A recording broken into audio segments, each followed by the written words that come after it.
The 17th plenary meeting of the General Assembly is called to order.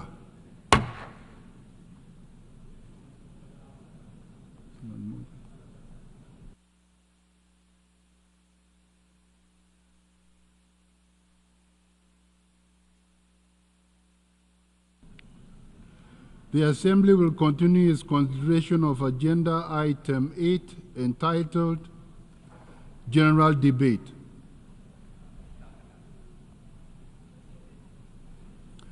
I now give the floor to His Excellency Bassam Sabag, Minister of Foreign Affairs and Expatriates of the Syrian Arab Republic.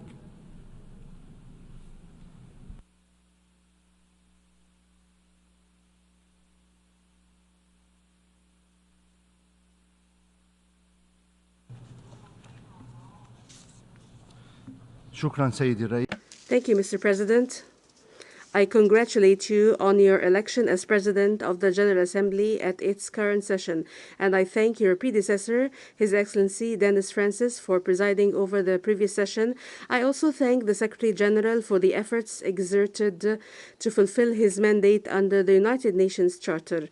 Mr. President, ladies and gentlemen, as this session of the General Assembly is taking place, tensions internationally have reached a boiling point, and efforts to maintain international peace and security are confronted with real challenges and threats.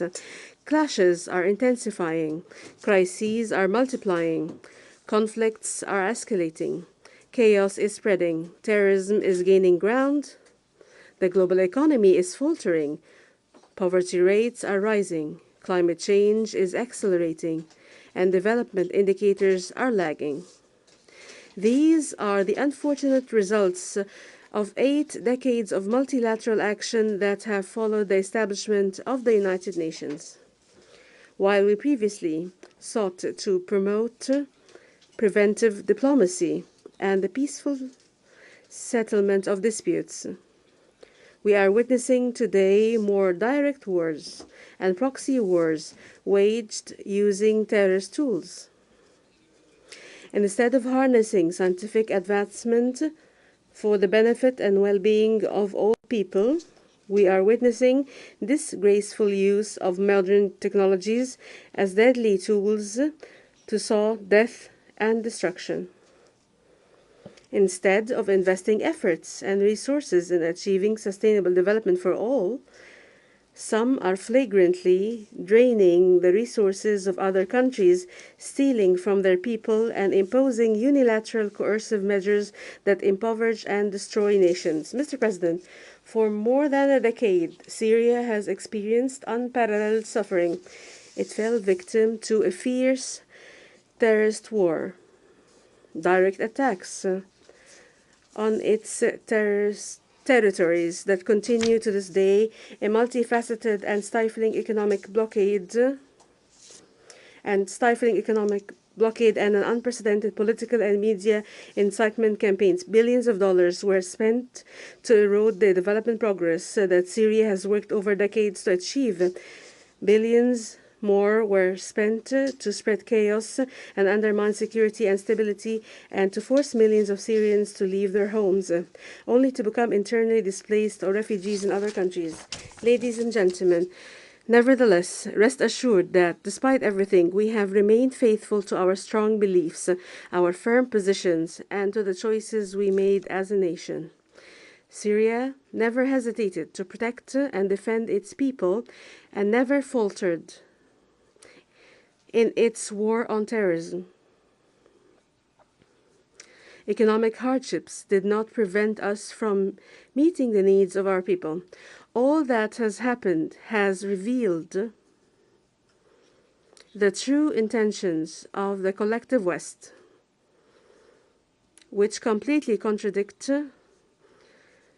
with the principles and purposes that form the pillars and foundation and function of this international organization. Mr. President, the ongoing Israeli occupation of Arab territory since 1967, including the Syrian Arab Golan, and the genocide, war crimes, and crimes against humanity it commits are a glaring example of the failure of this organization and namely the Security Council, to end this expansionist and racist occupation and the ongoing aggression. It is a damning proof that the United States has prevented the Council from fulfilling its responsibility to confront threats to international peace and security. Since the 7th of October 2023, the Israeli occupation has continued to commit bloody and terrorist crimes, adding another chapter to its 7-decade-long criminal record.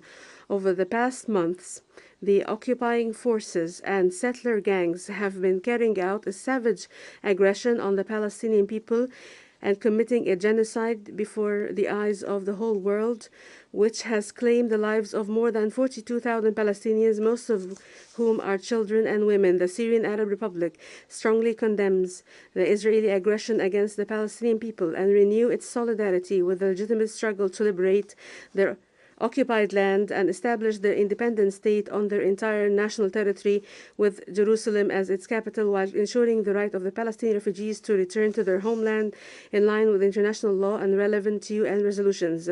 Syria also condemns all attempts to liquidate UNRWA and suspend the services it provides to Palestinians on their land and in neighboring countries. We stress the need to hold Israel accountable for its direct targeting of more than 200 personnel working for UNRWA and other UN and humanitarian agencies. In an attempt to cover the failure of its war against the Palestinian people and to escape its internal crisis, the Israeli occupying forces implicate others in their internal crises and distract from the failed war against the Palestinian people. Hence, they have chosen to drag the region into a serious escalation while benefiting from the immunity, impunity, and unlimited support provided by certain countries, in particular the US, in a clear case of hypocrisy and double standards. Israeli forces have scaled up their attacks on countries in the region, including my country, Syria, targeting vital civilian facilities, residential buildings, and even diplomatic premises, resulting in the death of dozens of civilians, significant material damage, and hindering the delivery of humanitarian aid to Syrians. On the 27th of July 2024, Israeli occupying forces committed another heinous crime against our people in the occupied Syrian Golan when they targeted the Syrian town of Majd al-Shams, claiming the lives of 12 Syrian children. The criminal Israeli forces went even further, blaming others for this tragedy and exploiting the death of innocent Syrians for propaganda purposes. The open Israeli aggression has also extended to our brotherly Lebanon. 2 weeks ago, the Israeli occupation authorities committed an unprecedented crime against the Lebanese by using the means of communication as a tool to kill unarmed civilians in a collective manner. A few days ago, the Israeli occupation authorities targeted the southern suburb of Beirut with a treacherous and cowardly aggression, destroying an entire residential block using tons of explosive bombs to assassinate Hezbollah Secretary General Sayyid Hassan Nasrallah, who for more than 3 decades led an honorable Lebanese national resistance against the Israeli occupation. This large-scale Israeli aggression, which is unfettered by any restrictions and limitations, is pushing the region to the brink of a dangerous escalation and confrontation whose consequences cannot be predicted and causing disastrous effects on peace and security, not only in our region, but also beyond it. The Syrian Arab Republic calls on all member states of the United Nations to work towards ending the Israeli aggression against Palestine, Syria, and Lebanon, and hold the occupation authorities accountable for their crimes, as well as prevent impunity. The Syrian Arab Republic reiterates that the Golan is an occupied Syrian territory and that its inhabitants are Syrian Arab citizens who are and will always be an integral part of the people of Syria. They have struggled over decades against the occupation. Syria stresses that regaining the full Syrian occupied Golan Line with UN Resolution 242, 338, and 497 is an inalienable right and shall never be subject to compromise and will never be affected by the passage of time or be subject to the statute of limitation. Mr. President, the crimes and attacks of the Israeli occupying forces against Syria cannot be seen in separation from the subversive role played by certain Western countries, especially the U.S., the United States of America, corrects the interpreter. In my country, Syria, these countries have continued to violate Syria's sovereignty, unity, and territorial integrity by illegally deploying their military forces inside Syria's territory, allowing their officials to sneak into Syria and supporting separatist militia and terrorist groups.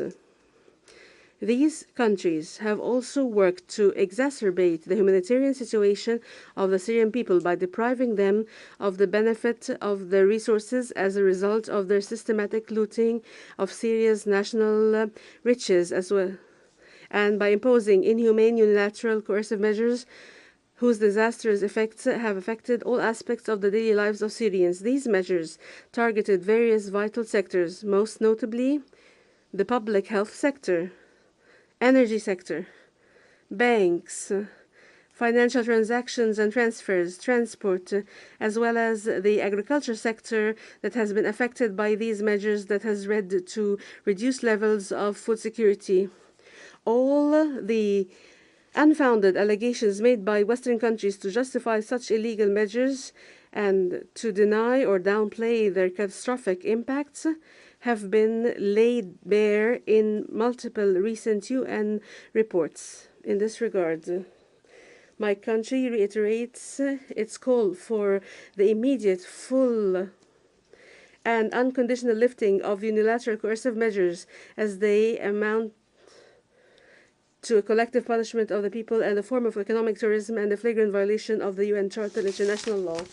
Mr. President, since the beginning of the terrorist war on my country, Syria, the Syrian government has responsibly and constructively engaged with all initiatives aimed at preserving Syria's sovereignty, unity, and territorial integrity, protecting its people from terrorism, improving the living conditions of Syrians.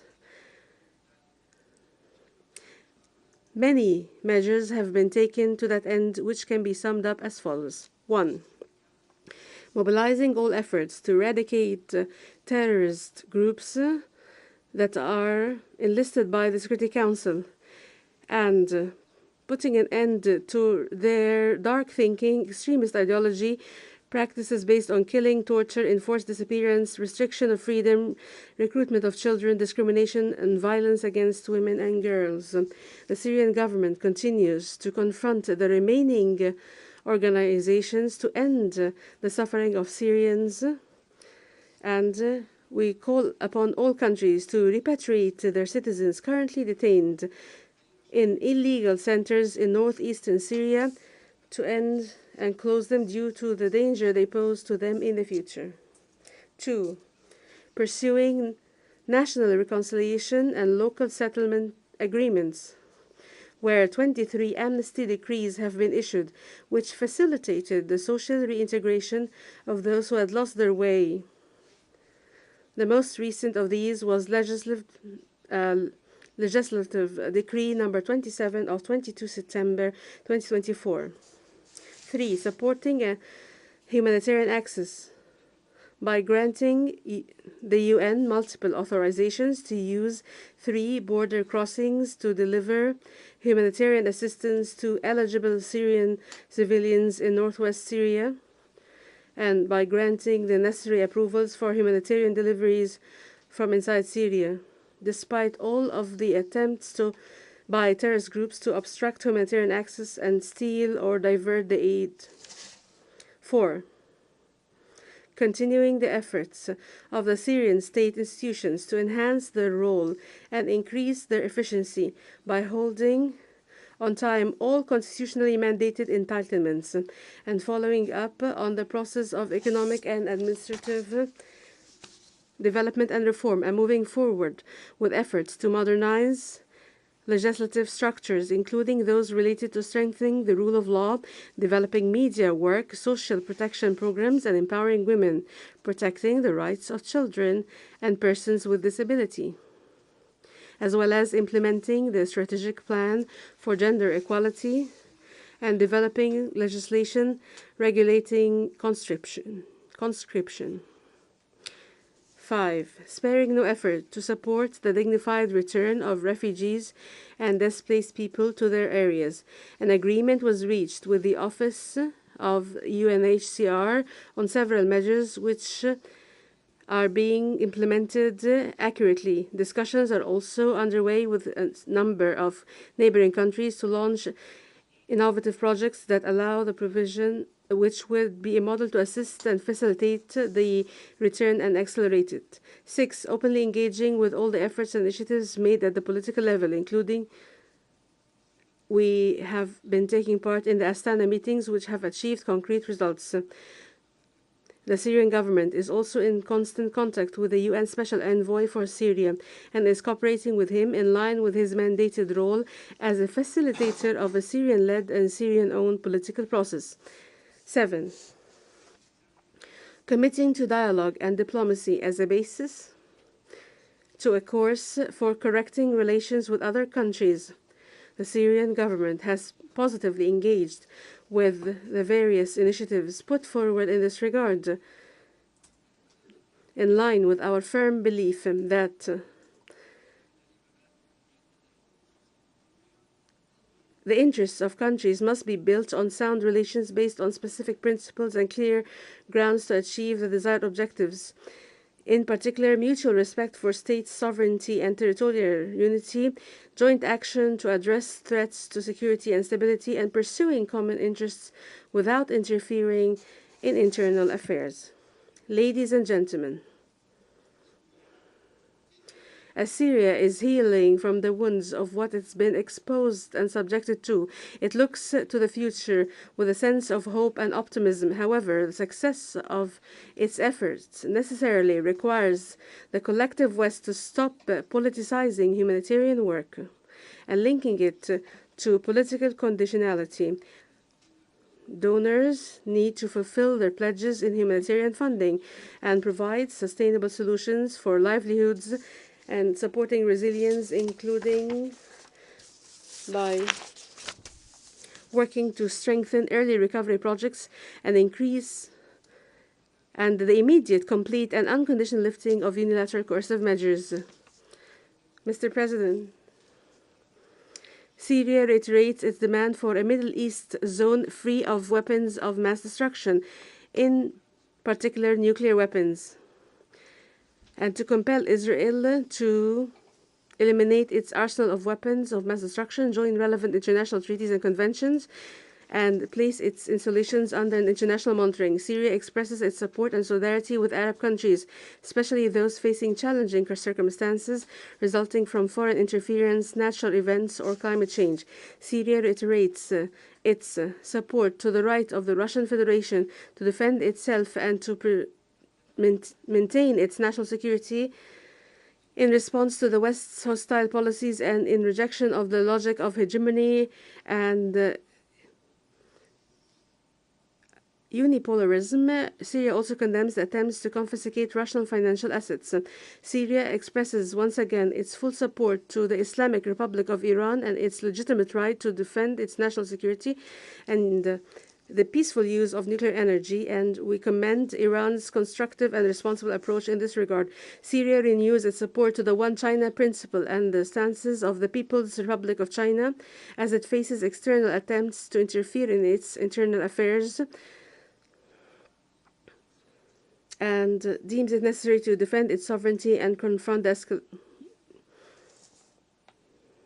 defend its sovereignty.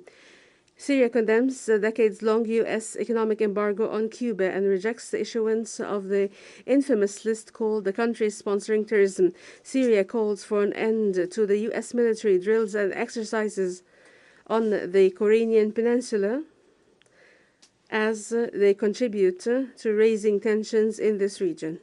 My country reiterates its solidarity with Venezuela in the face of the flagrant interference in its internal affairs and the hostile policies against it. Syria calls for the immediate lifting of all unilateral coercive measures imposed by Western countries on Russia, Iran, Venezuela, Belarus, Cuba, Nicaragua, and the DPRK, and Eritrea and others, as well as on my country, Syria.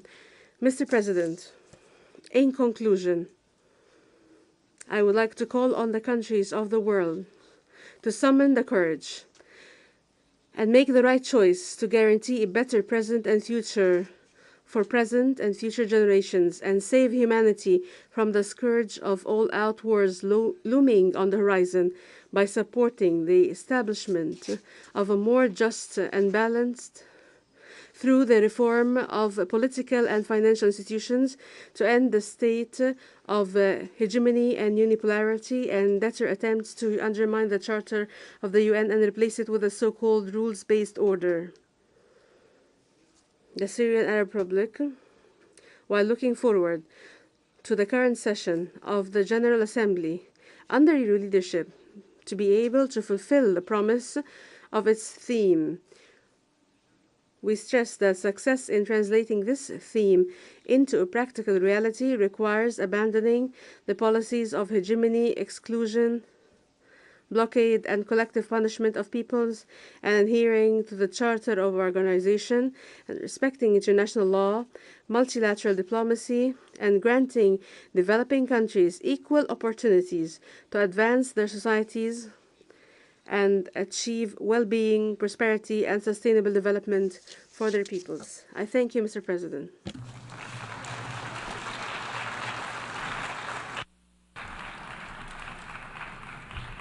I thank the Minister for Foreign Affairs and Expatriates of the Syrian Arab Republic.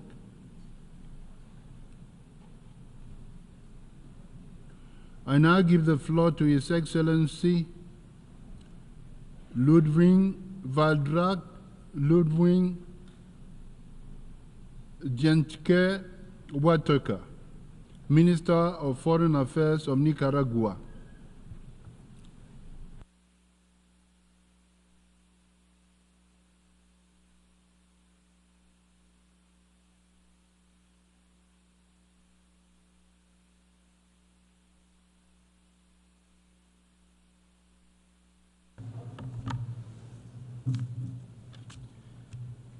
Gracias, señor presidente. Thank you, Mr. President.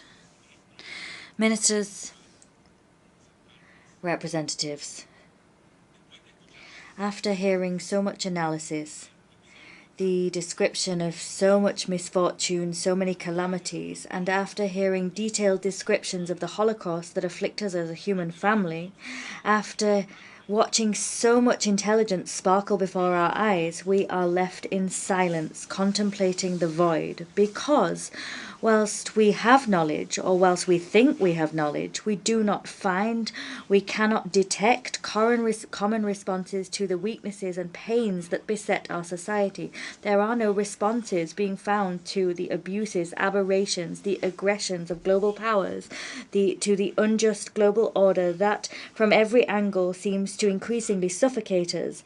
And that is happening in spite of our knowledge, our experience, and the spirit that we have as human beings, the spirit that we must nourish to better light our way forward. The tragedies of injustice, supremacist ambitions, the perverse appetites for domination, subjugation, and barbarism were those seen in the worst times that were known as periods of colonization or conquest.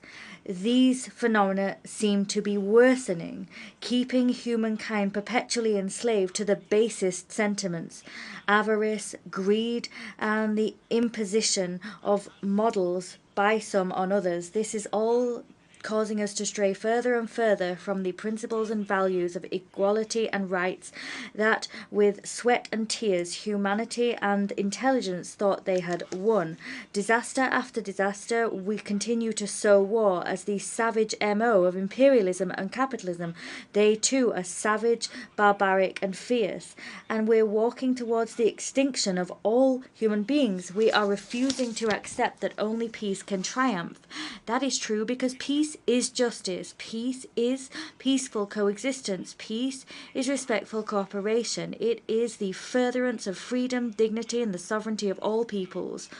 Those philosophies, those principles will guarantee that we can live a life better than ever before. But today, peace stands before us as one of the most distant illusions. We're not on a journey to peace. And incidentally, we're not acquainting ourselves with this just and lasting peace that could place us on a path towards a world of brotherhood, happiness and solidarity. Every morning, in so many corners of our planet, we wake up to death and more death. We wake up to people being sacrificed on the bonfires of the insipid supposed superiority of some over others. We wake up before killings and massacres which should mark the consciences of warlords, magnates, and those that traffic in apocalyptic wars. These wars are imposed on some people and by some people on others, and they lay waste to beings, cultures, lands. They crucify, and they do all of this to ensure that life meets their tastes, whims and interests. In these daily massacres, how much do we lose, particularly when it comes to the most deeply rooted human emotions that we have: love, brotherhood and hope? These are values that human beings seem to be casting aside. These values are undoubtedly victims of the hell that they sell to us as a heaven, victims of the satanic kings that dismiss the tragedies they visit upon us, and in so doing they forget the core principle of civilization, which should be power enjoyed by all for the good of all of us. Every day we lose heart, we lose our soul, not because we sell it to the devil and his satanic underlings, but rather because our generations that should have learnt so much from the millions of human beings that have sacrificed throughout history on the bonfires of vanity and ambitions, these people are the victims of deadly selfishness, lessons that they failed to learn from. We forget all of that, and instead, enemies of peace try to convert the world into the most arid of deserts, spiritually arid. And we ignore all of this, and we fail to harness our human strength. We're faced with so much aggression, barbarism, attacks, crimes, satanic assaults are being waged on all of us. Evil seems to be trumping good. But in the face of all of that, peoples are left, those peoples that know how to fight, peoples of culture, spiritual experience, and dignity and national decorum. That is our great asset. That is our most invaluable heritage. That is the kingdom of God on earth. This is the beginning, the dawning of a new world, which is being born, rising from the ashes of anguish, suffering and pain. All of these things have been imposed upon us by sick minds that do not see, do not wish to see the arrival of this other good world. They continue to try and live in the past, centuries past, for their own benefit. They try to stay living in the old and blood-soaked world. How much pain, how many battles, how many chains, how much in slavery are we going to suffer? Because on the other hand, we have our human condition that goes from strength to strength, from truth to truth. We're increasingly waking up to the truth. We show more and more courage, more and more valor, and every day in the face of suffering we enjoy more glory. We see more and more victories of the truth, and our human spirit is prevailing, just as it must. No one can strip us of our certainty of a new world. No one can deprive us of the reality of a brotherly world, a world of understanding, solidarity, and respectful cooperation in the present and for the well-being of all. In the old world designed by the conquistadores, those conquistadores will remain with their ambitions thwarted, sad and alone. They will be condemned and rejected by those of us that have learned to revere love, learned to root out hatred and what it imposes upon us. We've learned to bury humiliation, indignity, and we've learned to dismiss terror, the fear that they use to pressure us and intimidate us, those as the evil of the earth. We will never yield. We will never bow to the enemies of peace or the enemies of common good. We will never be enslaved by selfishness and avarice, and we will never be blind to the atrocities committed by those who sow the mendacious narrative of their hypocritical acolytes, those that use artificial techniques and tactics, and who use technicolor film to sell us a childish world, a fictional world that pretend to be blind, deaf and mute, paralyzed. And we will never bow to those that acquit those that are guilty of so many crimes against humanity.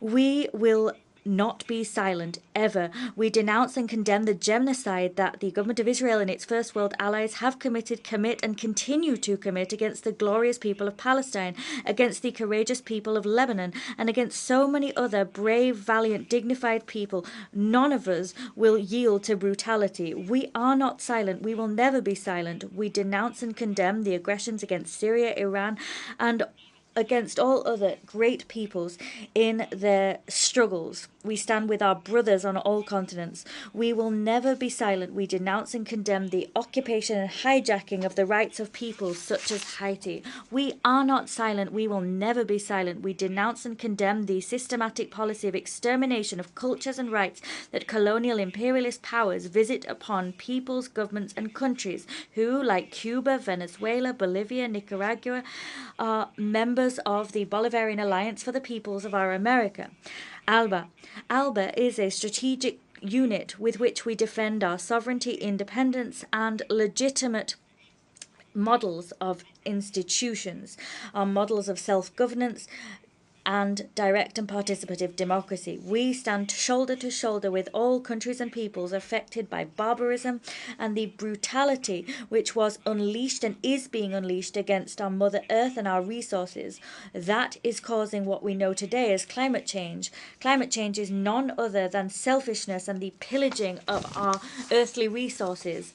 That pillaging has created myriad disasters which are not natural, disasters which require climate justice, disasters that have been imposed upon us by selfish slave masters, the pillagers of our world, the filibusterers. They've done all of that without regard for what we're losing, without compensation, redress, or reparation for what we've lost. We stand shoulder to shoulder in brotherliness, solidarity, in just struggles for food security, health security, education, rights, human security. These are all rights that we will never give up on.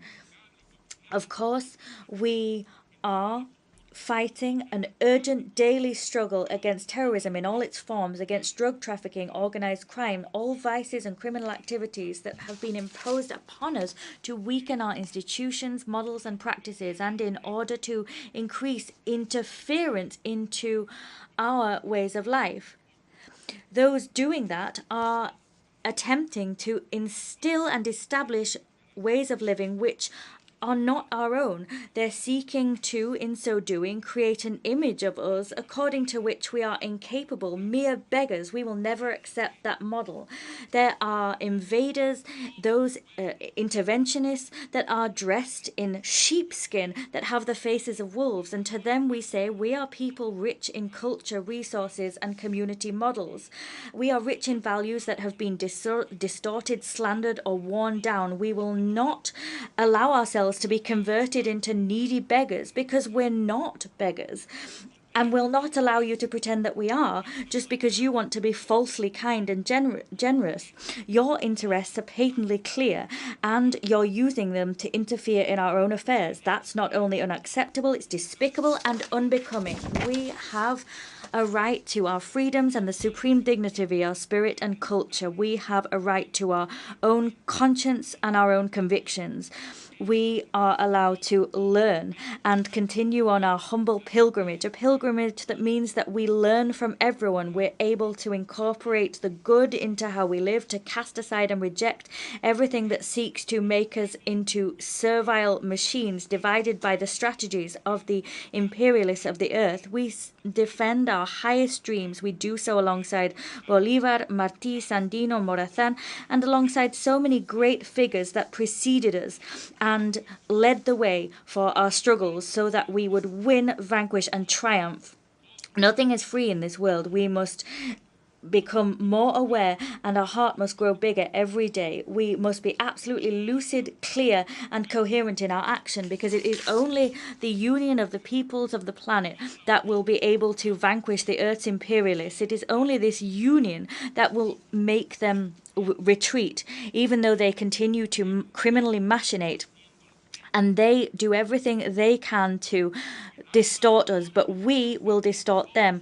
ALBA is a triumphant alliance, and we stand shoulder to shoulder with Chavez, Nicolás, and his great people. We are one with the Cuba of Fidel, Raúl, Miguel, and their dignified and fearless resistance. We are one with Bolivia and its laudable path forward. We are one with Honduras and its challenges. We are one with Mesoamerica and the challenges it faces. We are one with Asia, with the Arab peoples, with the peoples of that black Africa, the peoples that live among us. We are one with the Russian Federation in its major struggles against the beast of fascism, battles that we will win. About this, there can be no doubt. We are one with the People's Republic of China, a country that teaches us so much, that bestows upon us their wisdom and experience in developing their people's well-being. They bring to us lessons of global solidarity for a community of the future. We stand with all the fighters and warriors of the world, and with the strength and dignity that we've always had. And today, we will not allow ourselves to be crucified for these values. On the contrary, we will rise up with pride and happiness. We will fly our flags and standards proud, because we know that humanity and the human spirit must conquer all. We will prevail. It is only by prevailing that we will spread and preserve the highest, loftiest values of the humanity that we all inhabit. Our Nicaragua is blessed, dignified, always sovereign, Christian, socialist, solidarity-based, and from that Nicaragua, we embrace you all of you in this world that want peace, affection, respect, rights, and well-being. We will always stand together, and together we will go forward. We'll build upon the legacy of our victorious General Augusto Sandino, and we will do so with the poetry of our great Rubén Darío in mind. And here I quote, "A great flight of crows stains the blue sky. A 1,000-year-old breath threatens plague.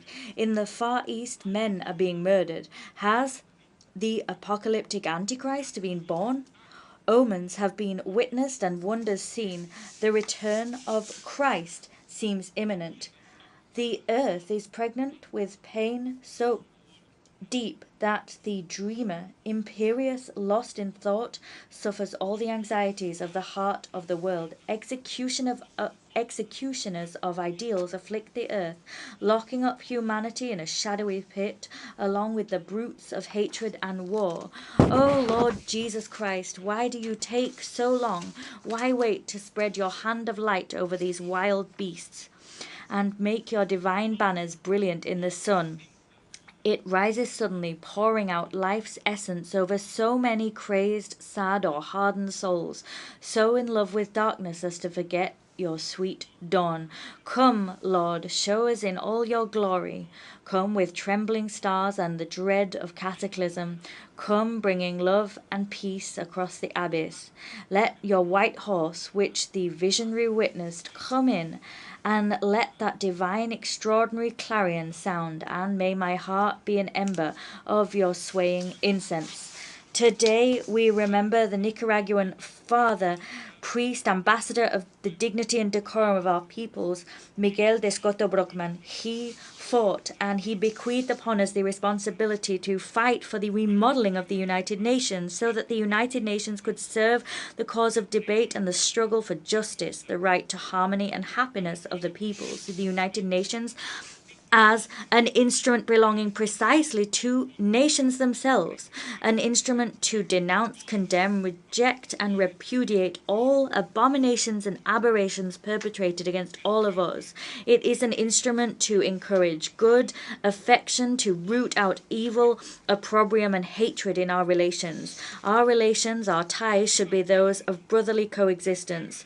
Peoples of the world, go forward. The earth must be the paradise of all of humankind. The world will be different and better. That's what we're working for. That's why we are united. And that is what we believe in.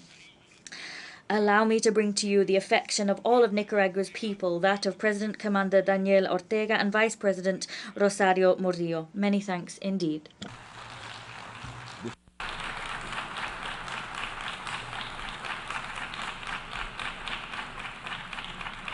I thank the Minister for Foreign Affairs of Nicaragua. I now give the floor to His Excellency Osman Saleh Mohammed, Minister for Foreign Affairs of Eritrea.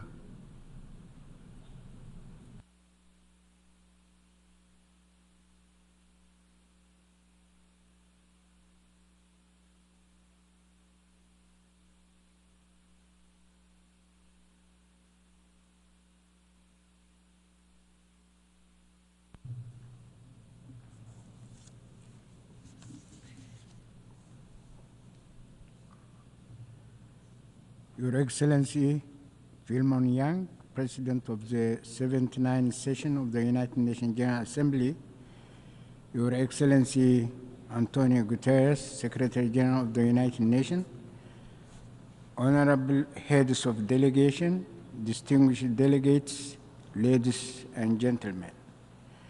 Mr. President, allow me to join previous speakers to congratulate Your Excellency for your election to the presidency of the 79th session of the United Nations General Assembly. The current session is taking place at a crucial juncture of transition in the architecture of global governance. Before delving into the main subject, allow me to digress a bit and dwell on some historical perspectives.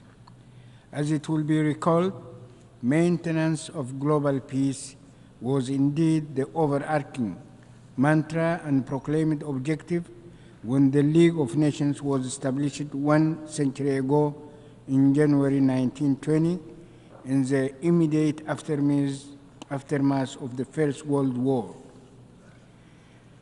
But in spite of the lofty pronounced objectives, the League of Nations could not fully measure up to the noble task and deter the eruption of the Second World War. 25 years later, in October 1945, the United Nations was solemnly established to prevent another world war and guarantee durable global peace, but it again, our global community was plunged into the era of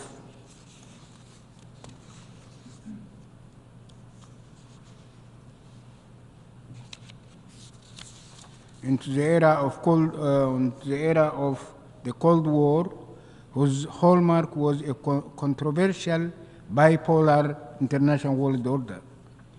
With all its dynamics and the deleterious consequences to global peace and stability, the Cold War era culminated after 45 years in 1991 in the collapse of the former Soviet bloc. As it happened, this later phase ushered in a new precarious epoch of the unipolar world order, which was in essence bereft of any new ideology. As a matter of fact, the new dispensation represented a retrograde relapse to and revival of centuries-old colonialism and slavery. Indeed, the resources and wealth of others were usurped to mollify the insatiable greed of the few through force and other tools of repression. The manifestations of this policy are myriad and include pronounced policies of containment by the architects and proponents of a unipolar world order in the European theater, and especially reckless acts in Ukraine. Provocative containment policies against China pursued in Asia for analogous objectives and considerations. Trends that these policies portend to global peace. In our neighborhood, the ramifications of this policy include the perilous war unleashed to stifle the Palestinian cause and evict them from their land, the commotion that it continues to engender, and the wider regional conflagration that it may trigger. Acts of subversion conducted and multiple crises fomented in several parts in Africa under various pretexts to preserve and maintain colonial slavery. Overt interventions carried out in the same manner in Latin America to install surrogate regimes. Various subterfuges conducted to stifle and roll back bargaining public protests in Europe and the United States against the backdrop of fragmentation of traditional coalitions. All these distressing developments and trends amplify the innate flaws and dysfunctionality of the reckless policies of the unipolar world order. Ladies and gentlemen, efforts exerted during the various epochs to imbue institutional structure and mandate to the global architecture were not ultimate aims and objectives in themselves. As it is indeed palpable, institutional formats are mere mechanisms and modalities for achieving the desired goals and objectives. Peace and stability constitute indispensable prerequisites for the promotion of prosperity and growth and the attainment of the ultimate human aspirations of justice and the prevalence of a just political order. In other words, the assertion and guaranteeing of a just global order where domination, deceit, coercion, and intimidation, plunder, and monopolization are not countenanced or tolerated. The unequivocal aspiration of the peoples of the world in the past 100 years were precisely the crystallization through the League of Nations and later the United Nations of a just global order. The perplexing question remains whether these lofty aspirations and profound wishes were achieved. The poignant answer is no, these have not been realized. On the other hand, the logical corollary to failure is not despondency, but redoubled and more vigorous commitment and resilience in order to achieve the cherished objectives and goals. Ladies and gentlemen, allow me now to revert to the predicament of the Eritrean people, which epitomizes in all respects the typical ordeal of numerous other peoples. 3 generations of Eritreans were doomed to pay precious and inordinately huge sacrifices for almost 80 years since the end of the Second World War, merely because the Dallas brothers determined that Eritrea does not serve United States strategic interests. As it happened, the people of Eritrea were compelled to wage political and armed struggle of liberation for 50 long years. And even when they achieved their hard-won independence in 1991, they were denied respite and the opportunity to funnel their energies for nation building. Indeed, the same hegemonic policy consideration and defunct ploys were ramped up to foment unremitting crisis and instability by instigating border conflicts and other ruses. The suffering and the economic damage that was inculcated, the opportunity loss incurred have been enormous by any standards. Still, and in the face of unwarranted onslaught, the resilience of the Eritrean people was not dampened, and yet the spiral of mindless hostility continued to intensify without let up. In 2009, Eritrea was subjected to sanctions on the basis of unsubstantiated and trumped-up charges. As it happened, the forces of hegemony plotted to further punish the people of Eritrea and invoked a preposterous pretext for a people and the countries that have waged a relentless struggle against terrorism and domination for decades. The sanctions were ultimately lifted in 2018, but the question remains, why was it imposed in the first place? Furthermore, it must be borne in mind that illicit unilateral sanctions, futile demonization campaigns, as well as subversive acts to instigate conflicts in the region still continue unabated. Ladies and gentlemen, the ordeals meted out to the people of Eritrea is only the tip of the iceberg. The tribulations imposed on other peoples in Africa, Latin America, Asia, Europe, and the Americas are severe indeed. In the event, we urge for the categorical lifting of the unilateral coercive measures and sanctions imposed on countries like Eritrea, Zimbabwe, Venezuela, and Cuba, imposed including the 6 years long embargo against Cuba and its unjust placement on the dubious list of state sponsors of terrorism. Meanwhile, we need to pause and ask what is the relevance and impact of the fundamental principles enshrined in the United Nations Charter against the backdrop of the law of the jungle that the hegemonic powers are bent on imposing. This precarious reality amplifies the imperative and urgency for the peoples of the world to strive with higher vigor, fortitude, and enhanced solidarity than what has transpired for 100 years, to install a global order that guarantees peace and stability. This is not an opinion that can be left to circumstances.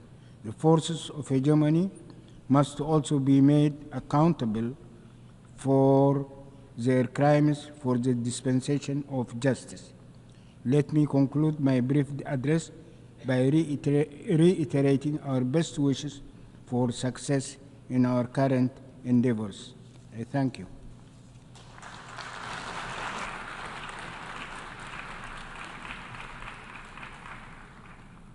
I thank the Minister of Foreign Affairs of Eritrea. I now give the floor to His Excellency Bakari Yau Sangare, Minister of Foreign Affairs, Cooperation, and Nigerian abroad of the Niger.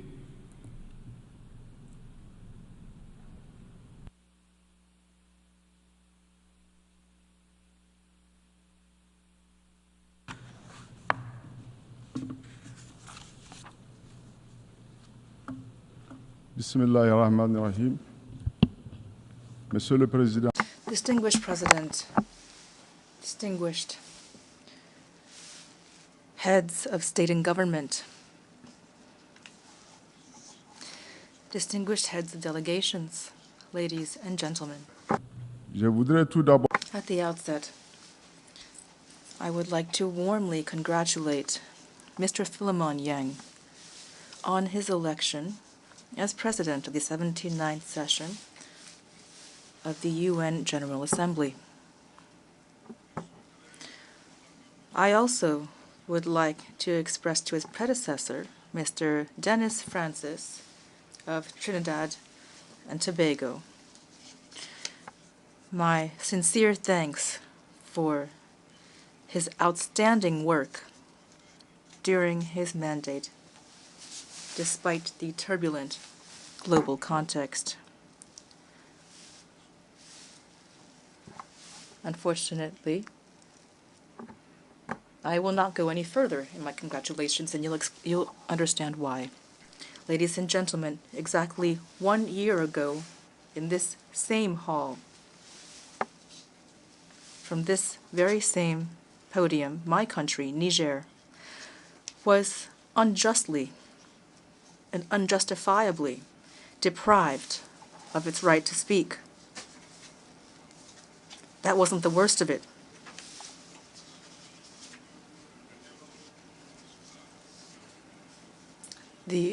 This decision was debated at the time, but the worst was that at the same time, representatives from other countries in the same situation as we were authorized to speak. And they were even received with honors by the Secretary General of the United Nations. You can easily understand and agree with me that we're looking at double standards. Double standards that tarnish the credibility of our common organization. My country accepted that decision with dignity, but we did feel left behind. That is why my remarks today will focus on those left behind and on human dignity. Human dignity, ladies and gentlemen, is perfectly in keeping with the ideals behind our transformation in Niger. Those left behind, on the other hand, result from conflict, violence in many forms, inequality, and the lack of solidarity, as well as the marginalization of a large portion of the population of our planet, people who aspire for a better world. Before continuing, I would like to welcome into this session the presence of Palestine, which has been left behind. We hope that its presence, so richly deserved among us, will represent a decisive step toward the emergence of a free, independent, sovereign Palestinian state living in peace with its neighbors within the borders of 1967. Niger reaffirms its support to the Palestinian cause. We believe only a two-state solution can end the cycle of violence and can guarantee peace and security in the region. My country also laments the situation in Lebanon and calls for an immediate cessation of hostilities. Ladies and gentlemen, every year we engage in the ritual of lamenting the situation of poor countries and pleading for a more equitable world. But we're forced to observe that we are holding too many meetings and taking too little action. We are stagnating. Poor countries see what is happening while they founder. The rich are lining their pockets with our resources, continuing to support corrupt and subservient regimes, regimes that rig elections and plunge their people into total suffering. Meanwhile, the international community stands aside in silent complicity, which once again demonstrates their double standards. Ladies and gentlemen, from this podium, I call upon the exploited peoples left behind, to tell them that it is not the affluent countries that will be finding solutions for us. I affirm that these solutions are within us. They consist in refusing to demean ourselves by begging for aid. They consist in building worthy partnerships in which our natural resources are paid for at the price that they deserve and benefits invested for a population. It is in this spirit that my country is using its own funds to address the damages and the humanitarian crisis caused by unprecedented flooding that occurred this year. We don't need any lessons about democracy. What's important is the interests, the choices, and the aspirations of our brave peoples. As stated by the President of the National Council for the Salvation of the Homeland and Head of State, His Excellency Brigadier General Abdurrahman Tiani, no state and no interstate organization shall dictate to my country what conduct to adopt, let alone its agenda in terms of strategic or diplomatic partnerships.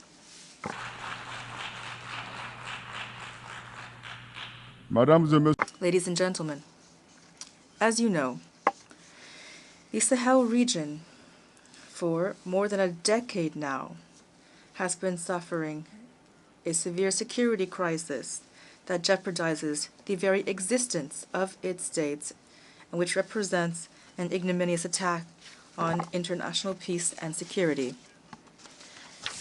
To present a united front against the common challenges that we are facing, especially security challenges, the three states led by their excellencies, Captain Ibrahim Traoré, President of Burkina Faso, Colonel Assimi Goïta, President of the Transition, Head of State of Mali,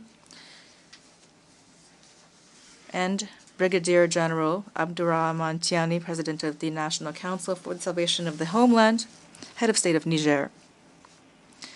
Signed on September 16, 2023, the Liptako-Gourma Charter, thus establishing the Alliance of Sahel States, or AES. Today, we can see the strong support of the population as well as the military successes won on the ground by the AES defense and security forces in their battle against terrorism and crime. Here I would like to commend the creation of the unified force of the AES and the excellent coordination the units have demonstrated. I pay a sincere tribute to all of these civilian and military victims of the violence in the Sahel. Ladies and gentlemen, at the historic summit of the heads of state of the AES held in Niamey on July 6, 2024, the alliance became a confederation based on three pillars, namely defense and security, diplomacy, and development. This new strategic framework for integration has the ultimate goal of becoming a federation. It boasts a wealth of natural resources to attain its goals.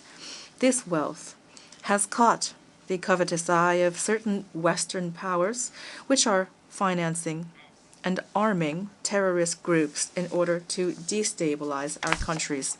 Niger reaffirms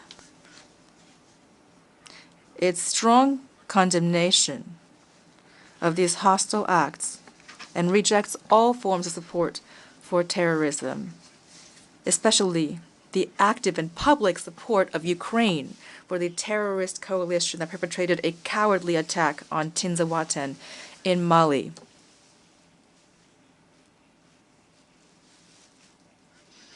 Here I also would like to condemn the subversive actions and new strategy of recolonization espoused and pursued by France, which trains, finances, arms, and provides intelligence to the terrorist groups of the Sahel.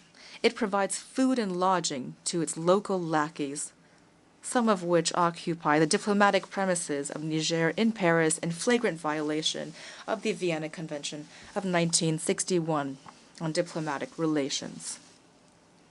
So far from halting the momentum underway in the Sahel, these attempts at destabilization are only strengthening our country's resolve to forge ahead as we pursue our goals. In spite of all these adversities, the AES caravan goes on. Mr. President, the Confederation of Sahel States is now,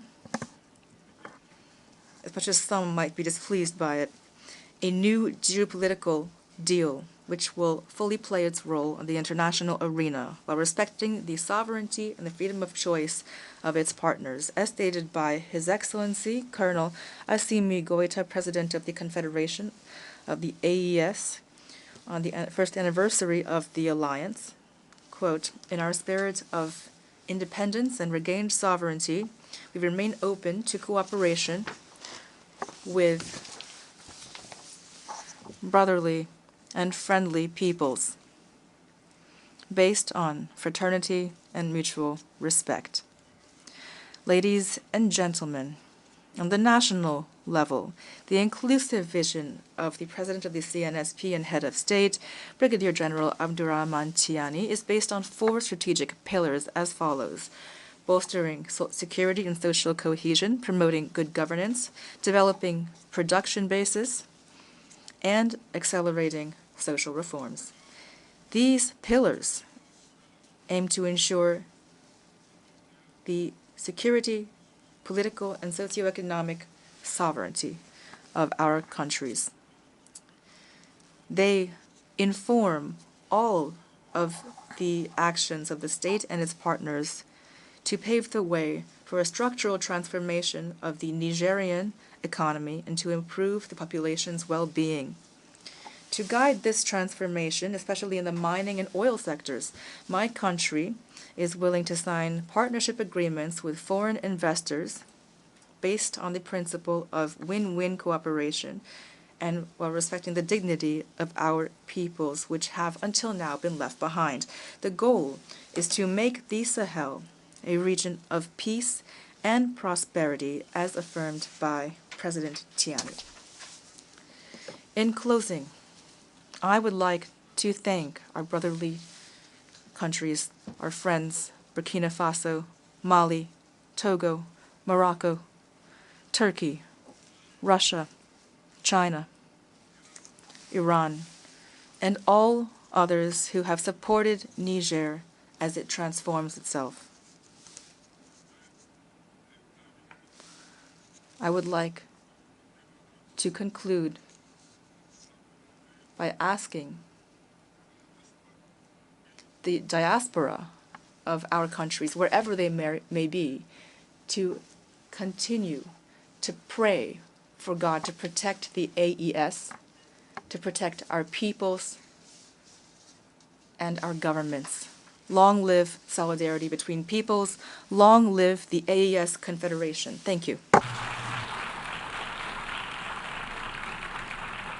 I thank the Minister for Foreign Affairs, Cooperation, and Nigerian abroad of the Niger.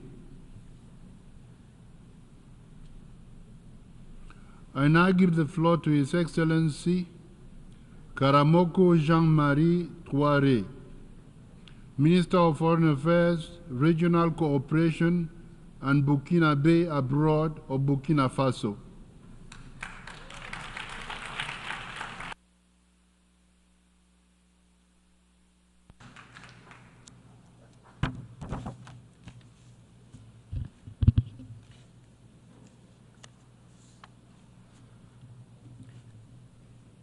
Monsieur le Président, Mr. President, Secretary General of the United Nations, distinguished delegates.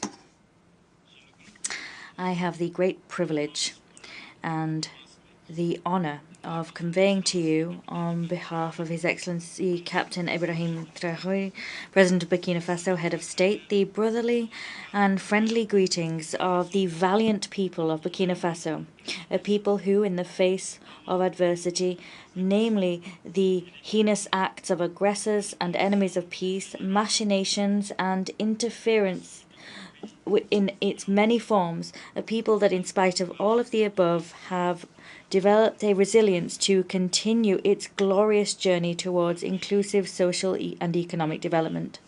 I'm also delighted to bring to you, on behalf of the people and government of Burkina Faso, my warm congratulations, Mr. President, on your brilliant election to steer this 79th session of the General Assembly.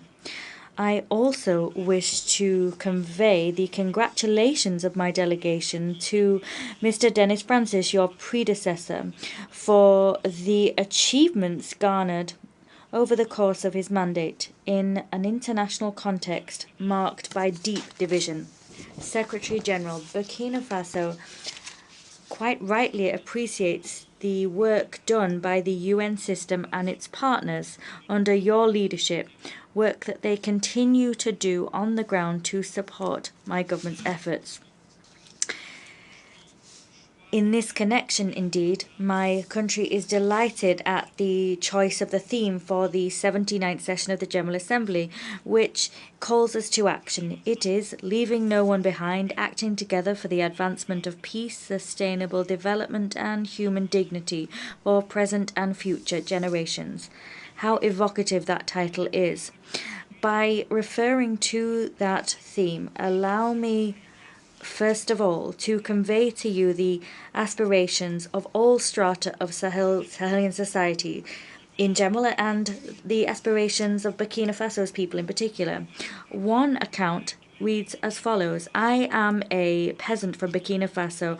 I look to protect traditions and customs. I passionately farm my land that's been bequeathed to me by ancestors to feed my family and guarantee their well-being.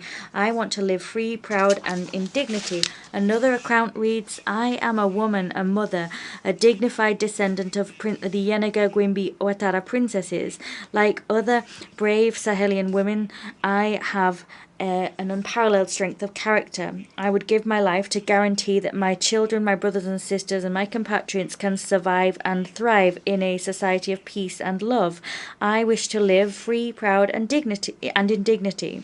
Another account reads: I am a young Burkina Faso citizen. I am a farmer, a livestock rearer, a trader, a civil servant, an artist, a craftsman, a student. I am a young person. I am one of the young people from many regions with many different backgrounds. I come from a brave group of young people, a strong, struggling group of young people, and I am committed to contributing to Burkina Faso's development. I wish to live free, proud, and in dignity. Another account: I am a child. I might be a girl or a boy from towns or villages, internally displaced person sites. I want to live free, proud, and in dignity. Someone else: I am a young citizen of Burkina Faso living abroad. I am a conscientious, courageous, honest worker from the land of honourable people. Far from my beloved homeland, I wish to enthusiastically fight for the stability and peace of my country and my sub-region. I want to live free, proud, and in dignity. Another account: I am a soldier from Burkina Faso, Mali, Niger, or a volunteer for the defense of the homeland, a husband, a mother, a son. I took an oath to defend my homeland, and I will sacrifice myself on the battlefield to protect my co-citizens against all danger. I wish to live free, proud, and in dignity.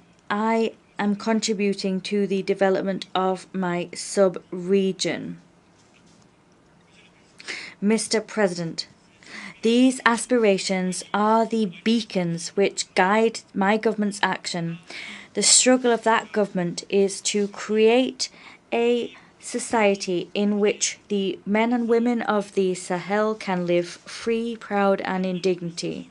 The theme of our session is one we highly appreciate because it is so relevant. In reality, it unveils a concern as crucial and long-standing as the United Nations itself, a theme which is tackled by almost all of the debates that occur here. What the theme really conveys is that now we're no longer simply thinking about what to do or how to do it. What we need to do now is give life to our speeches through tangible actions. We must go beyond words and finally take action to usher in a fairer world rid of prejudice and stereotypes which seek to treat certain peoples or certain parts of the planet as second class.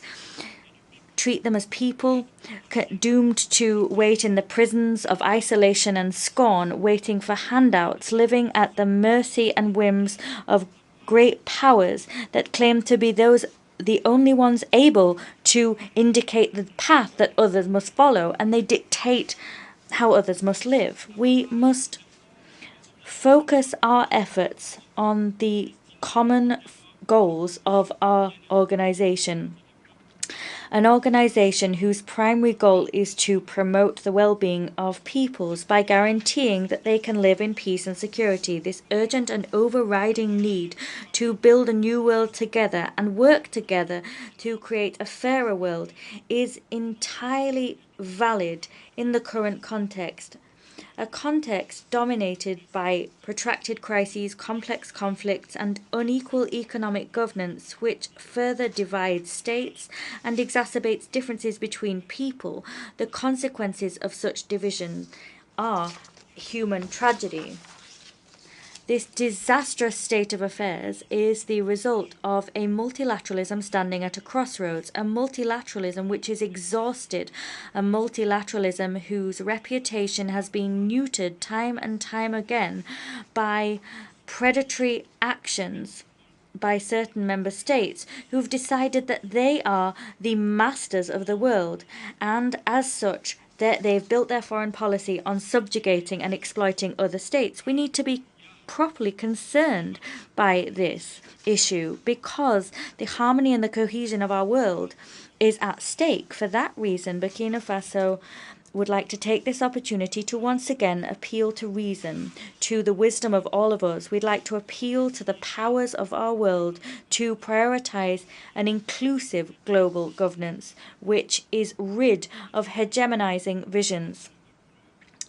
And if we can do that, the UN's glory will once again be restored. Mr. President, restoring the integrity of our territory by ensuring our people can live safe and enjoy their property, remodeling political, administrative, economic and financial governance so that they can further the ambitions is one of our people can further their ambitions is one of our goals. We also need to usher in reforms and development initiatives which will lead to shared prosperity and economic and social progress which is sustainable. These are all areas of focus of our president, Captain Ibrahim Traoré.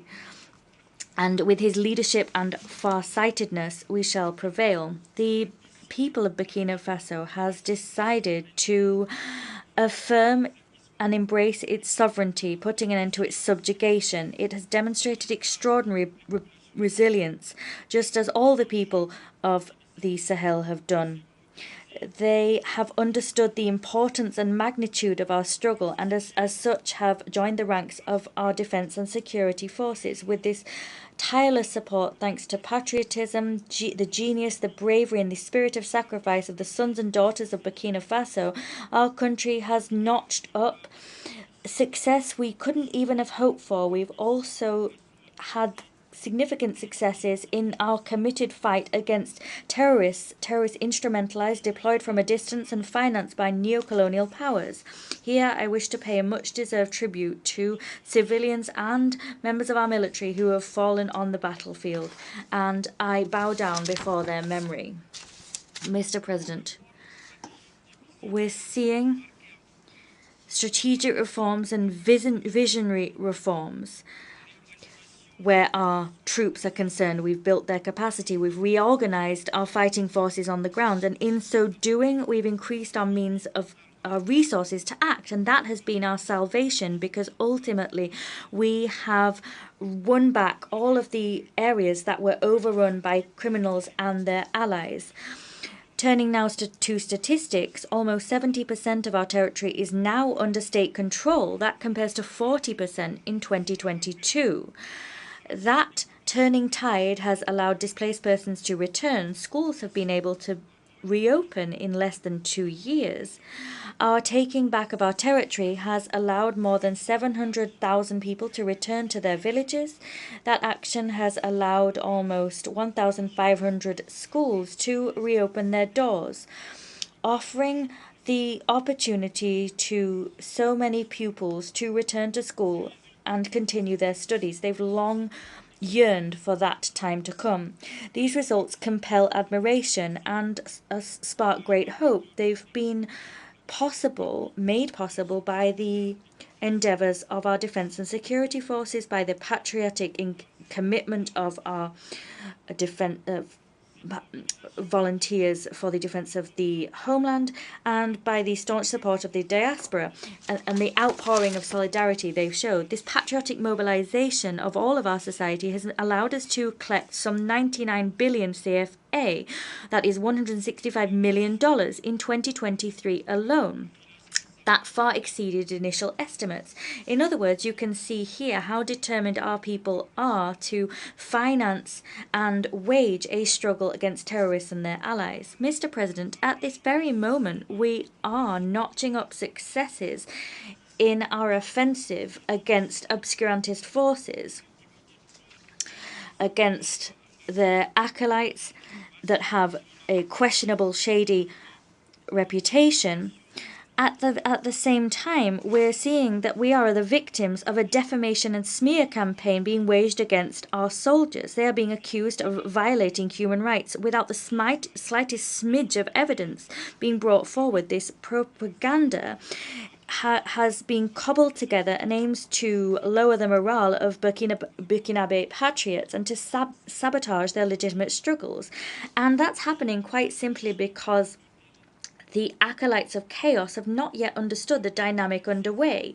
They haven't yet understood our desire to free ourselves of all paternalism and condescending guardianships. My country would like to take this opportunity to convey its deep gratitude to all countries and sincere partners who have supported us in our glorious journey towards inclusive social and economic development. Here, I'd like to invite all UN member states to pay no heed whatsoever to this media smear campaign, which, and this is patently clear, is none other than the expression of the distress of terrorists and their sponsors because they have been thwarted. I'd also like to reassure you of the professionalism and stellar conduct of our defence and security forces. That has been demonstrated through their participation in peacekeeping operations and recognised time and time again at this very podium. The ongoing training and examination of our defence and security forces and volunteers in international humanitarian law guarantee that our professional conduct is unimpeachable when it comes to respecting human rights. Mr. President, we all seem to agree that we need to combat international terrorism. And as such, my country is deeply concerned by the support which state entities seem to be granting to terrorists. This sponsoring is something we have decried time and time again. Some people say that it's a simple matter of perspective, but this sponsoring has been brought before the eyes of the world recently through the paradoxical attitude shown by Ukraine, a member state of our organization. Indeed, Ukraine has unambiguously confirmed its involvement in the terrorist attacks which claimed the lives of members of the Malian Defense and Security Forces in Tizawaten in Mali last July. Ukraine has confessed that it supports international terrorism, particularly in the Sahel, and as such, this country has shone a light on the subversive activities it wages in the Sahel, following in the footsteps of other states who have made betrayal their bread and butter. We reiterate our staunch condemnation of these acts of aggression and this apology for terrorism, which violate the United Nations Charter and the relevant international conventions. These particularly serious events reveal desires and whims which have time and time again peppered the history of our continent: balkanization, the killing of leaders, interference in the domestic policies of African states, and with the ultimate aim of getting hands on our resources. What means to achieve these nefarious ends range from the manipulation of national leaders and regional and sub-regional organizations, the waging of proxy wars, as is the case in Sahel and Ukraine, and other countries financing and arming terrorists with total impunity. I am vindicated in this interpretation by the worrying proliferation of military bases in our sub-region, and this interpretation also explains how it is that criminal gangs are coming into possession of sophisticated weapons. That this is a new type of terrorism, and as such, the stability and very foundations of our states and our organizations are imperiled. So we need to take resolute action. Turning now to the Ukrainian aggression, and in light of it, the countries of the Confederation of Sahel States already referred this matter to the Security Council. We did so on the 20th of August, and we await an unequivocal response. Mr. President, there is a need to ensure security in Sahel. As such, Burkina Faso, Mali, and Niger took the sovereign decision on the 16th of September 2023 through the Lipto-Gourma Charter to create the Alliance of Sahel States. This is a military alliance. It is a military alliance for collective defense and mutual assistance to combat terrorism and organized crime across our territory. To also appropriately address the complex challenges of development, the countries of the Alliance of Sahel States, the AES, have decided to extend their cooperation to other key areas. It was with this in mind that in Niamey in Niger, on the 6th of July 2024, we held the first summit of the heads of state of the AES. Following this historic summit, Their Excellencies Captain Ibrahim Traoré, President of Burkina Faso, Colonel Assimi Goïta, President of the Transition, Head of State of Mali, and Brigadier General Abdourahmane Tiani, President of the National Council for the Protection of the Fatherland, Head of State of Niger, adopted the treaty creating the Confederation of Sahel States, the aforementioned AES. The enthusiasm sparked by the creation of the AES can be explained by the fact that sub-regional institutions and mechanisms have proven unable to respond to the legitimate security concerns harbored by our people. The creation of this organization will be our salvation, and its primary aim is to protect the people of the Sahel, who've already been dealt such a heavy blow by the security and humanitarian crises. Deadly measures have already been taken by others to exacerbate their suffering in this regard, and that's why they place such hope in the AES. This session calls upon us to leave no one behind, and nevertheless, the international arena, alas, remains marked by increasingly rife tensions which seriously threaten peace and security, and the UN is standing impotently by. We've always called for diplomacy to prevail in order to peacefully resolve disputes. We remain convinced that by ensuring that the spirit of the UN Charter prevails, we will manage to extinguish the flames of tension wherever they occur and however fervently they may burn, in Africa, Europe, Middle East, Asia, or America. With this in mind, In the vein of the United Nations Charter, Burkina Faso reiterates its support for the political process underway in Western Sahara, led under the aegis of the UN Secretary General with a view to reaching a mutually acceptable and negotiated solution as recommended by the relevant resolutions of the Security Council. In the Middle East, Burkina Faso reaffirms its solidarity with the Palestinian people that are in the midst of an unprecedented tragedy. The two-state solution, having Israel and Palestine living side by side with good neighborly relations, remains the only objective alternative that Burkina Faso continues to support. We accept Palestine as a member state of this organization, and that stance is a natural continuation of our beliefs. There is unspeakable suffering being visited upon the most vulnerable peoples by unilateral coercive measures which are imposed by states. These must be forbidden if we wish to give real meaning to and achieve the goals of this current session. Consequently, we call for the immediate lifting of economic, commercial, and financial sanctions imposed upon certain states.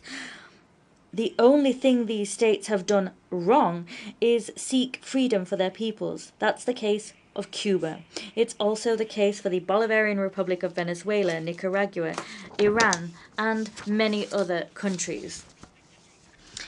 Turning to development issues, Burkina Faso wishes to recall that however worthy they may be, development initiatives taken here by the United Nations will have no chance of succeeding if everyone does not get involved and show good faith. In terms of our organization's reform, it is time for the African continent to fully participate in the UN Security Council in accordance with the African position reflected in the consensus agreements that produce that position. Giving Africa its rightful place would cement the universal nature of the UN and repair the historic injustice which continues to be done to Africa. Mr. President, to conclude, I wish to make it clear that Burkina Faso has deep faith in the UN. However, this organization must take action with full respect for the sovereignty of member states, for their strategic choices and their fundamental interests. In the Sahel, we're seeing renewal and hope burn bright, and that has been born of the AES Confederation. We remain convinced that this new sub-regional community, which is not taking aim at any country or any people, can contribute, working together with sincere partners to move forward without any hypocrisy and fight against terrorism and insecurity in the Sahel. May God bless Burkina Faso. May God bless the AES Confederation. May God bless Africa. Fatherland or death, we will prevail.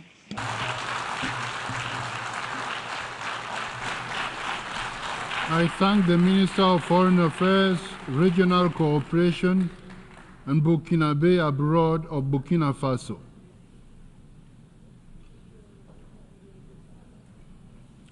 I now give the floor to His Excellency Jean-Claude Gakoso, Minister of Foreign Affairs, Francophonie, and Congolese abroad of the Congo.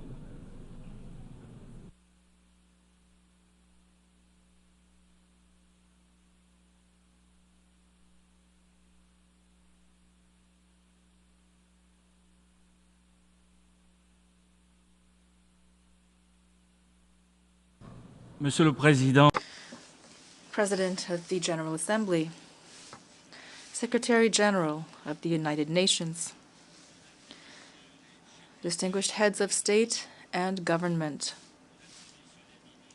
distinguished ministers, ambassadors, dear friends, first and foremost, I would like to convey my deep admiration for Mr. Philemon Yang, a man of great renown on the African continent, who was so brilliantly elected as president of our assembly and who has led our debate with outstanding skill.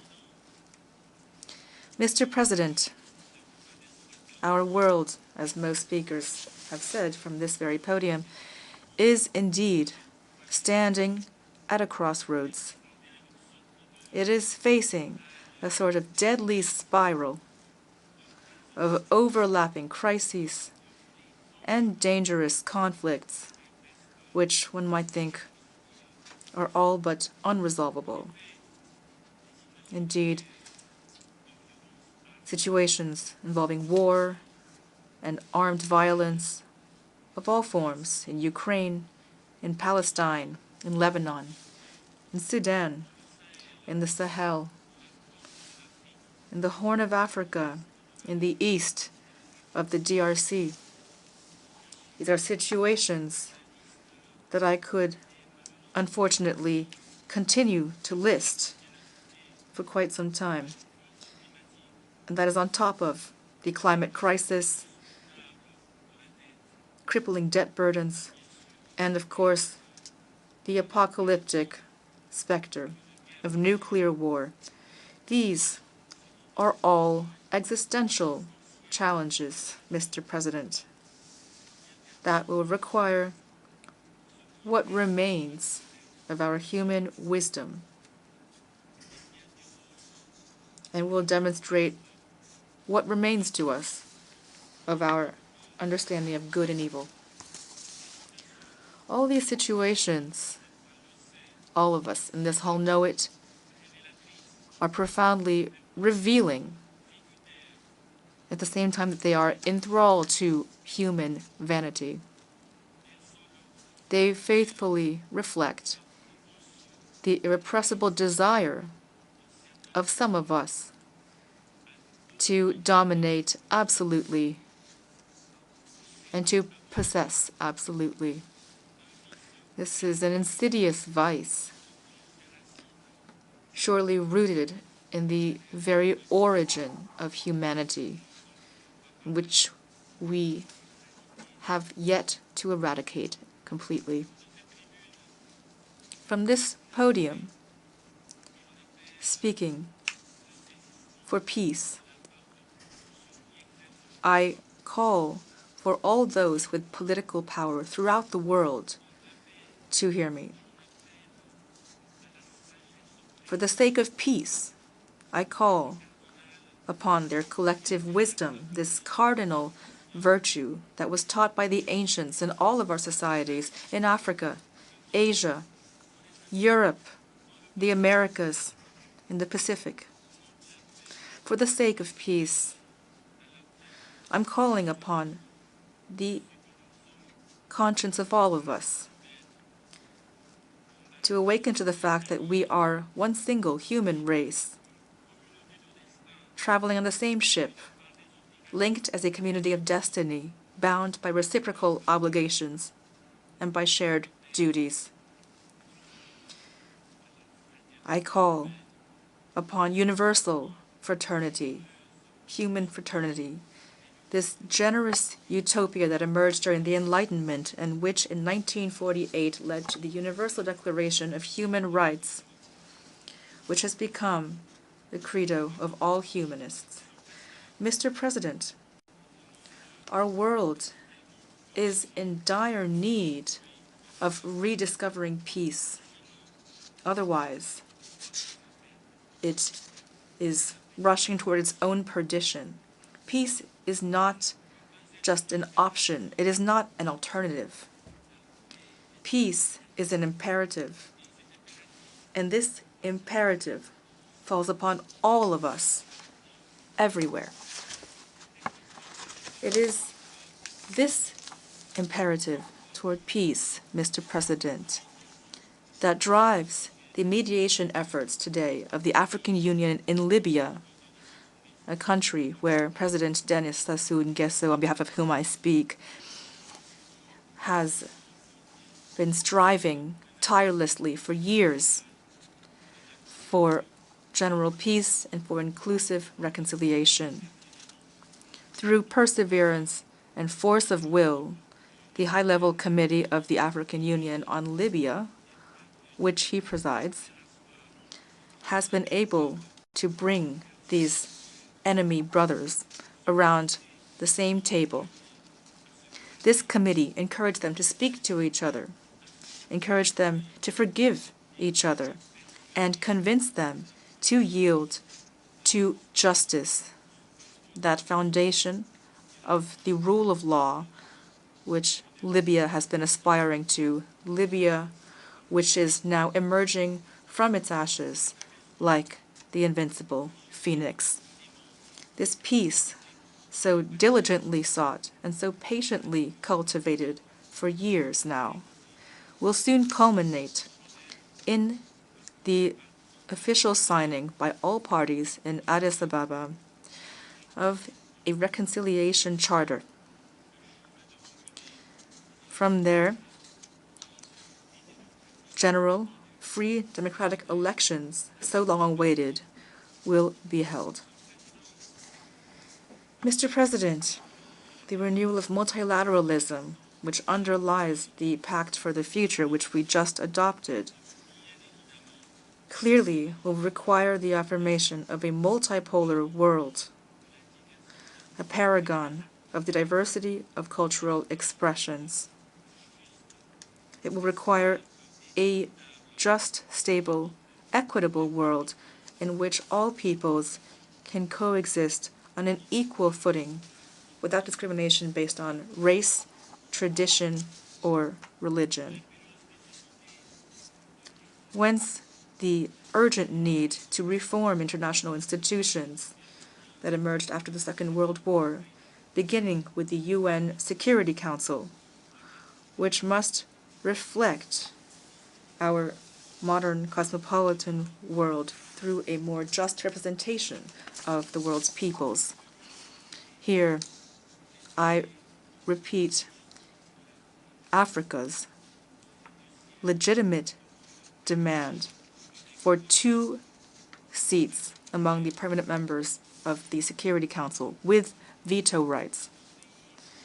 My country reaffirms the central and lasting role of the African Common Position as laid out in the Eswatini Consensus and the Sirte Declaration.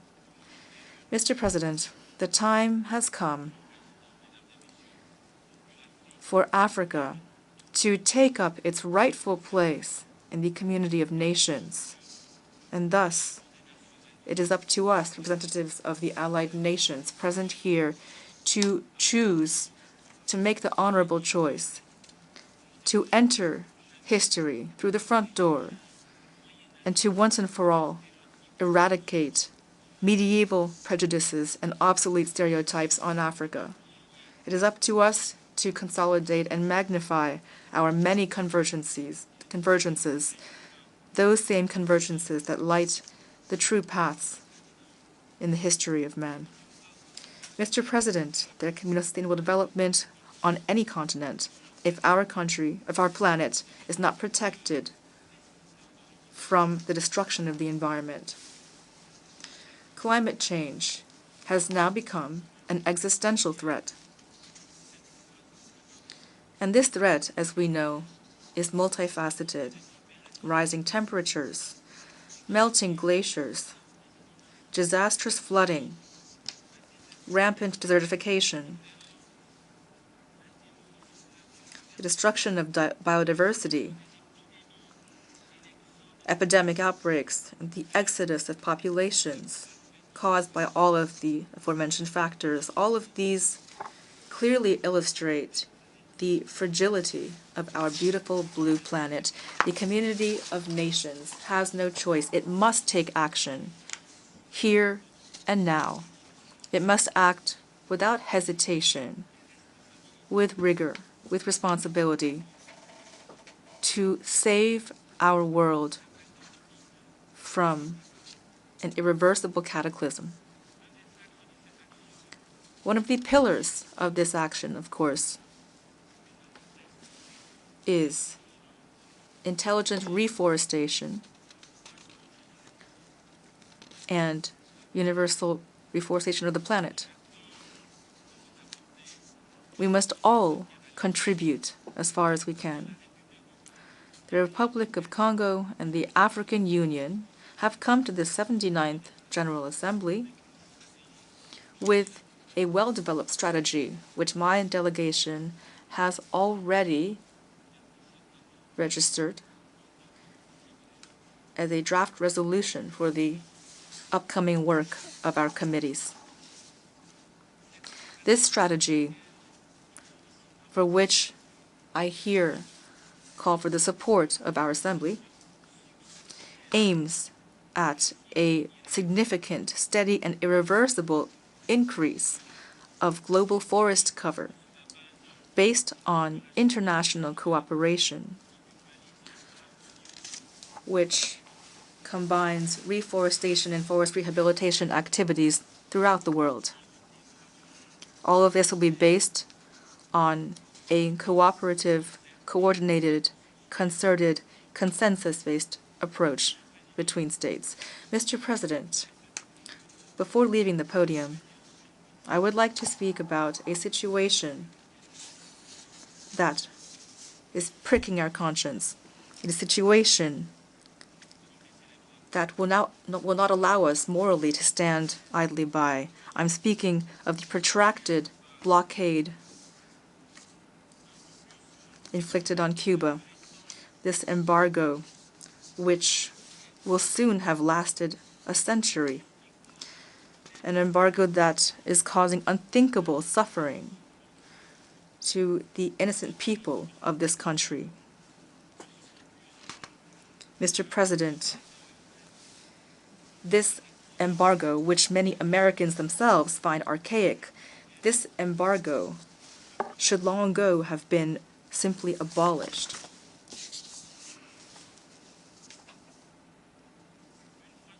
Once again, I would like to call upon the wisdom of the people and leaders of the United States, most of whom, as we know, have had nothing to do with this lingering phantom of the Cold War. I urge the government of the United States to once and for all turn the page on this painful history of two peoples both born of a melting pot, the miraculous cultural osmosis between Europe and Africa. In closing, Mr. President, ladies and gentlemen, I speak on behalf of all the peoples of the world in hoping that we can staunchly fight for the emergence of a new humanity, a peaceful humanity, which turns its back upon war and death, and which stands side by side with each other. An authentic humanity which tirelessly combats endemic poverty, a poverty that is ravaging developing countries, which is a real cancer upon our global society, which is one of the root causes of the frustration and violence that is darkening the horizons, our horizons of hope.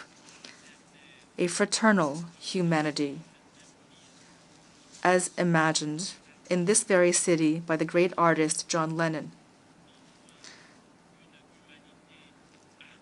And lastly, a humanity as rainbow, as dreamed of from the depths of his prison cell by the great Nelson Mandela, standing tall and proud as a baobab tree. Thank you.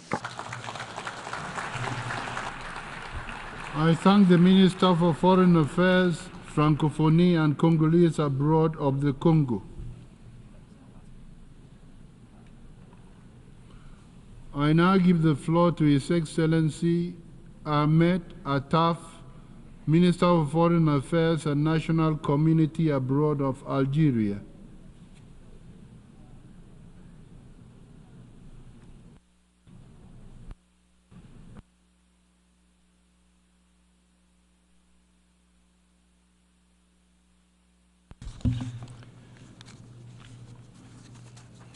Shukran. Thank you, Mr. President. We are once again meeting at the United Nations, and our world is at a critical, sensitive, and dangerous juncture. a juncture characterized by the accumulation of conflicts, crises, wars, and a widening gap of development disparities between the North and the South, as well as worsening climate change and environmental risks of all kinds. A juncture that reveals the magnitude of the shortcomings that have afflicted the collective security system in light of the tendency to resolve differences by force and the excessive and selective use of unilateral punitive measures. The failure to fulfill the commitments undertaken and the disregard for international legitimacy, as well as the increasing polarization and accompanying absence of the role of the Security Council, and the erosion of multilateral international action as a whole. Last but not least, it is a juncture that puts at stake the entire system of international relations, with the rules, principles, and controls that has been codified in the Charter of the United Nations, and the mechanisms, structures, and institutions that it is based on that have been put in place to serve the aspirations and purposes and ambitions that bind our countries. From this perspective, looking ahead to the 8th decade of the United Nations organization must be an opportunity to renew our commitment to the system that brings us together, that is based on the rule of law, not the rule of force, that is based on the power of the law, not the law of power, that is based on the power of reason, not the logic of power.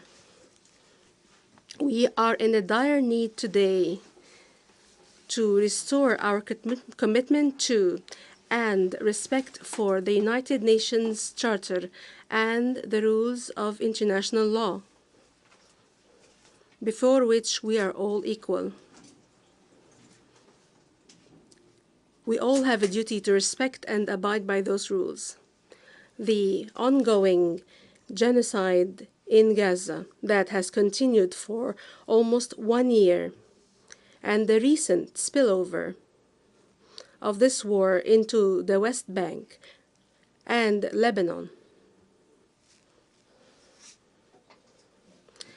and the sharp, multifaceted, multi-front Israeli escalation in the entire region, all of which could not have happened if the international community at the time had taken a firm stand that forces the Israeli settlement occupation, what has been imposed on others, namely punitive and deterrent measures, as set forth in the Charter of the United Nations under Chapter 7. The international community today should hasten to put an end to the inferno against the Palestinian and Lebanese peoples, and to rein in the Israeli occupier and its desire to engulf the Middle East region into a state of crisis, conflict, and endless war.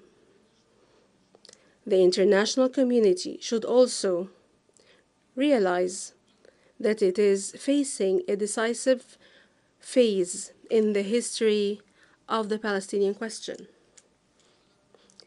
a phase that does not accept a return to the status quo ante, a phase that does not accept hesitation or inaction in supporting the national Palestinian project,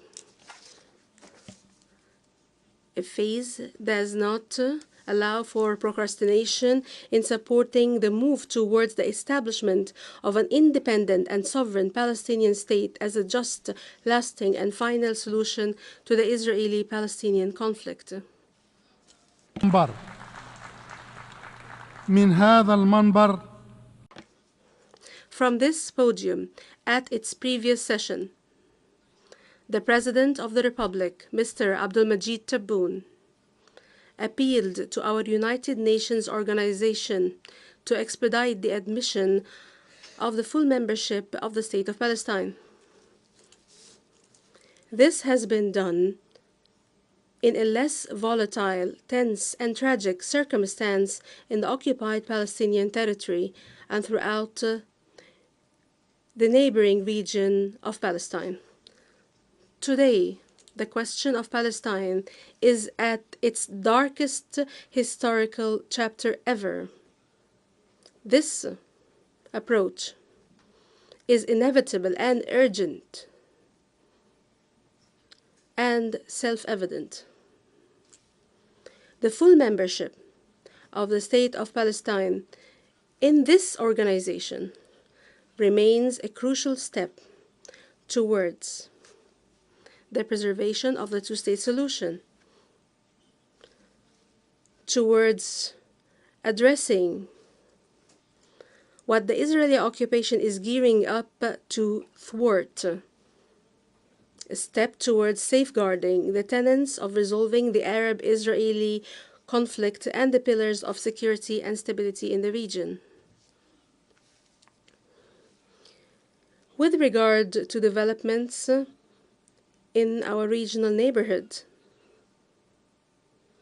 Algeria's conviction remains firm that in order to address the diverse challenges facing the states and peoples of the region require an international support and global commitment to address the different challenges that weigh heavily on our Pan-African space.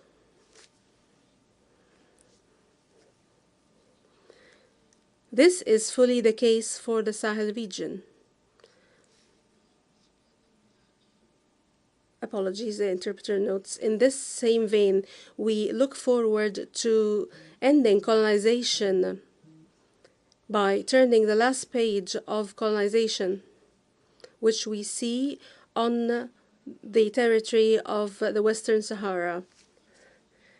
We provide all support for the Secretary General and his personal envoy in their efforts to enable the two parties, the Kingdom of Morocco and the Polisario Front, to resume the path of direct negotiation to reach a political solution that would guarantee for the Sahrawi people the exercise of its inalienable right of self-determination that is not subject to the statute of limitation. And as for those that seek to entrench the status quo of colonization by falsifying the clear facts and through desperate maneuvers to distract attention from what is clear, we would like to reaffirm that colonization must end no matter how long the time passes, and that legitimate rights of the Sahrawi people will be implemented sooner or later. As for Libya,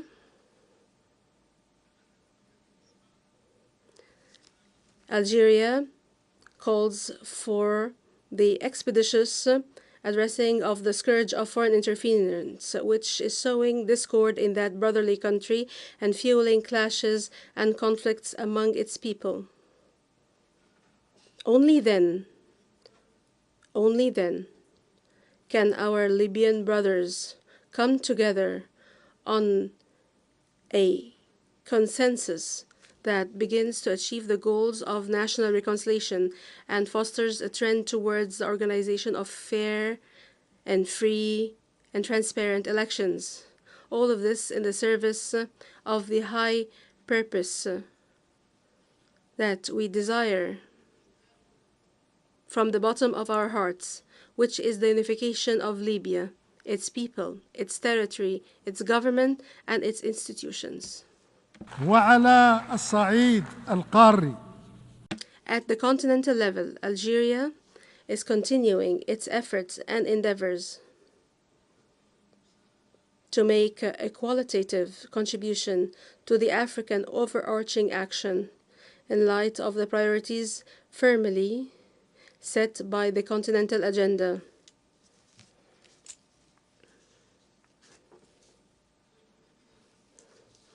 Africa, first and foremost, looks forward to the activation of African-led solutions, as well as development and implementation to put an end to conflicts and to address the different crises and conflicts that the different peoples and countries of the continent are afflicted by. Further, Africa looks forward to addressing economic development and join the revolutions in artificial intelligence, digitization, and renewable energy. Third, Africa is looking forward to advancing its strategic priorities, which are at the heart of the reform of international financial, monetary, and banking institutions, to improve African representation at these institutions, as well as the structural reform of global indebtedness, as well as international financing that is appropriate to the requirements of development at the continental level. 4. And finally, Africa looks forward to correcting the historic injustice imposed on it at the Security Council and enabling it to occupy its rightful place at this central body of the United Nations, as it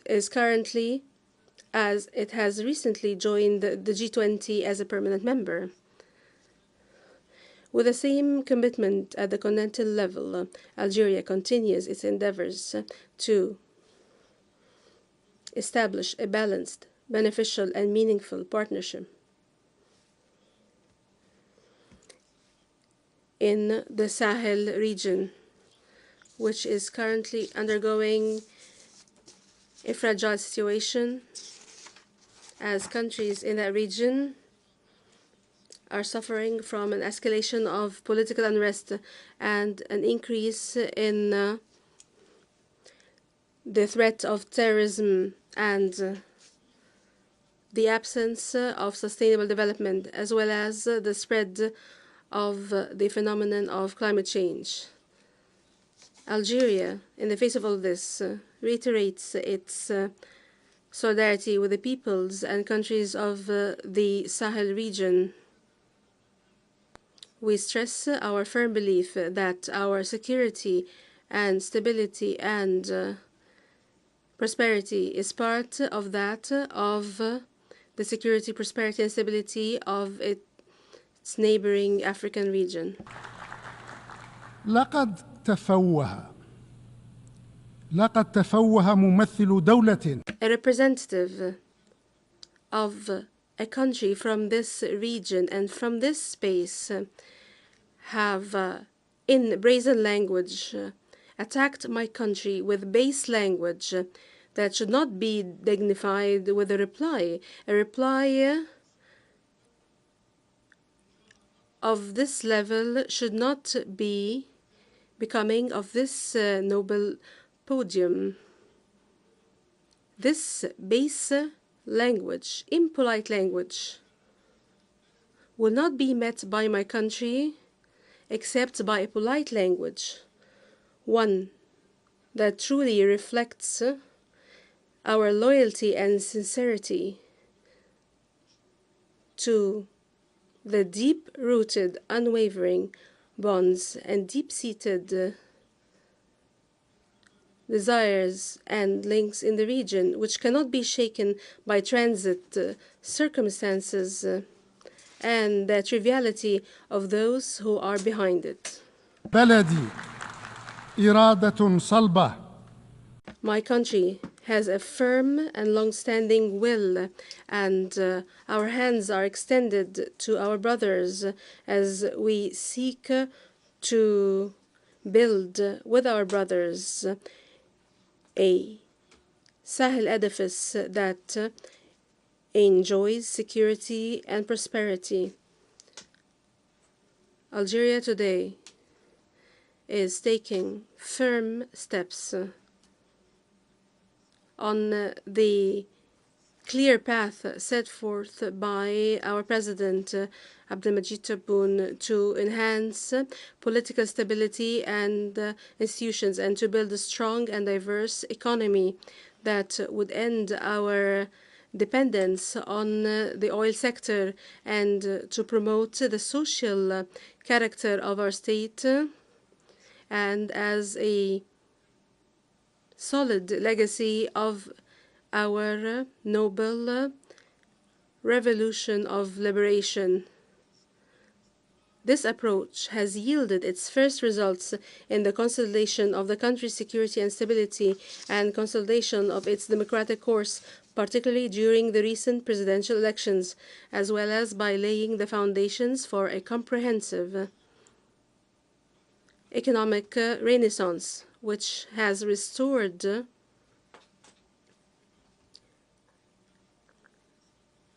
our national economy's position at the African level among the powerful economies on the continent and has opened up opportunities for profitable cooperation and partnership for all parties. In light of these achievements, Algeria is endeavoring to strengthen its relations with all brotherly, friendly, and partner states in and outside these areas of affiliation. My country also seeks to continue to work closely with all member states of our United Nations, which share our same commitment and concern to uphold the principles and values enshrined in the Charter of the United Nations. Although the current situation in our world is difficult and dangerous,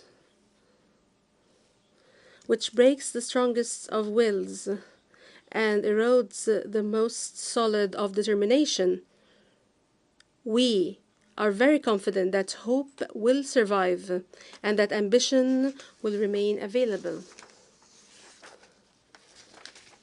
From the womb of crises, opportunities are born, and from the depths of suffering, wills are sharpened. And from the heart of hardship, hope is born. We hope from the bottom of our hearts that we will have a better world for present and future generations. I thank you, Mr. President.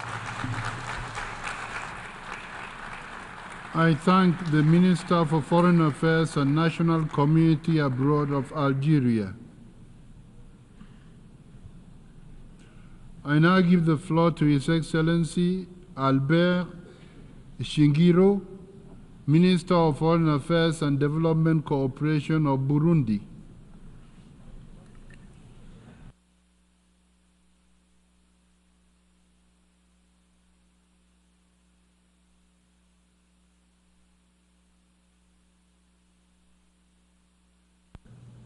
Monsieur le Président, Mr. President, Excellencies, ladies and gentlemen, heads of state and government, Excellencies, ministers, dear colleagues, Mr. Antonio Guterres, Secretary General of the United Nations, distinguished guests, ladies and gentlemen, all protocol observed. It is a great honor and a privilege for me to address this august assembly on behalf of the President, His Excellency Evariste Ndayishimiye, President of the Republic of Burundi. He wasn't able to be with you this morning, and he entrusted me with the task of representing him here to bring to you the voice and position of Burundi regarding the global challenges facing today's world. Allow me now, Mr. President, to convey to you my warm congratulations on your brilliant election to the presidency of this session. Your wisdom, Mr. President, your long and rich political and diplomatic career, your qualities as a keen listener, and your experience as a seasoned negotiator are, for us, all things that will guarantee the success of this session. You can always count on the full support and cooperation of Burundi as you discharge your mandate, Mr. President. Mr. President, your predecessor, Ambassador Denis Francis, deserves just as much admiration and recognition because he discharged his mandate with devotion, skill, and brilliance during the session that we have just closed. Allow me also, Mr. President, to pay equally deserved tribute to the Secretary General of the United Nations, Mr. Antonio Guterres, for his service to humankind, service rendered through his courageous action, still underway to make the United Nations an organization close to the peoples of the world, despite the complex global arena in which the organization works. Mr. President, the theme chosen for this session, namely leaving no one behind, acting together for the advancement of peace, sustainable development, and human dignity for present and future generations, is particularly fitting given that today's world is hurtling full throttle towards fragmentation, and we're seeing values of peace, solidarity, and mutual comprehension being called into question. This fragmentation seems to go hand in hand with a new form of radicalization, which is drawing member states further and further away from reaching an understanding about how to address the global challenges facing us in a spirit of compromise and mutual trust. Today, more than ever before, Mr. President, it would seem that the majority of us act as if we were alone in this world. We act as if others did not exist or did not count. Solidarity has become a rare commodity at the very moment where we need it the most. Positive values are being eroded throughout the world. And yet we know that all conflicts, be these direct or proxy conflicts that the world has experienced, are born of the same seed. That is the denial of others, others' interests, whether those interests, that identity, be cultural, religious, or civilizational. In other words, all conflicts arise from the loss of trust, geopolitical jostling, and deliberate misinformation. All of these polarize countries and paralyze societies in a situation which is increasingly worrying. As is only right and proper, Mr. President, my country staunchly condemns all of those who wish to impose their points of view, their practices, or their values or schools of thought upon others. Using the diplomacy of might is right, we condemn all of those who attach political conditions to development aid, whilst at the same time, Mr. President, forgetting that the world is multipolar, that difference in diversity is a driving force for development, economic growth, and the very thriving of our societies. If embraced as the asset that it is, diversity in all its dimensions is a mine of opportunity, possibilities, and a source of great inspiration. Many points of view, in all their richness, experiences, and practices, create a wealth of ideas, knowledge, understanding, and tools to accept the other. All of these can significantly increase a society's ability to prosper, to understand the various points of view in today's world, and allow us to consequently live in peace and in harmony with our environment, be this our immediate neighborhood or further afield. As you know, Mr. President, cultural diversity and the diversity of values are a powerful lever to create ties that are stronger than our differences. Cultural diversity brings people together and as such supports social cohesion, peace, security and peaceful coexistence.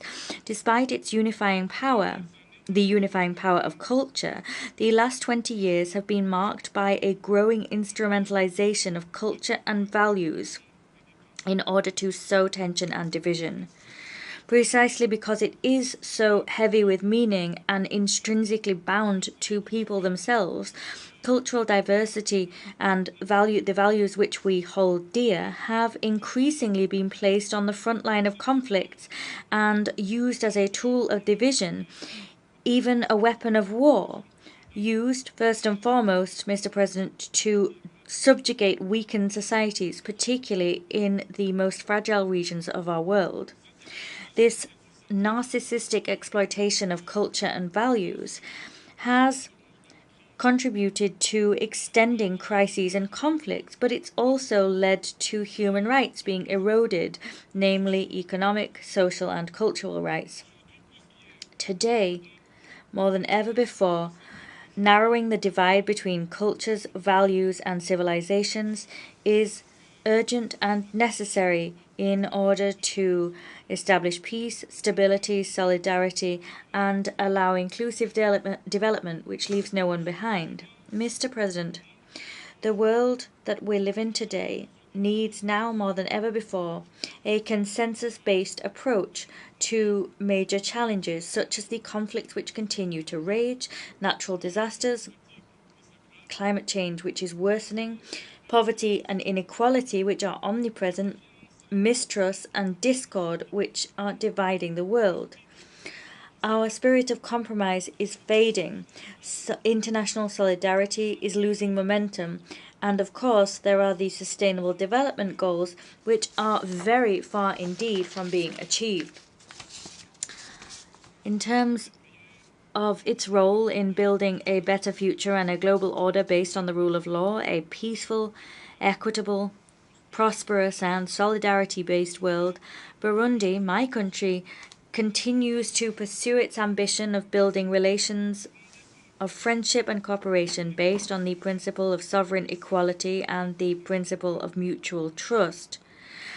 Our goal is to make Burundi a country that is a friend of all and an enemy of no one. Mr. President, Burundi is a true advocate of multilateralism, a multilateralism in which all countries, whatever their size, level of development, have a role to play in addressing the challenges of our time. You yourself, Mr. President, and our Secretary General already said as much, quite rightly indeed. In this regard, Burundi opposes unilateral measures imposed by certain stakeholders. These measures can unravel and destroy social fabric in the countries and societies targeted. Turning now to the implementation of UN Agenda 2030, Mr. President, if nothing is done to reverse current trends, we are slowly heading towards a situation where we fail to uphold the promise that we made to humankind in 2015 in this very same hall. We stand only 6 years from our deadline. The Secretary General's report on the SDGs and their achievement clearly demonstrates that only 17 to 18% of the SDGs are on track to be achieved. Almost half have seen only scant or moderate progress. More than a third have seen no progress at all, or progress has even been undone. In the face of such an alarming situation, we the people have no time to waste. We need to act together and quickly to save future generations who will judge us by our actions or by our inaction as appropriate. Mr. President, it is crucial that the international community step up efforts to address the various challenges and meet the needs that exist, with particular effort being made to assist countries in special situations such as LDCs, landlocked developing countries and small island developing states. The goal here should be to reverse current trends and leave no one behind as we collectively agreed to do in 2015 through the UN Agenda 2030. Mr. President, nationally, Burundi, like all other nations, is working night and day to significantly improve its people's quality of life. The people of Burundi firmly believe that the only path towards genuine political independence involves economic independence. And to achieve that, Mr. President, the government of Burundi, under the leadership of the President of the Republic, has implemented an ambitious vision, but a feasible one. That vision looks to make Burundi an emerging country in 2040 and a developed country in 2060. The goal sought in the reference document of our President here is to build a nation where its population enjoys full well-being. Our goal is to see a sustained continuation of production and structural changes leading to longer life expectancy and the meeting of fundamental needs. We're also looking through this document to reduce unemployment and poverty in all its forms and manifestations. By 2040, Mr. President, Burundi intends to stand as a country of peace, a country in which everyone lives in decent conditions, where no one dies from preventable diseases. We will be a competitive economy driven by the agro-food sector and our industry, which will be high in added value. Will also be driven by mining for the benefit of our people, and all of this will be done whilst protecting our natural environment and by paying due attention to equity and gender balance. Burundi will always stand on the side of solutions, and we reiterate our commitment to the peaceful resolution of disputes throughout the world, using tools which preventive diplomacy makes available to us, namely dialogue, cooperation, joint work, and negotiation. You are, of course, aware, Mr. President, distinguished delegates, that no developing country, or rather, says the Speaker, no development is possible without development, and peace cannot be possible without development. Peace without development is a mere pipe dream. Peace and development are two sides of the same coin. The terrorist threat, Mr. President, and the dangers linked to violent extremism have increased greatly in number in recent years, and this is having an ever more bitter impact at a local, regional, and international level. In the face of this existential threat, Burundi has committed to continuing and strengthening its cooperation with other nations to prevent and combat terrorism and violent extremism.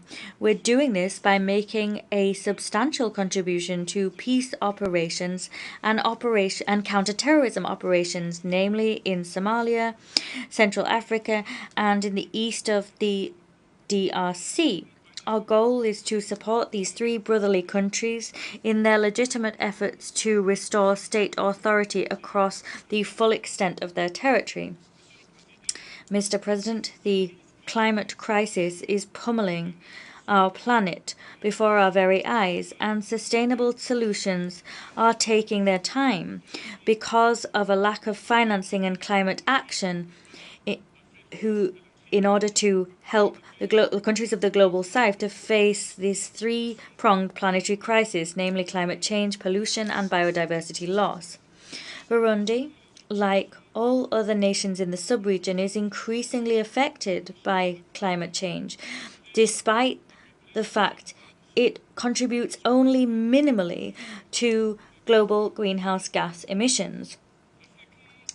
The frequency of adverse climate phenomena such as floods, landslides, droughts, the rising levels of Lake Tanganyika are all demonstrations of how we're facing climate change. These events are affecting agricultural cycles, causing harvest loss, food insecurity, and the erosion of local ecosystems. We're calling for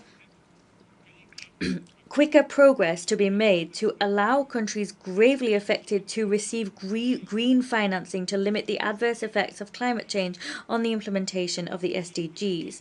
Mr. President, in order to do its part to stop climate change, Burundi, like other nations that signed the Paris Agreement, made a commitment through its nationally determined contributions document.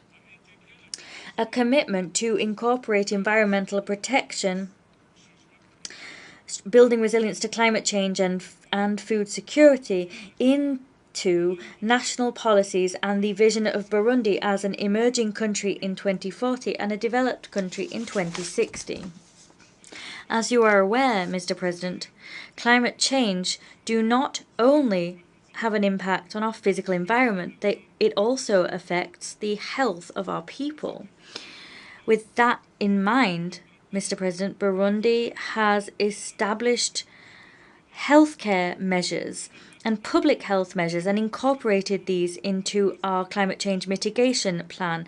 And we beat the record set in the recent report of the Global Alliance for Climate Change, because we're now at the top of the list in terms of countries that have given the most attention to their population's health in their mitigation plans. Mr. President, several initiatives to protect and restore landscapes have also been taken, namely a far-reaching national reforestation program called Ewu Burundi Arambaye, or Covered Burundi in French. This plan looks to promote agroforestry and the tracing of forest cover, and this plan seeks to involve all sectors of society. I'd like now to look at human rights, one of the challenges to be addressed.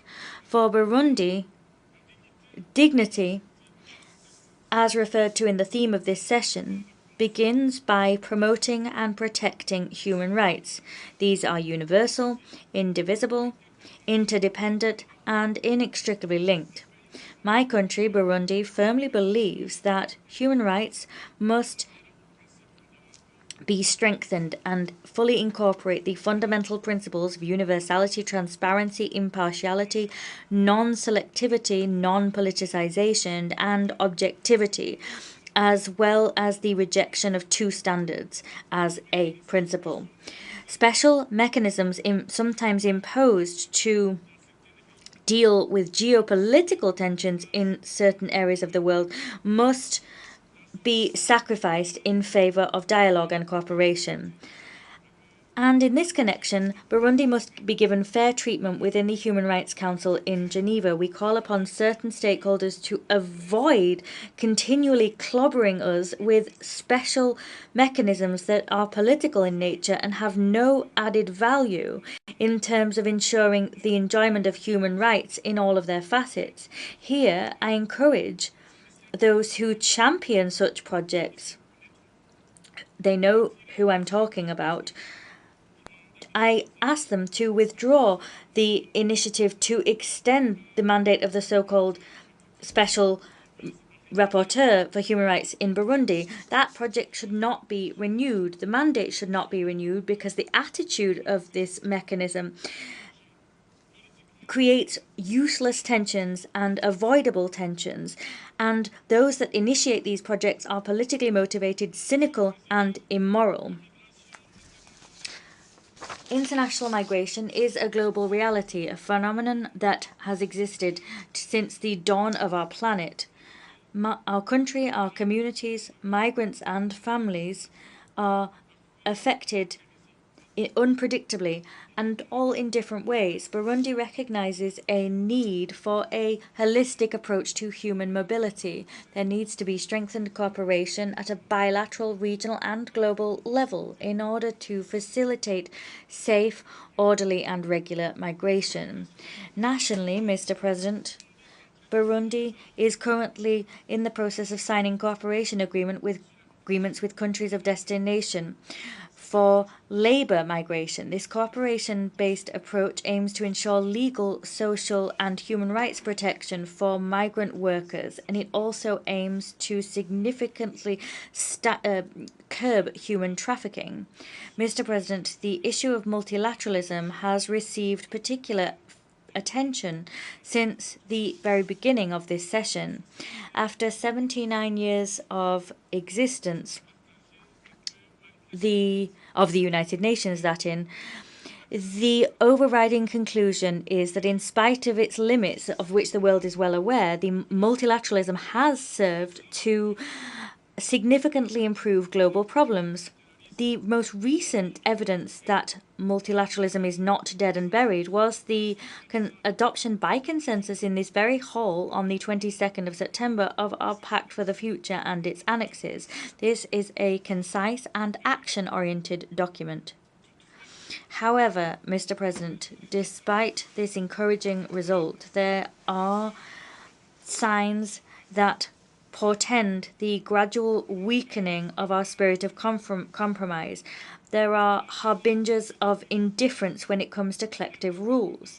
In an increasingly globalized world where we're increasingly interdependent, no state, however powerful that state might be, can alone hope to address the challenges it faces. States must strengthen mutual commitment, must adopt a coordinated approach based on fair rules of the game to avoid unilateral actions which, as you are aware, take the form of clear interference in the domestic affairs of other countries in clear violation of the principles and values of the UN Charter.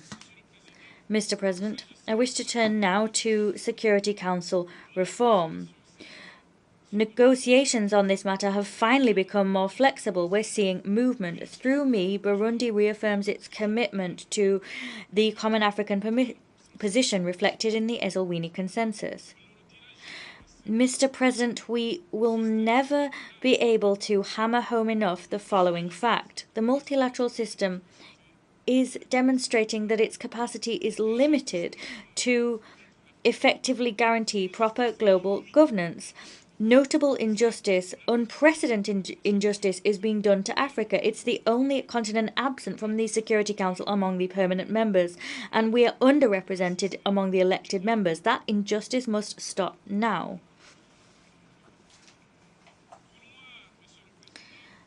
The desire to perpetuate the exclusion, Mr. President, of more than 1,200,000,000 inhabitants from the table around which we take our major decisions is quite simply unacceptable. Mr. President, universal, equitable, and affordable access to information as well as to information infrastructure is also one of the major challenges of our age. The Internet can be a tool to bring peoples and spaces together, and that's why it was designed. However, the spider web, as we seem to call it, prioritizes rich countries, whilst at the same time developing countries have low levels of internet connectivity. This is particularly true in Africa.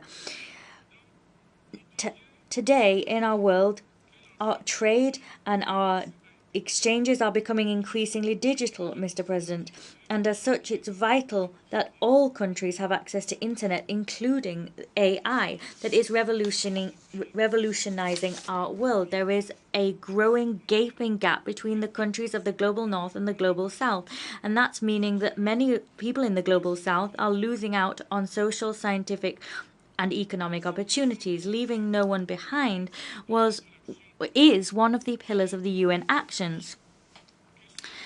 And so, as a matter of absolute urgency, this digital gap must be closed in the interests of current and future generations.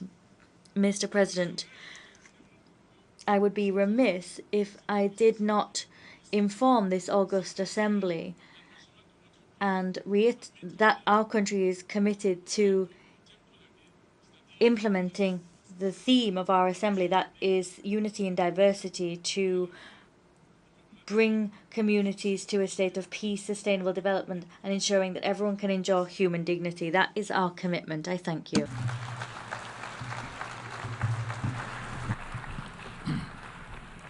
Muchas gracias al ministro. My thanks go to the Minister for Foreign Affairs and Cooperation of Burundi. I now give the floor to Her Excellency Mélanie Joly, Minister for Foreign Affairs of Canada.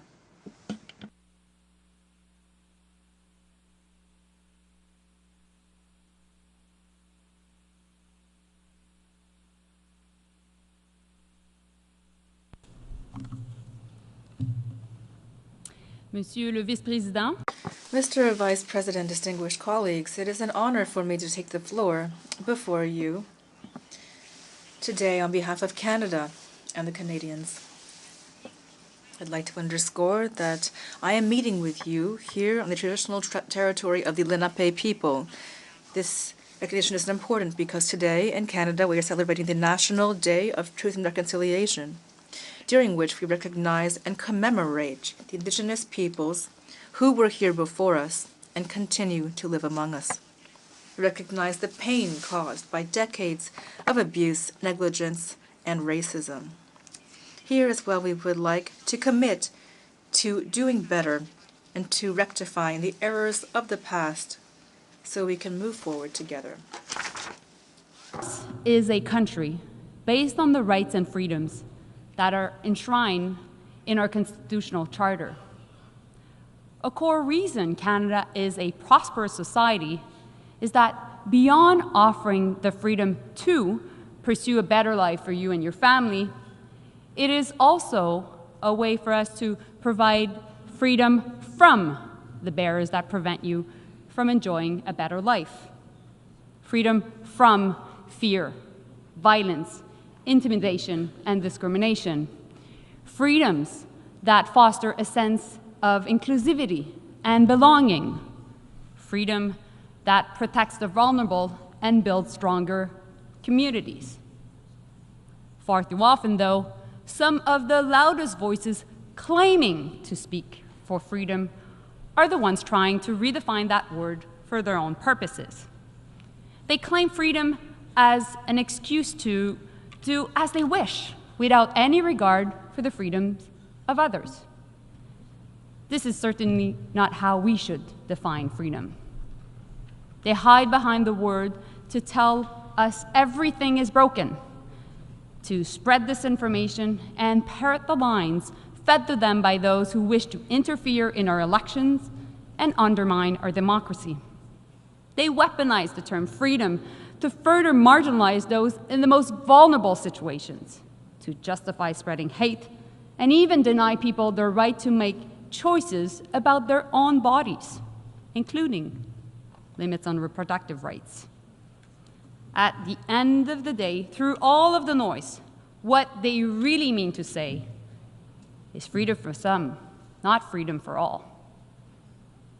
Often, the people who claim to speak for freedom are the same people who want the government to decide who people can love, who they are, or even what they can wear. We see it in our country.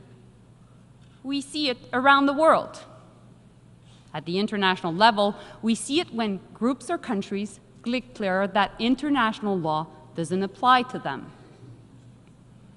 In Afghanistan, we see it taken to its extreme as the Taliban continued to impose inhumane rules against women and girls, banning them from being in public so they are invisible, robbing young girls of the fundamental right to an education. How is that respecting human dignity? How is that protecting the best interests of their people? They need to be held accountable. Last week, Canada joined Australia, Germany, and the Netherlands with the support from 22 other countries to take steps to hold Afghanistan accountable under the Convention on the Elimination of All Forms of Discrimination Against Women. The Taliban cannot make international law disappear through simple decrees. Canada is a country that values freedom from oppression, not the freedom to oppress others. There should be nothing controversial about protecting human rights, including the dignity of all men and all women alike. On Haiti, the world cannot sit idly by as people suffer. La violence des gangs et la corruption incontrôlée. Gang violence and unchecked corruption in Haiti have created a disaster for the population, which has plunged into deep insecurity, with civilians being shot and children dying of hunger. Canada has always maintained that this crisis must be resolved by Haitians, for Haitians. Therefore, the Presidential Council for the Transition and the Government of Transition is striving to restore order, but they can't do so alone. The Haitian people needs a multinational support and security mission that works together with the Haitian National Police, not only to help the police restore order, but also to meet the population's basic needs. That is why Canada has invested more than $100 million to support that mission. It is doing its part. We must show the Haitian people that we will not abandon them. The UN Security Council must send a clear message to this effect, and I'd like to thank them for their decision today. I also would like to thank CARICOM and Kenya for the crucial role they are playing in the response to this crisis. Together, we can bring about lasting peace and stability in Haiti. Mr. President, what is happening in the Middle East is an unspeakable tragedy. Thousands have been killed in Israel, in Gaza, and in Lebanon, including many Canadians. This is a senseless war that goes against the dignity of human beings. The suffering on all sides must end. What the world continues to witness is a repeated cycle of violence where civilians pay the heaviest price. Canada is joining those urging Israel and Hezbollah to accept an immediate ceasefire. We need to create space for peace talks and save lives. There cannot be war in Lebanon, full stop. UN Security Council resolutions must be respected. Families in southern Lebanon and families in northern Israel must be able to safely return to their homes. We have, and always will, insist that civilians be protected wherever they're from. Next week marks 1 year since the terrorist attacks by Hamas against Israel. And last March, I visited Kibbutz Kfar Aza, one of the communities attacked on October 7. I met Ayelet, a mother grieving her son who was brutally murdered in the attack, and he died protecting his fiancée. Ayelet recounted the terror of that day, the search for loved ones in burned homes. As she spoke about the horrors of October 7th, we heard the bombs as they landed in Gaza nearby and felt the ground shudder. In that moment, the duality of the tragedy befalling the Israeli and Palestinian people was profound, and it is a moment I will never forget. The situation in Gaza is inhumane. The level of suffering is unacceptable, and it must stop. Innocent Palestinians, women and children cannot pay the price of defeating Hamas. It must end. And a ceasefire is needed immediately. Hostages must be released. This requires both sides making real efforts.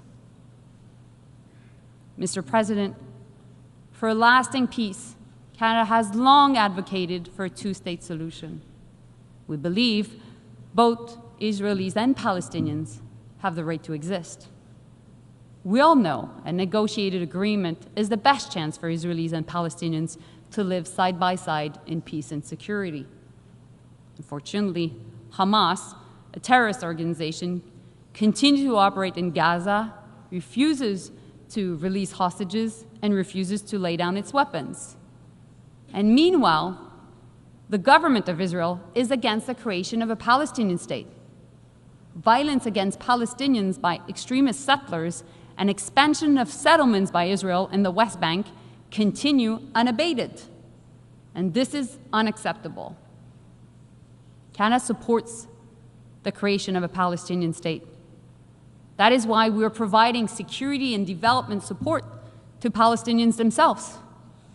We will officially recognize the state of Palestine at the right time, when it is the most conducive to building a lasting peace, and not necessarily as the last step of a negotiated process. More than anything, this conflict has led to unspeakable pain. Communities are hurting. People have the right to protest peacefully, but nobody has the freedom to intimidate others.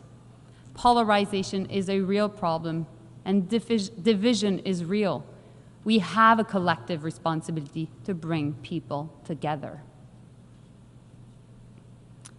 Mr. President, it's now been 2.5 years since Russia launched its illegal invasion of Ukraine. The human cost continues to grow. No country has the right and the freedom to invade its neighbor, and there's no freedom to impose your will on others. This aggression is a blatant violation of the UN Charter. Russia needs to get out of Ukraine now. And the Ukrainian people have the right to be free from fear and from aggression. They have the right to decide what their own future should be. And Mr. President, we all know that if Russia's aggression goes unchecked here, it will continue. Many countries in the region and the hemisphere are wondering if they will be next. And the world must not back down in denouncing this unjustifiable aggression, and Canada will not back down from its support for Ukraine.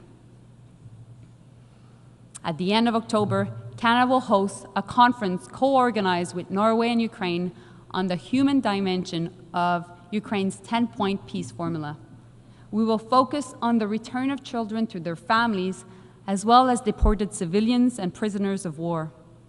Everyone, those affected by this war, is entitled to freedom from violence and from being forced from their home. Monsieur le Président, Mr. President, the issues I've just spoken about have to do with massive challenges, and this institution has a key role to play to bring us toward solutions together. The UN's detractors accuse it of being unable to resolve the problems that the world is facing today. And worse, some, one might call them conspiracy theorists, even think that the UN is the cause of some of these problems. Both of these groups are ignorant of reality and the strength of this organization. The UN is a unique platform allowing us to come together and speak to each other on an equal footing, to try to reconcile our differences, sometimes profound, through discussion and through seeking consensus. And that is why Canada supported the adoption of the Pact for the Future during the Summit of the Future held last week. The Pact is a starting point, allowing us to work together to ensure the lasting place of this organization. The UN is not perfect, true, but progress is possible. As said by Secretary General, we simply cannot build a future for our grandchildren with a system built by our grandparents. So let us build that future together. Mr. Vice President, for almost 80 years now, no woman has occupied the post of Secretary General. That is unacceptable. Last week, I had the great honor, together with my colleague from Jamaica, to host in Toronto about 15 women ministers of foreign affairs from throughout the world. Our intention is clear. The next leader of this great institution must be a woman. It is high time for us to be able to say proudly from this podium and throughout the world, Madam Secretary General.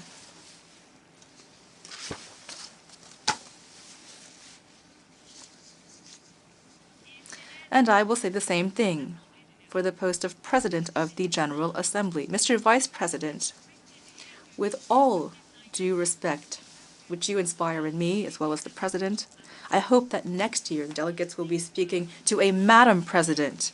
And I think that many of us here today share that desire. Mr. President, let me speak to you about my mother. She will be so pleased to know that I'm speaking about her here at the United Nations. You know, my mother and my grandmother are among millions of women throughout the world who fought fiercely for equal rights. They did so alongside the mothers and grandmothers of many of those present here today in this room. Recently, my mother said that we are now part of the consolidation generation, and she's quite right. Being part of our generation means that we need to consolidate the gains that have been made over time and fight against those who are trying to roll back this progress. It also means that we need to continue to fight so that women and girls everywhere have the right to make choices about their own bodies and their own lives. We see the difference this gap in freedoms creates. When women are robbed of the right to decide when to have children, they lose out on education and job opportunities. And when women don't have access to safe abortions, their lives are put at risk. And when women are denied access to safe contraception and fertility treatment, they lose the power to make choices that have the most profound impacts on their lives. Attacks on sexual and reproductive health rights are an attack on equality rights, and they're an affront to basic dignity. Nous devons toujours avoir le... We must all have the right to choose for ourselves what kind of birth control to use. And we must be able to choose for ourselves whether to resort to abortion or assisted reproduction. We, women, have the right to be equal in everything: education, employment, and every other opportunity. We are women, and we are proud of being women. We will never back down. Together, we'll continue to move forward for our sisters, our daughters, and our granddaughters.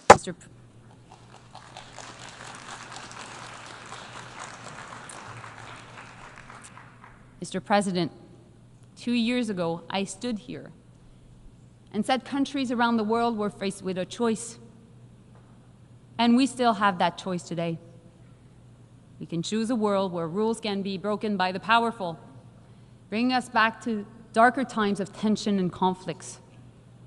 Or we can choose a world to uphold human rights, opportunities for all, peace and prosperity, where people work together to solve problems. Canada will work with partners to move us beyond this moment of crisis. A new future is being shaped. We must not fail. Thank you. Merci.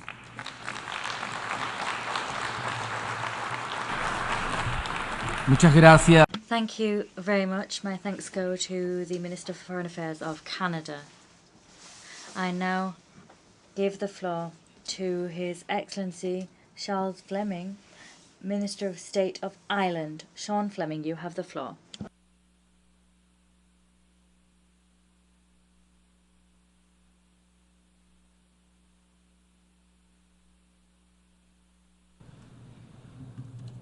President of the General Assembly, distinguished heads of state and government, Secretary General and Excellencies, we gather here at a very important moment.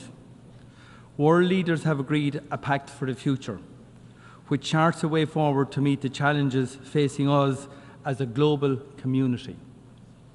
To do so, we must honour existing commitments, including the Sustainable Development Goals and the 2030 Agenda, and be ready to adapt to new and emerging challenges. It requires us to address the interlocking crises of climate change, conflict, hunger, injustice and underdevelopment. And it requires us to protect the means to achieve progress. For generations, the multilateral system, with the UN Charter at its heart, has driven our best advances. I believe we have a shared responsibility to bring about a world in which each of us can thrive in safety, dignity and peace. We are accountable to those who will follow us, and accountable to each other to uphold the UN Charter, to stand up for international law, to ensure the peaceful settlement of disputes, to defend the universal and indivisible nature of human rights, and to pass on to the next generation a functioning, multilateral system. Mr. President, the rules-based international order and the international human rights system are our greatest assets in achieving and sustaining peace. Human rights provide a common binding framework. We believe every state has a duty to support and strengthen the international human rights regime and to defend it where it is challenged. That is why Ireland is seeking membership of the Human Rights Council for the period 2027 to 2029. We are doing so because we deeply are committed to human rights. We wish to further contribute to the UN human rights system and the valuable work of the Human Rights Council. We hope that we can count on the support of many of you in this room here today who share our belief in the values and principles we have collectively established. We also have a duty to uphold international law and international legal order. Ireland is fully committed to supporting the essential work of the International Court of Justice and calls on all states to abide by its rulings.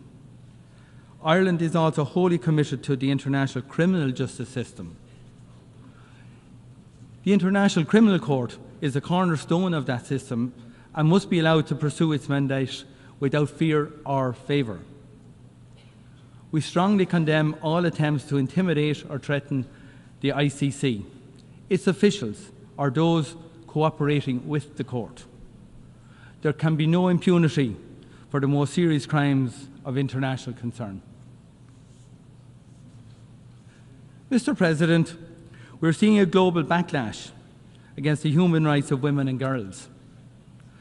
The gender persecution in Afghanistan stands out for its cruelty and must be denounced. In too many parts of our world, we see hard-won progress threatened and even reversed. We cannot accept this. Our commitment to gender equality must be non-negotiable. We must also address the unacceptable rise in attacks on the right to life, liberty and security of LGBTQI people in all corners of the world. And we must unequivocally condemn all forms of racism, intolerance and hatred, including anti-Semitism, anti-Muslim hatred and the persecution of Christians. Mr. President, we are already seeing the destructive impact of climate change. It is clear that climate change is the driver and multiplier of instability and conflict. Ireland worked hard to address this during our recent term on the Security Council. Climate change threatens each and every one of us. From small island developing states in the Pacific and the Caribbean and elsewhere to countries in Africa, Asia and Latin America. Those who have contributed least to climate change are among the most vulnerable to its impacts. This is an enormous injustice. As we approach COP29, we must do everything we can to reduce fossil fuel emissions. As a fellow island state, Ireland is working to support adaptation and loss and damage activities. We need collective action at speed and at scale to avert the most catastrophic impacts of the climate crisis. Ireland and our EU partners will play our role. At the UN last year and again at the Pact for the Future, we have recommitted to the Sustainable Development Goals. Now we need to act with urgency as progress on these targets falters. Ireland's international development budget is at record levels and per capita. We are one of the strongest providers of humanitarian assistance on this planet. We are firmly committed to global solidarity and to reaching the furthest behind first. We will maintain our focus on action to end hunger and malnutrition, and especially the needless global scandal of child wasting and stunting. We will remain champions of gender equality and the empowerment of women and girls. Mr. President, we face the very real prospect of a regional war in the Middle East. I am deeply concerned at the spiralling violence and the situation in Lebanon. Hezbollah has long been a malign actor in the Lebanon and in the region. We have consistently condemned its attacks. But massive and ongoing Israeli airstrikes on densely populated areas are causing indiscriminate death of civilians and destruction on a vast scale. Hundreds of thousands have been forced to flee. A ground war would be truly catastrophic. All parties to conflict have an obligation to abide by the international humanitarian law. There can be no exceptions. I call on all parties to immediately de-escalate, to step back from the brink, and to exercise restraint.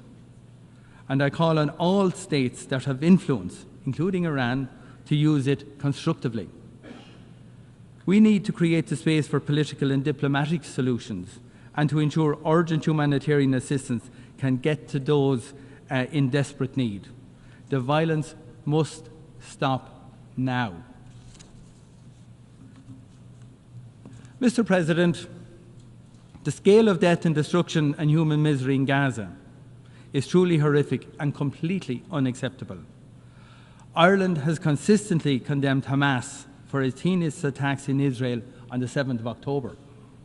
The taking of hostages is unconscionable.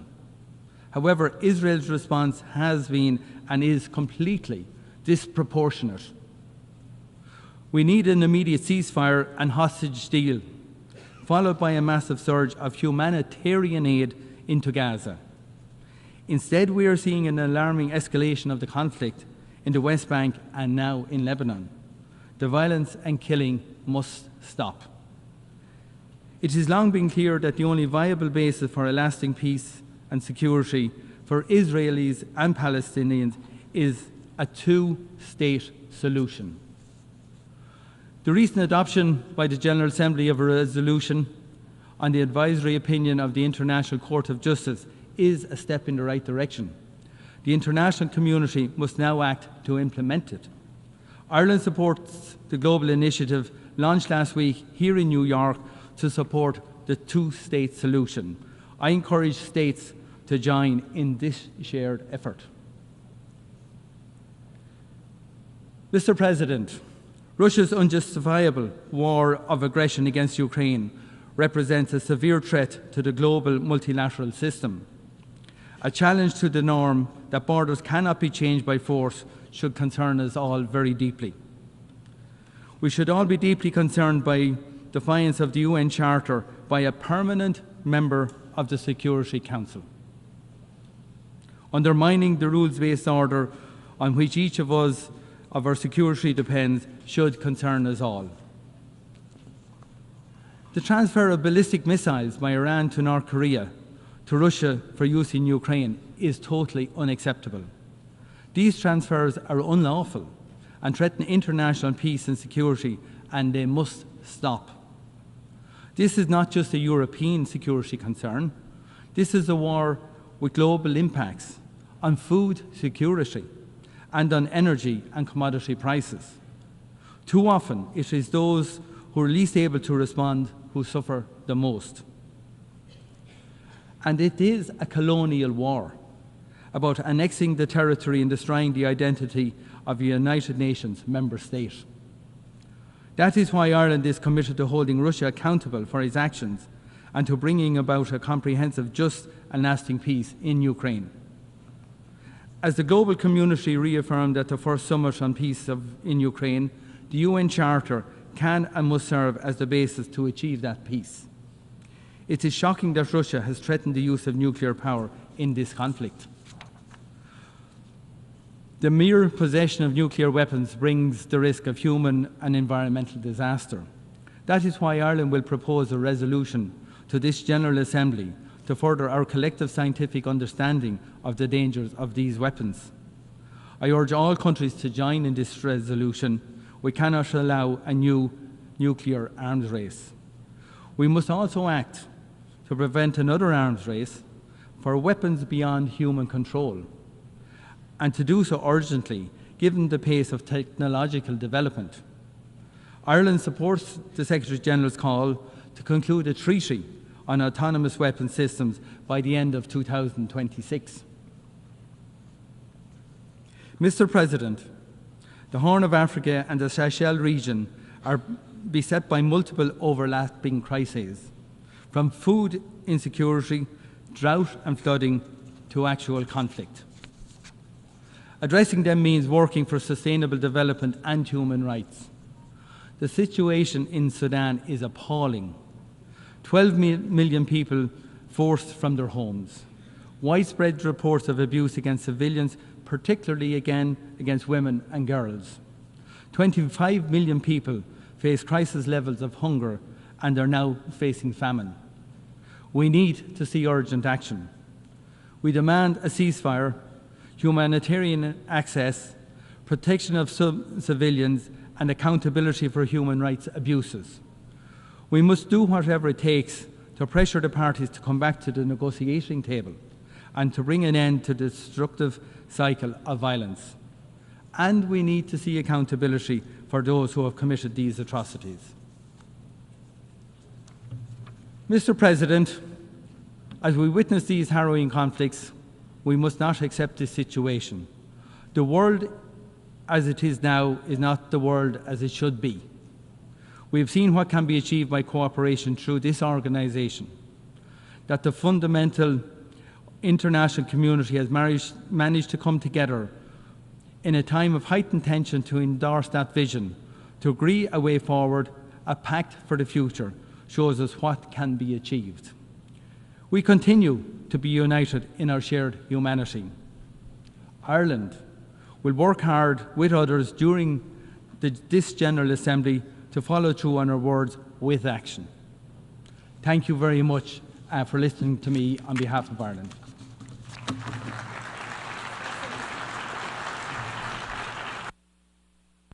Muchas gracias al ministro.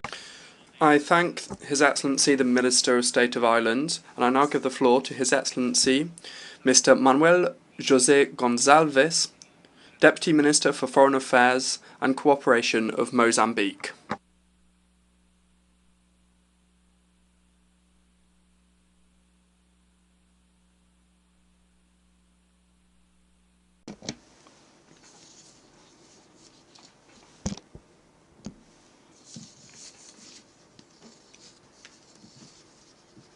Mr. President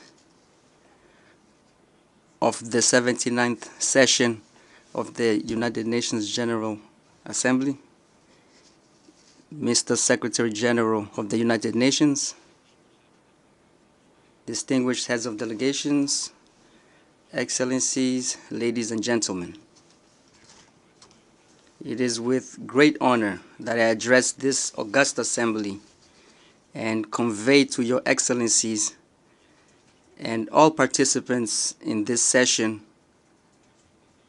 a special greeting from His Excellency Filipe Jacinto Nyusi, President of the Republic of Mozambique. We congratulate His Excellency Philemon Yang on his election as President of this session and wish him success in fulfilling his mandate. Our greetings are extended to the other members of the Bureau. We assure you of our full support in carrying out your duties.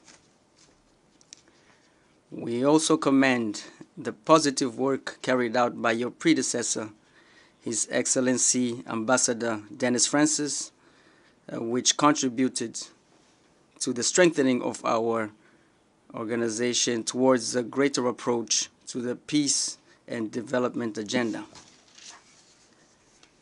We extend a word of great appreciation to the Secretary General of the United Nations, His Excellency Antonio Guterres, for his tireless dedication and advocacy in promoting multilateralism for global peace and security.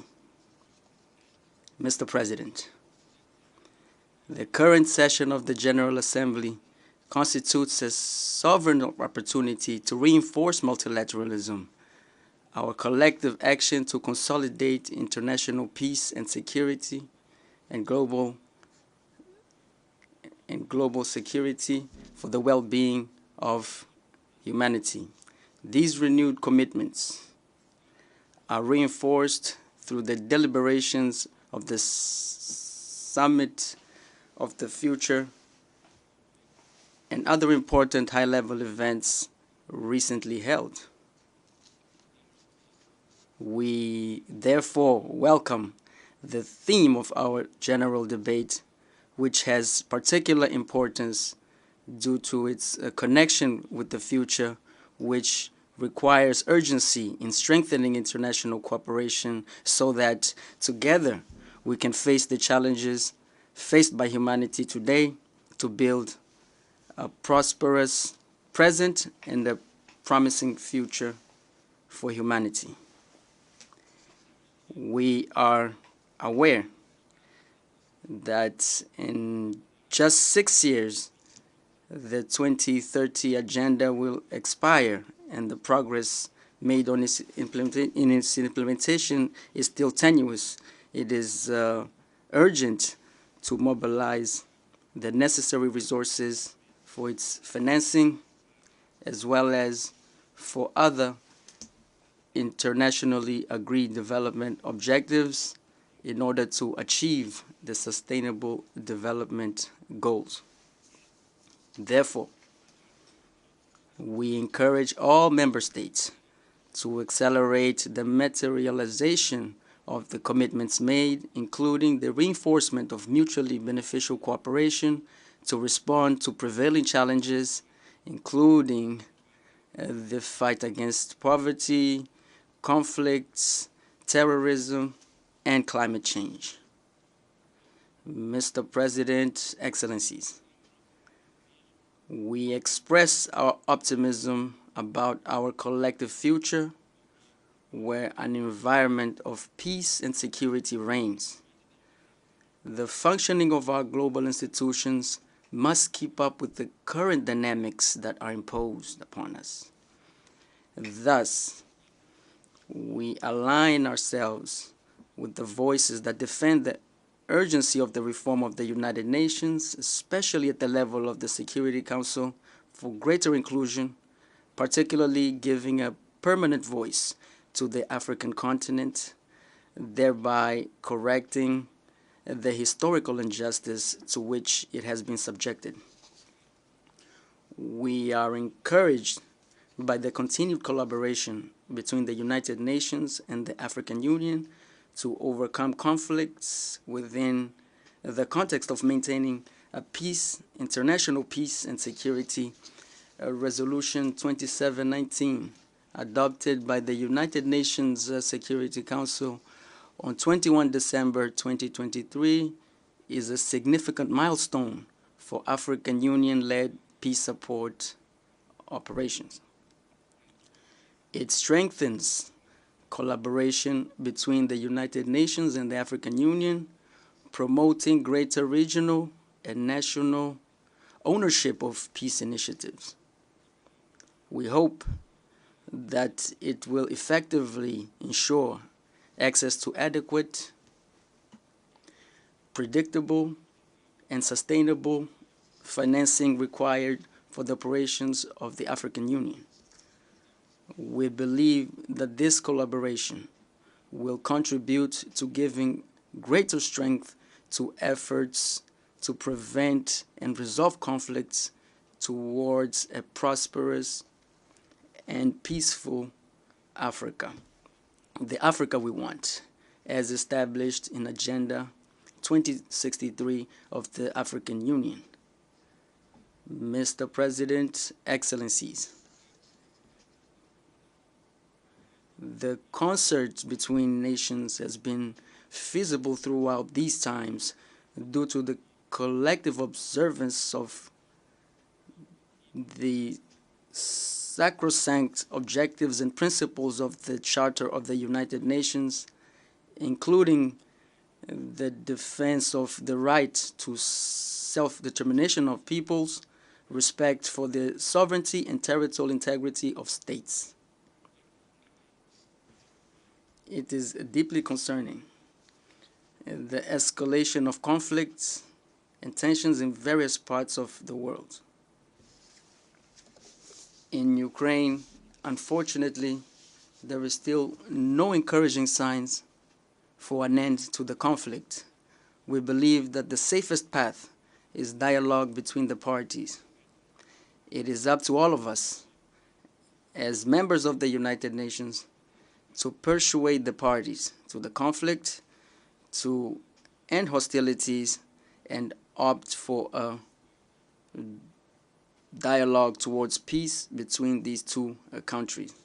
In the Middle East, in violations of the principles of international law and international humanitarian law, the conflict continues to take human lives among the civilian population, particularly children, women, and the elderly, as well as destroying civilian infrastructure, causing the tragedy that we unfortunately witness. We call for the cessation of hostilities and the protection of innocent civilians from the conflict. The vision of the existence of two sovereign states, Israel and Palestine, as full members of the United Nations, is the fairest formula that will ensure sustainable peace and stability in this region. In Africa, we are also concerned about the conflict in Sudan, which has killed thousands of innocent civilians, including refugees, causing an unprecedented humanitarian disaster. We reiterate our calls to the parties to the conflict to end hostilities and the need for dialogue in order to restore peace and stability. Mr. President,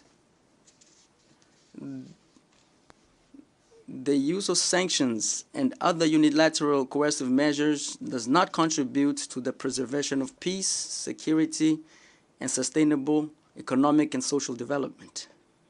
Unilateralism is contrary to the multilateralism enshrined in the Charter.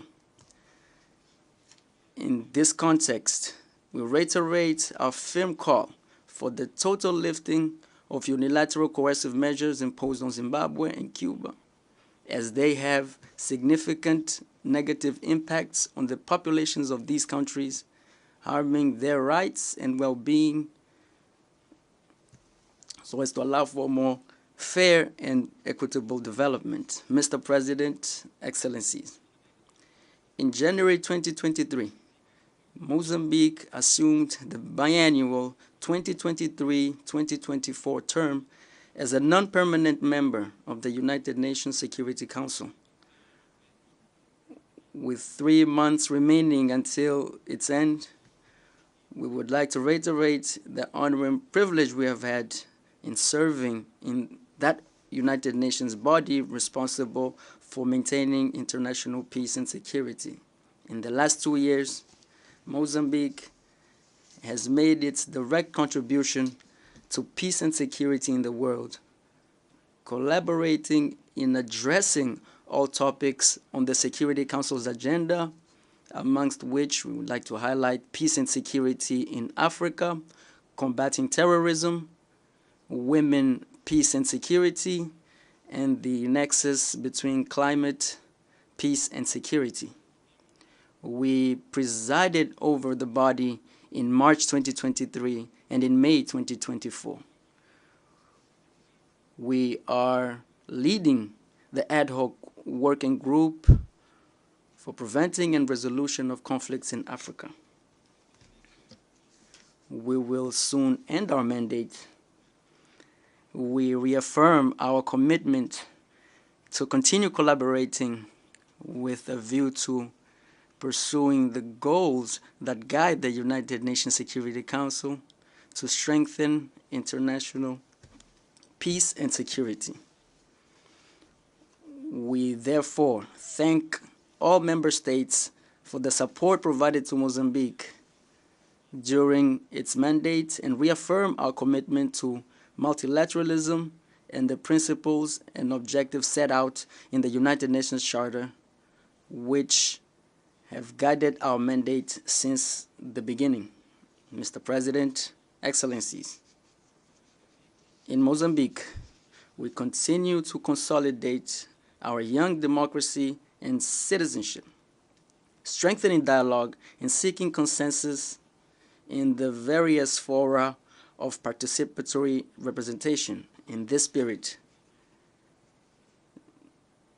the 7th presidential and legislative elections and for the provincial assemblies will take place on the 9th of October. In the fight against terrorism in the province of Cabo Delgado, our vigorous action against this phenomenon has resulted in progress with the support of SADC and Rwanda and international cooperation partners, despite the prevailing challenges.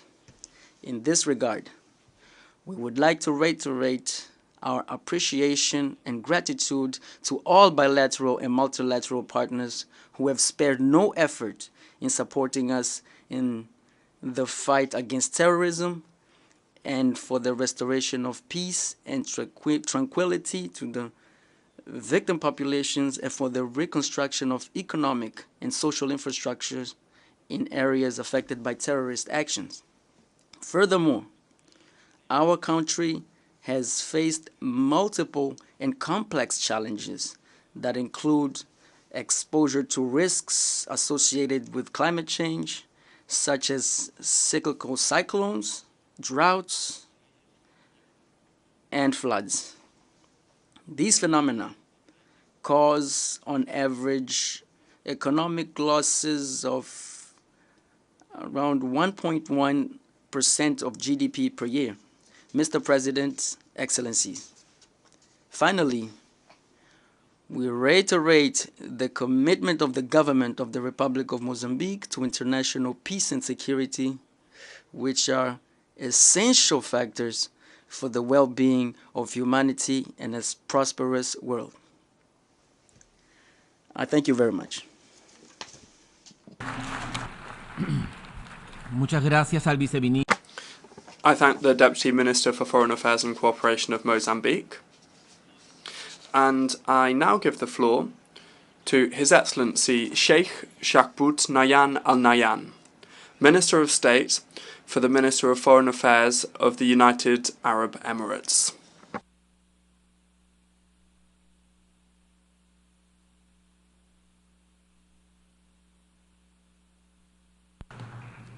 Assalamu alaikum wa rahmatullahi wa barakatuh. May the peace, mercy, and blessings of God be upon you. Mr. President, at the outset, I would like to thank His Excellency Dennis Francis for his outstanding leadership of the previous session. I also congratulate His Excellency Philemon Yang on assuming the presidency of the 79th session of the General Assembly, and I wish him success in this endeavor. From the podium of this General Assembly, a place that has always embraced our ambitions and agonies, we call upon all of you to join hands and work together to create a better world for our sons and daughters and for future generations. A better world in which they can enjoy a decent, prosperous, and stable life. A world in which all political, diplomatic, and economic capabilities and the latest technological and scientific advancements are harnessed to preserve life in all its forms.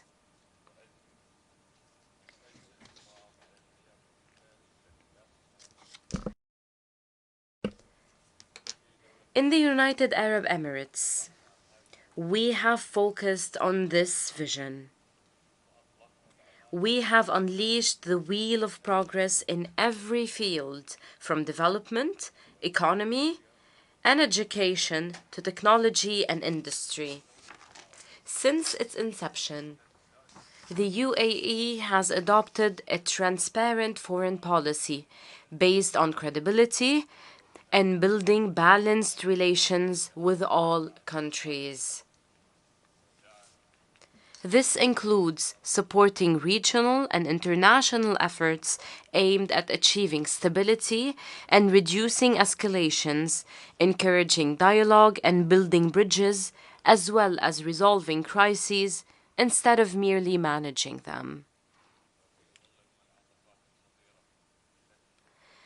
As our world stands at a dangerous crossroads, we must redirect the compass of our international action to focus on a set of fundamental and non-negotiable principles. Most importantly, we must stand united in the face of contentious issues, support all peoples without applying double standards, ensure the protection of civilians, uphold the rule of law, as well as commit to human rights and respect the principles of good neighborliness.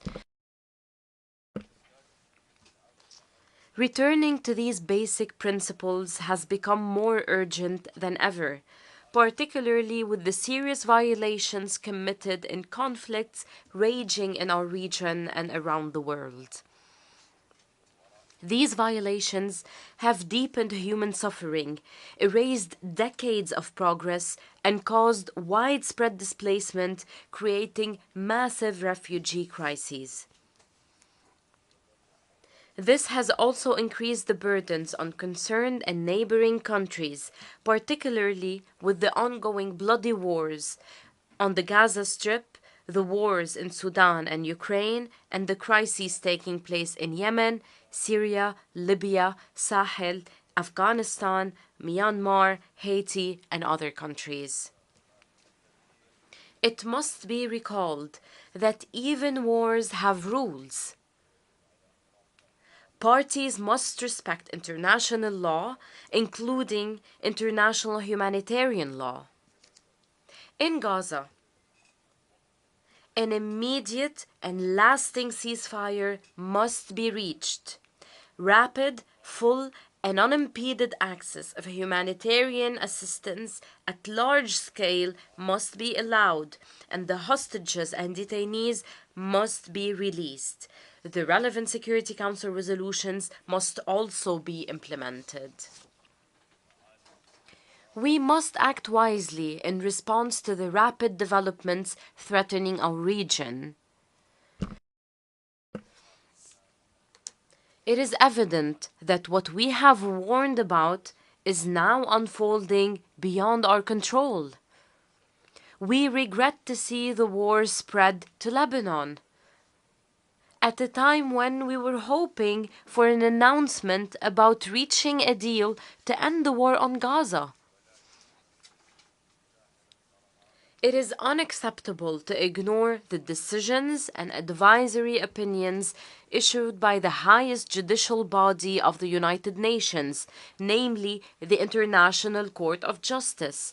This includes the provisional measures issued by the court regarding the war on Gaza. In this context, we call for maintaining the security and safety of people. We must safeguard regional and international stability, including the security of international navigation, trade routes, and energy supplies. This is especially crucial in light of continued attempts by terrorist and extremist groups to exploit people's suffering for their own political goals. In the Sudan, the warring parties must stop the fighting immediately and permanently and allow unhindered and sustainable access to humanitarian assistance across borders and conflict lines.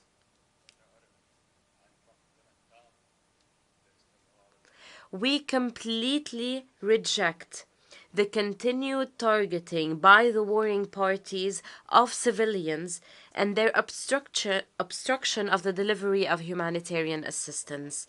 We strongly condemn the blatant attack launched by the Sudanese armed forces on the residence of the ambassador of the United Arab Emirates in Khartoum on the 29th of September 2024. in flagrant violation of the fundamental principle of the inviolability of diplomatic premises and of international conventions and norms, particularly the Vienna Convention on Diplomatic Relations. We call on the warring parties to engage seriously in peace talks. In this regard, we emphasize the importance of building on the positive outcomes achieved in the meetings of the Working Group of the Aligned for Advancing Life-Saving and Peace in Sudan Group, ALPS. We commend all initiatives aimed at finding a comprehensive solution to the crisis. We must all continue working with regional and international partners to alleviate the suffering of the Sudanese people to ensure a safer and more prosperous life for them. In Ukraine, the impacts of the ongoing war have transcended seas and continents. Therefore, it is imperative to find a peaceful solution to end this conflict, which has increased global polarization, created refugee and prisoners crises, and affected global food security. Through our continued engagement with all parties, my country contributed to the release of around 2,000 prisoners of war through mediation efforts between the Russian Federation and Ukraine. We continue to push for dialogue and de-escalation, and we support recovery and reconstruction. As we speak of resolving protracted crises, we must reiterate our full support of Morocco's sovereignty over the Moroccan Sahara region, as well as for the Autonomy Initiative to maintain the territorial integrity of the Kingdom of Morocco. Mr. President, in numerous crises, my country refused to allow the international response to be obstructed by growing global polarization or obstacles imposed by warring parties. To this end, my country has sought to overcome these challenges and has utilized all available means to enable humanitarian work to continue. To help all those in need around the world, in line with our commitment to the legacy of Sheikh Zayed bin Sultan Al Nahyan, the founder of the UAE. Today, His Highness Sheikh Mohammed bin Zayed Al Nahyan, President of the UAE, may God protect him, directed $100 million in urgent relief aid to the brotherly people of Lebanon to support them in facing the current challenges. When the war intensified in the Sudan, pushing millions of people towards a multidimensional humanitarian disaster, the UAE devoted its efforts to supporting the Sudanese people. We recently contributed $100 million to support UN efforts to address the humanitarian repercussions of this war in the Sudan and neighboring countries. In addition, we established 2 field hospitals in Chad to provide medical services to all those in need, including Sudanese refugees. Similarly, we spared no effort in supporting the innocent people besieged in Gaza. To this end, we have sent urgent aid by land, air, and sea, and provided treatment to the sick and injured Palestinians through the field hospital we established in Rafah and the floating hospital in Al Arish. The UAE also continues to help in evacuating the wounded and sick and their families from Gaza, most of whom are children and cancer patients, to receive the necessary treatment in UAE hospitals.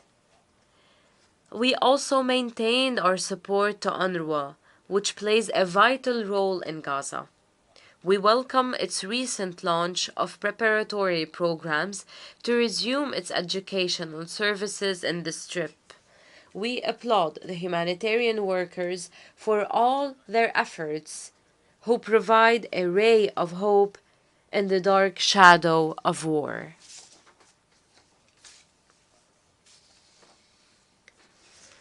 If we want to bring an end to the 7-decade-long vicious cycle of the Palestinian issue, then we must take concrete steps towards the establishment of an independent Palestinian state with East Jerusalem as its capital, based on the two-state solution.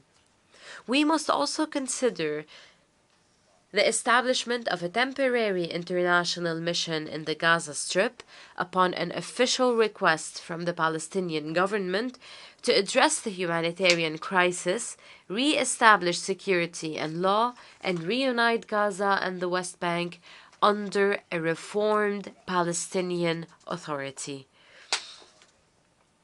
This would enable the Palestinian Authority, after it is reformed, to take firm steps towards reaching a comprehensive and just political solution for the Palestinian issue. My country believes that the state of Palestine, which just a couple of weeks ago took its new seat in this hall like every other nation, has fulfilled the requirements for full membership in this organization.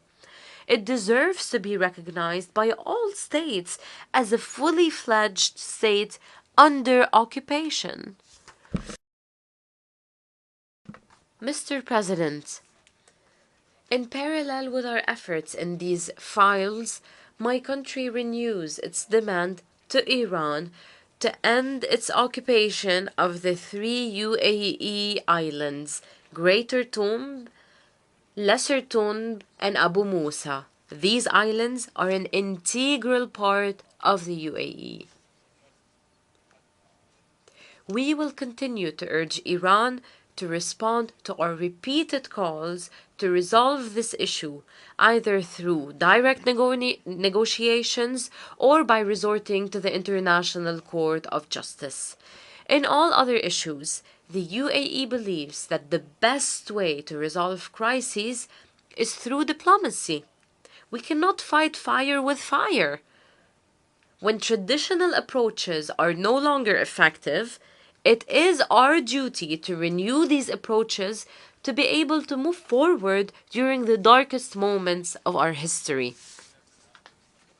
Mr. President, building a secure and prosperous future requires renovating the mechanisms of multilateralism to better address the serious challenges surrounding us.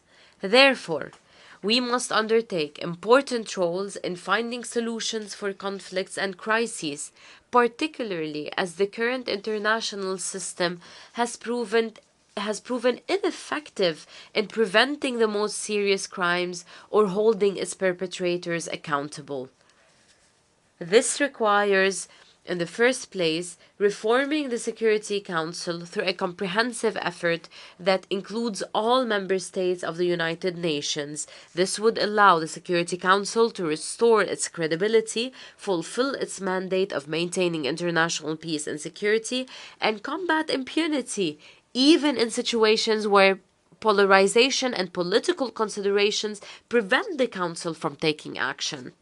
Developing and poor countries must also be at the center of any international effort. We also must ensure that women and young people are empowered to play their critical and meaningful roles in all aspects of collective action. While we are preoccupied with addressing the current reality, we must not lose sight of the importance of crisis prevention efforts. The deadliest wars in history did not break out overnight.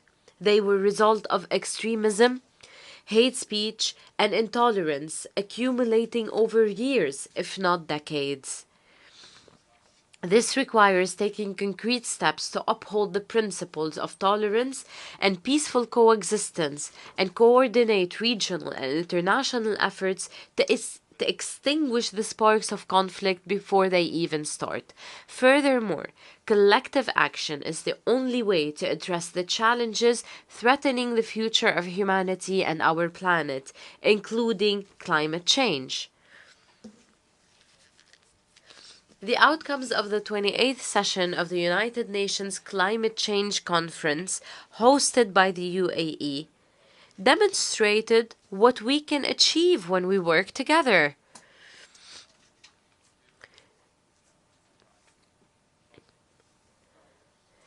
The historic UAE consensus, adopted by 198 countries, embodies a global consensus on developing measures to prevent global warming above 1.5 degrees Celsius and operationalize the Loss and Damage Fund to compensate the countries most affected by climate change. We will continue to cooperate with everyone to support climate action and clean and renewable energy solutions, including through the Troika of the Presidencies of the Conference of the Parties initiative with Azerbaijan and Brazil to provide a concrete response that contributes to the achievement of the objectives of international climate agreements. We will also continue our efforts to address the issue of water scarcity and provide sustainable clean water for all, including through the UN Water Conference, which we intend to host in the UAE in 2026 in partnership with Senegal. Our other initiatives in this field, most notably, our other initiative in this field is most notably the Mohammed bin Zayed Water Initiative launched this year. With this forward-looking spirit, we seek to explore and harness the potential opportunities provided by advanced technologies, as well as transform emerging technologies, such as artificial intelligence, to find innovative solutions for our businesses, lives, and government services. We believe that international attention and investments should be directed towards these technologies to accelerate sustainable development and achieve transformative shifts in addressing the challenges we face in different fields. This will allow the bridging development gaps and supporting progress for all. Mr. President, let us seize this opportunity to reform international collective action, our refuge in difficult times. Let us work together, hand in hand, to create a bright future that the next generations will be proud of. Thank you, Mr. President.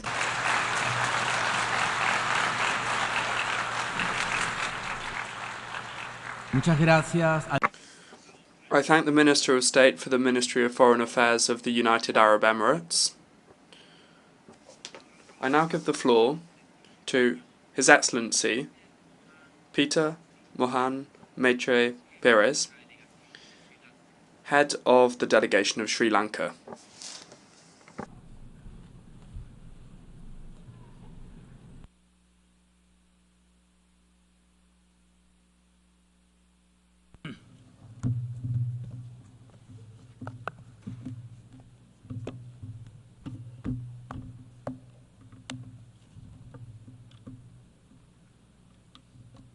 Mr. President,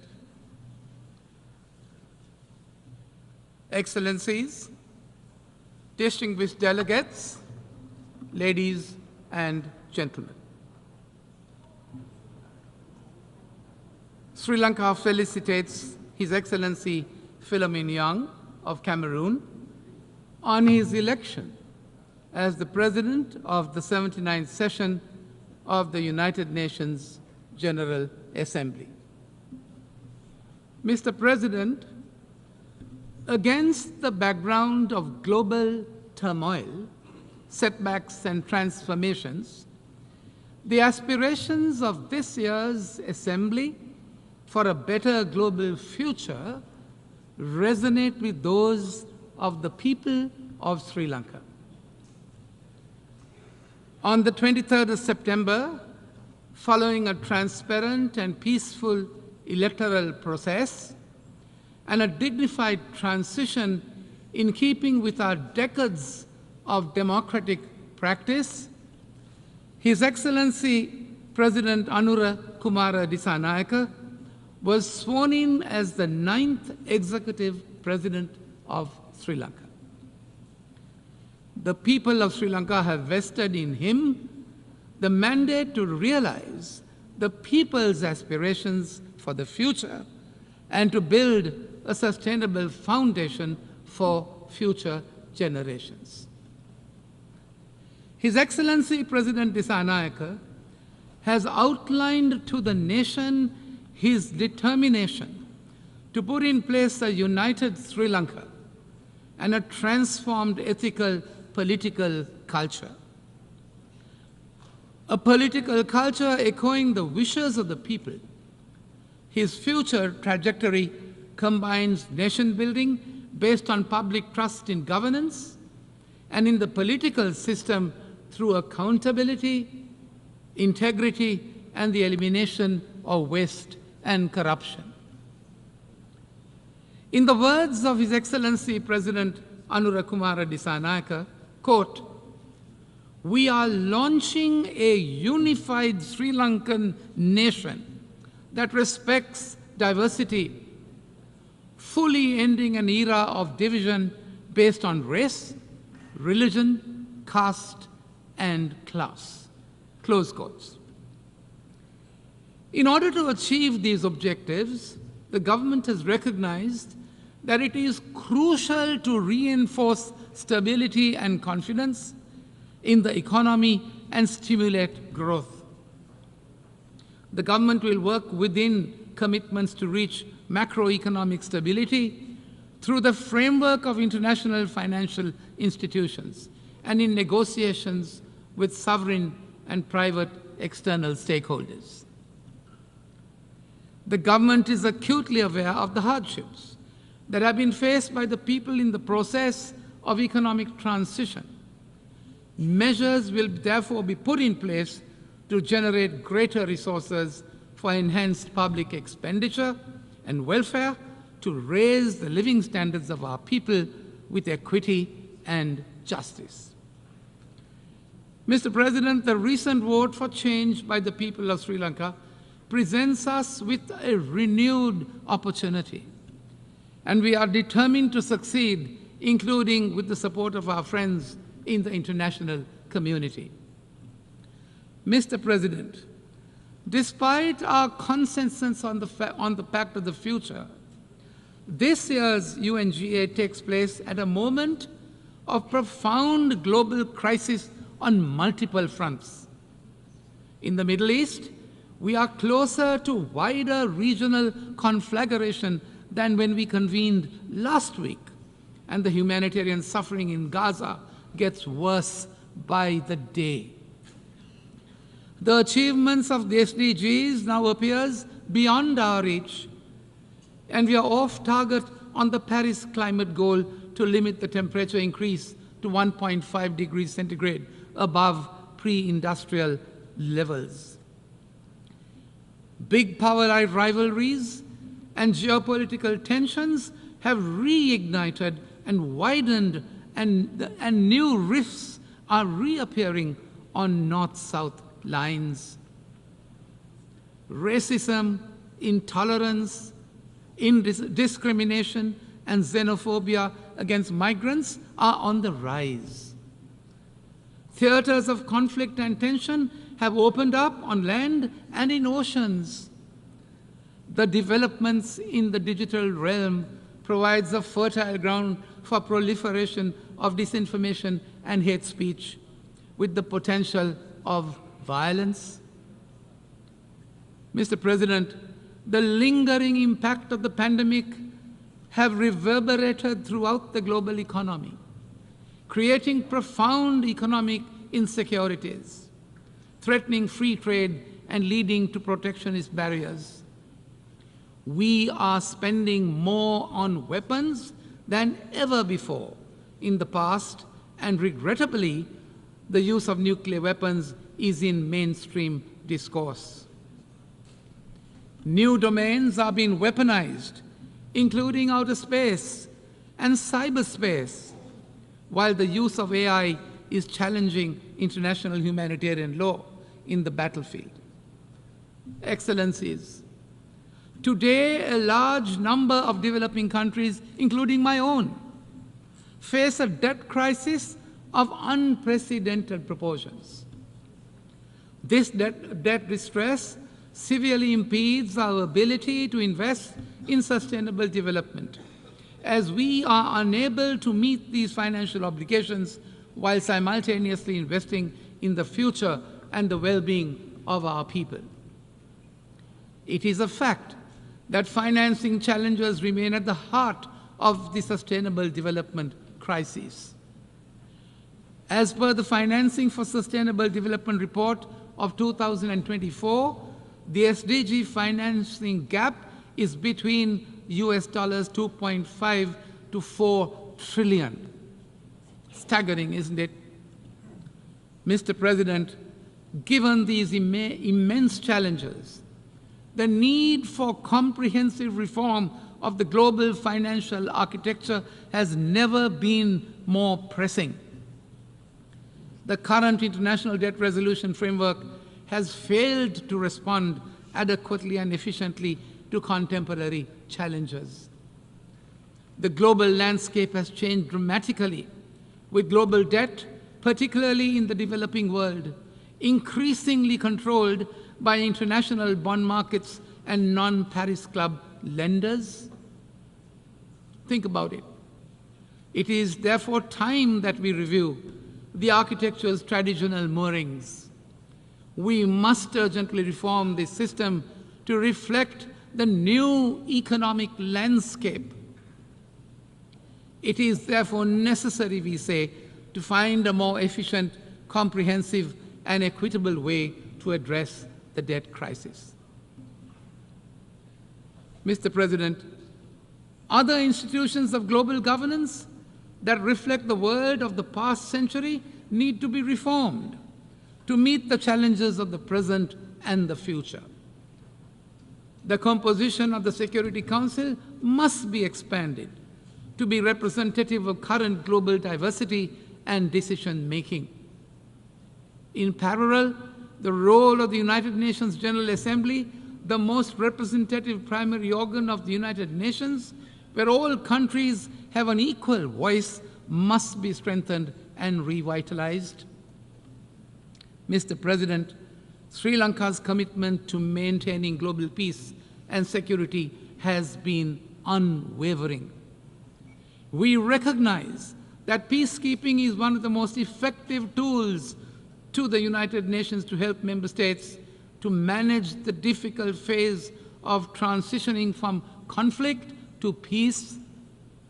Sri Lanka has been contributing to United Nations peacekeeping operations in some of the most hostile and demanding deployments. Over 23,000 men and women from Sri Lanka, armed forces and police have contributed to ensuring international peace and security under the UN banner over the past 6 decades and has been commended for high-caliber service.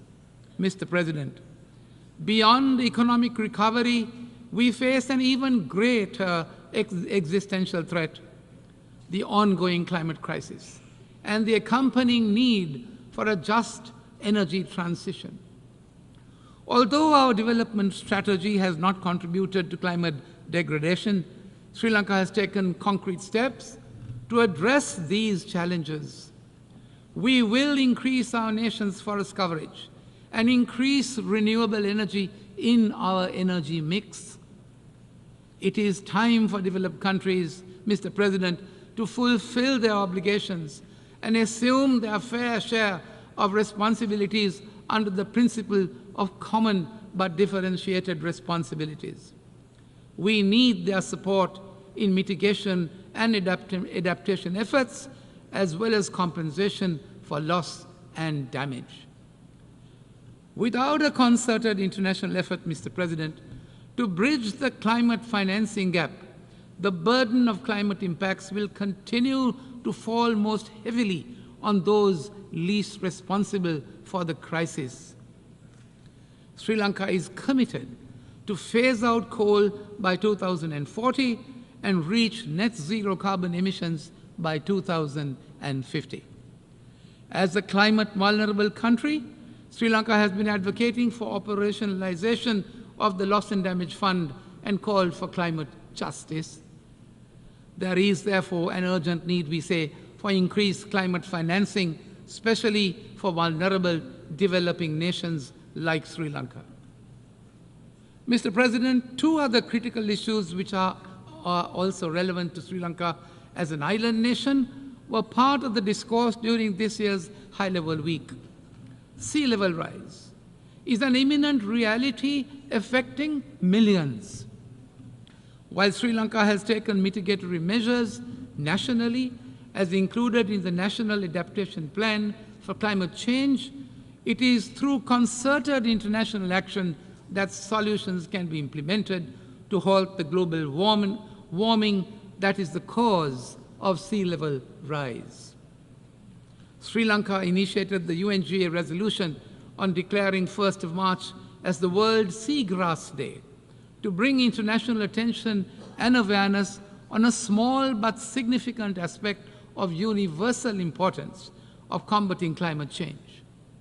Sri Lanka has further been recognized for its contribution to mangrove regeneration programs as a 2024 World Restoration Flagship by the United Nations under the UN Decade on Ecosystem Restoration. Mr. President, antimicrobial resistance has become a critical public health issue the world over, with bacterial resistance linked to around 5 million deaths worldwide annually. Alarming. AMR, if not contained, has the potential to spiral into a development issue, as well with life expectancies declining worldwide. We welcome the target of mobilizing US $100 million through the Antimicrobial Resistance Multi-Partner Trust Fund to ensure that 60% of countries have funded action plans by 2030. However, international cooperation, Mr. President, and sustainable financing must increase to meet this goal. Mr. President, as we seek solutions to global challenges, we must harness the power of technology and innovation. Digital technologies and artificial intelligence offer unprecedented opportunities to accelerate sustainable development. Sri Lanka aims for sustained growth by innovation and envisages an equitable digital transformation through the establishment of accessible digital public infrastructure. At the same time, we call for increased capacity building and technical assistance to bridge the global digital divide and empower all countries to leverage these tools for the betterment of their people.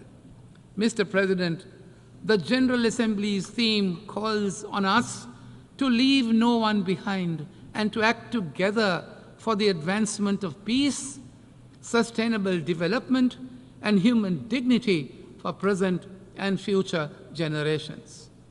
In Sri Lanka, 38% of our total population is youth, which is the most capable and dynamic resource that can contribute to our future development. Sri Lanka advocates for increased youth participation in decision-making processes. After all, the Declaration on Future Generation is theirs. Simultaneously, the new Sri Lanka will realize the aspirations of a just society with greater empowerment for women who make up to 52% of our population. Mr. President, as we look towards the future, We must also address one of the gravest injustices that this Assembly has inherited from the past. Sri Lanka has repeatedly voiced its concern over the dire humanitarian situation in the occupied Palestinian territories.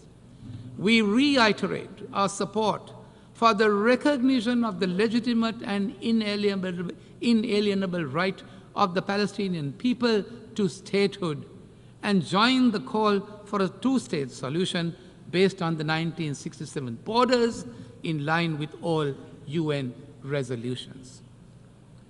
As a country, Mr. President, that has suffered separatist terrorism for decades, we condemn the terrorist attacks in the Middle East and elsewhere in the world.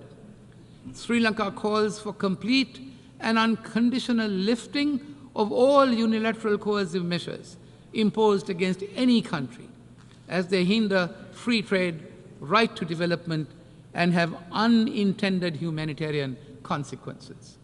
Mr. President, as an island country, we are concerned about the present environmental and geopolitical aspects relating to the oceans. We want our oceans to be free of rivalry, free of conflicts, free of pollution, and to be able to sustainably manage our marine resources. The UNCLOS, with its cohesive and universal nature, provides us with a say in shaping the global maritime system. Sri Lanka remains committed to the balance and collaboration embedded within the treaty, enabling freedom of navigation and sustainable use of the oceans, respecting the sovereignty of the coastal states. Mr. President, we must recognize that global challenges demand global solutions. In our interconnected world, no country can solve these complex problems in isolation. We must strengthen our international institutions, enhance knowledge sharing, and foster strong relationships. We must work together equitably, ensuring all voices are heard in shaping our shared future. It is encouraging, I say, that several developing countries are on the cusp of becoming the leading economies of tomorrow. We must bolster South-South cooperation to foster economic growth, social progress, and sustainable development among us. However, South-South cooperation is not a substitute, we appreciate, for the responsibilities of the Global North as set out in the Addis Ababa Action Agenda and the Paris Agreement. Mr. President, in conclusion, as Sri Lanka embarks on a path of national unity, ethical governance, and economic recovery, and growth with justice and equity under a new leadership, we reiterate our commitment to multilateral cooperation in pursuit of peace, of prosperity, and of sustainability. We must harness the power of international solidarity, my dear friends, to confront the interconnected challenges before us, as well as to explore durable solutions to the generations to come. I thank you, Mr. President. Muchísimas gracias al jefe. I thank the head of the delegation of Sri Lanka. I now give the floor to His Excellency Mr. Song Kim, head of the delegation of the Democratic People's Republic of Korea.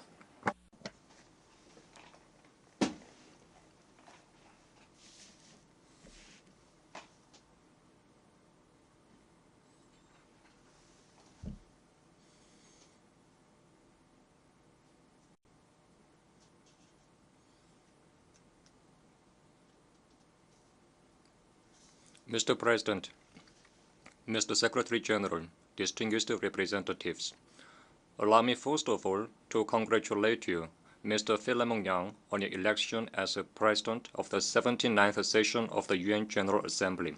I am confident that your able stewardship will lead this session to an excellent fruition. Mr. President, the current session of the UNGA is convened at a time when the existence and development of humanity is faced with unprecedented serious crises and challenges. armed conflicts and bloodshed continue unabated in various parts of the world, with the situation in Gaza still going on for almost a year, taking the lives of the tens of thousands of innocent civilians and creating the most appalling humanitarian crisis since the World War II. To make matters worse, ever-worsening abnormal weather conditions like extreme high temperature, drought, torrential rain, and flood cause massive human and material losses, coupled with such problems as food and energy crisis, unemployment, and poverty and social inequality. In addition, confrontation, bloc forming, and unilateralism prevail over the spirit of cooperation, unity, and multilateralism, which run through the UN Charter, thus creating obstacles to tiding of international crisis. Therefore, I expect that this general debate, true to its theme and spirit, will serve as a significant occasion in overcoming the challenges and crises threatening humanity's existence and development, defending the UN-centered multilateral system, and promoting peace and advancement of the present and future generations. Mr. President, I consider it important for each and every UN member state to fully discharge its responsibility with a view to overcoming present crisis and promoting social progress and better standards of living as stated in the UN Charter. From this viewpoint, I'd like to outline the principled stand of the DPRK government and its efforts directed to achieving socio-economic development, defending regional peace and stability, and realizing international justice. Today, the world is faced with challenges with no exception to the DPRK as well. However, valuable successes are being recorded in the socio-economic field, thanks to the correct line of the government and its steady implementation. First, the DPRK government puts it as the primary state policy to keep supplying the children under school age with dairy products and provide school children with essential stationery at the state's expense. As a result of the strenuous execution of the policy, we witness continued improvement in the quality of childcare and education. We also find an outcome of our effort to achieve a sustainable development of the national economy. The trend of growth continues in various fields, such as light industry and agriculture, and remarkable successes are registered in promoting the welfare of the people, including the work to provide all residents of both urban and rural areas with new dwelling houses free of charge. In particular, the DPRK government newly adopted the policy for regional development and is paying primary attention to its practical implementation. The DPRK government's regional development policy aims to effect epoch-making enhancement in socio-economic, material, and cultural standards on a nationwide scale by bridging the gap between the capital and provincial cities, between urban and rural areas, and develop all sectors and regions of the country in a balanced and simultaneous way within a 10-year time frame. This will be an effective contribution of the DPRK to the attainment of the SDGs on achieving sustainable development for everyone, ensuring no one is left behind. The DPRK's regional development policy is firmly assured of its feasibility as it is based on scientific accuracy and justness. In 10 years' time, the world will witness a completely changed development of the DPRK. Mr. President, aforementioned work for socio-economic development in the DPRK is never done in a peaceful and normal security environment. Peaceful and stable external environment is very dear to us who aspire to overall development and prosperity of the state. And yet, the security threat forced upon us from the outside is all the more increasing with the passage of time. Last year, I stated on this podium that the situation on the Korean Peninsula was nearing to the brink of a nuclear conflict. 1 year has passed since then. Now the security landscape of the Korean Peninsula is quite different from that time and becoming much more acute. From the beginning of this year, the U.S. and its allies have staged joint military exercises one after another with various code names such as Freedom Shield, Freedom Edge, and Combined Air Drill in the vicinity of the DPRK, thus heightening military tension and hostile atmosphere in the region. Much more serious is the fact that the anti-DPRK nuclear war machine, Nuclear Consultative Group, engineered by the US and ROK last year, is now in full operation, and simulation nuclear war drills are conducted to put into practice an actual attempt to use nuclear weapons against the DPRK. Joining here are the member states of NATO, which is an outside force beyond the region and an exclusive military bloc. They are strengthening military cooperation with the US and ROK, abusing the signboard of a UN command, which should have been dismantled decades ago in accordance with the UNGA resolution. They are stirring up military confrontation still further by deploying warships and aircraft in the hotspot region of the Korean Peninsula. Such being the case, they blame us for threatening them and the peace and stability of the region and beyond with the nuclear weapons. Then who had developed and used nuclear weapons against humanity for the first time in history? Who has introduced nuclear weapons into the Korean Peninsula in the last century and posed a nuclear threat to the DPRK over the century? Who on earth is talking unhesitatingly about the end of regime of a sovereign state and maintaining first use of nuclear weapons against the DPRK as its national policy? It is not that the DPRK's position of nuclear weapons makes the U.S. hostile towards us. The truth is that the U.S. hostility and nuclear threat to the DPRK for over 70 years compelled us to make a historic decision to possess nuclear weapons.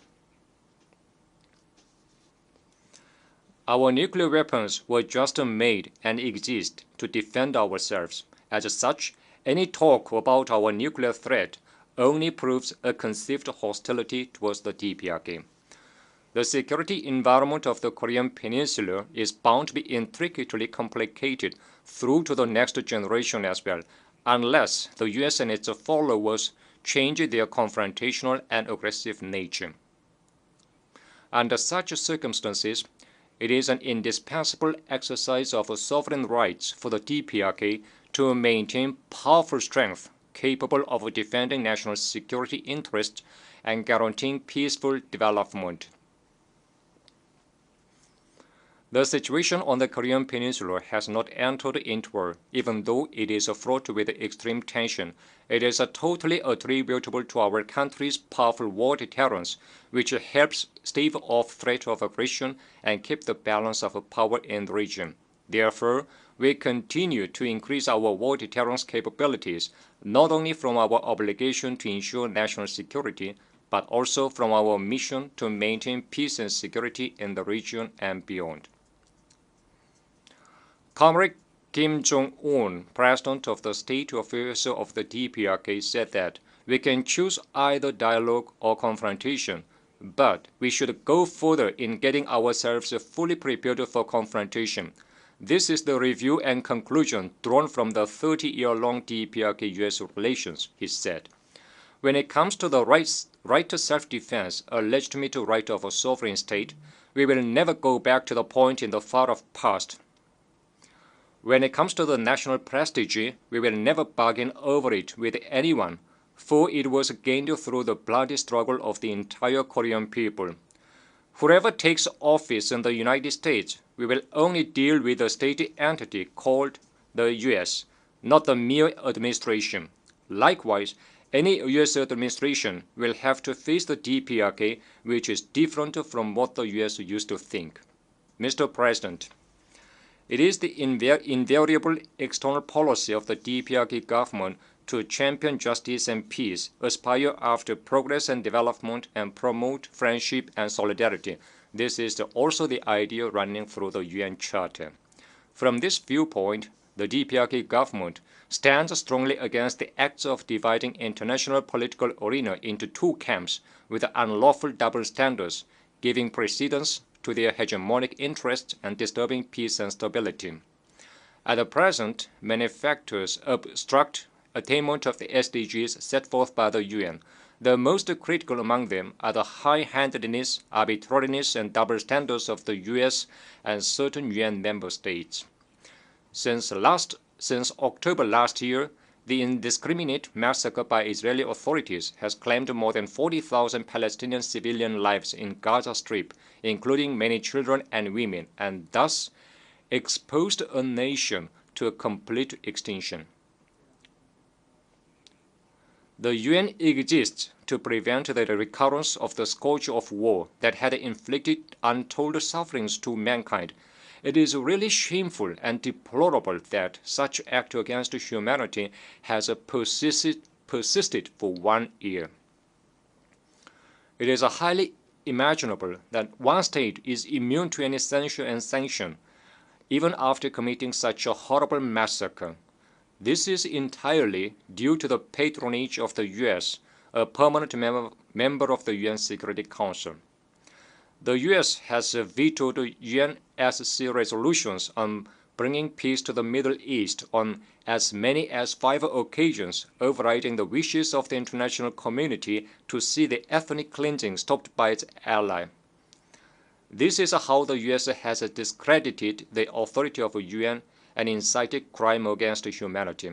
This notwithstanding, the US is branding as a threat and provocation the legitimate exercise of the right to self-defense by a sovereign state, which did not do any harm to anyone. As for the Ukrainian situation dragged on for almost 3 years by the US and Western countries, they are shifting the responsibility on other countries, even though it was the result of eastward expansion of NATO and provision of lethal equipment amounting to astronomical sum of money to their ally. The reason behind the US's abusive invectives about the normal developmental relations between other countries is in fact to vindicate its unprincipled political and military support to its ally and justify the forming of military alliances on a global scale. Justice or injustice is judged according to whether the actor is pro-US or an independent country, and the United Nations is misused for political aims of an individual country. Such reality should no longer be tolerated and allowed. I once again express a serious concern with a strong denunciation over the fact that peace and security in many parts of the world are seriously threatened, and the spirit of the UN Charter is debased by the arbitrariness and high-handedness of a single arrogant permanent member state of the UN Security Council. I also express deep condolences to the Palestinian victims of the Israeli genocide and their bereaved families, and extended unchanged support and solidarity to the Syrian people in their struggle to regain the occupied Golan Heights and safeguard territorial integrity. Mr. President, the reform of the present global governance regime should be oriented to realizing impartiality, equity, and justice. The United Nations will regain its sacred image only when it strictly adheres to the principles of sovereign equality, non-interference in internal affairs, impartiality, and objectivity, and eliminates high-handedness and arbitrariness, as well as biased double standards practices in all activities in conformity with the purposes and principles enshrined in the UN Charter. Mr. President, a just, peaceful, and prosperous world remains the desire of the DPRK as ever. It is the consistent stand of the DPRK government to make positive efforts with independence against imperialism as its immutable first national policy to realize international justice based on the respect for sovereignty, non-interference in internal affairs, equality, and mutual benefit, and establish a new international order. The DPRK will in the future too cooperate with all the countries and nations which oppose and reject aggression, interference, domination, and subordination, and aspire to independence and justice, transcending differences in ideals and systems. We will also develop diversified exchanges and cooperation with the countries that respect our country and take a friendly attitude to us. Thank you. I thank the head of the delegation of the Democratic People's Republic of Korea.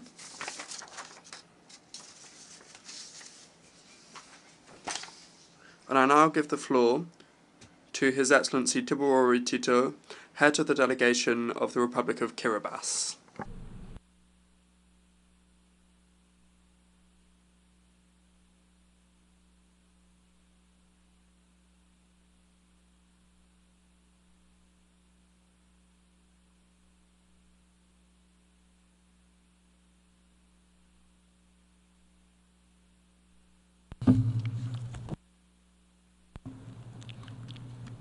President of the General Assembly, Secretary General of the United Nations, Excellencies, ladies and gentlemen, I'm happy to greet you all on behalf of the President, the government, and the people of the Republic of Kiribati.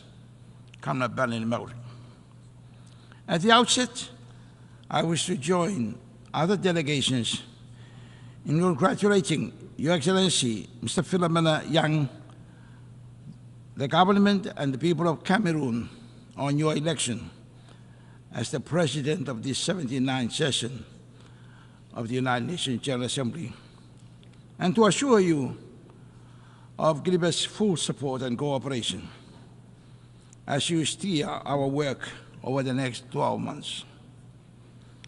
We also acknowledge with gratitude the effort and work of the outgoing President of the 78th session, His Excellency Dennis Francis of Trinidad and Tobago, for his leadership for the past year.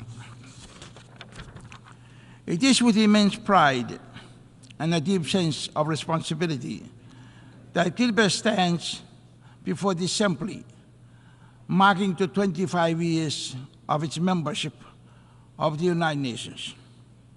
A quarter of a century ago, on 14 September 1999, Kiribati joined this esteemed body and became the 186th member of this UN family.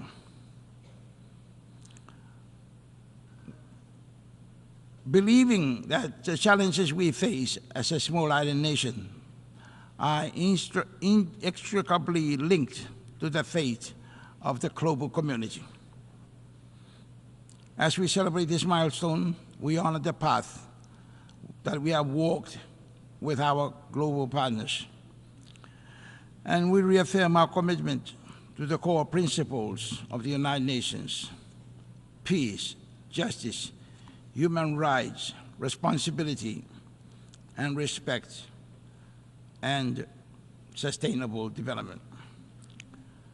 Mr. President, the theme for us now, leaving no one behind and acting together for the advancement of peace, sustainable development, and human dignity for present and future generations, cannot be more relevant and timely as global conflicts escalate, causing widespread destruction, displacing people, and leaving millions neglected and marginalized.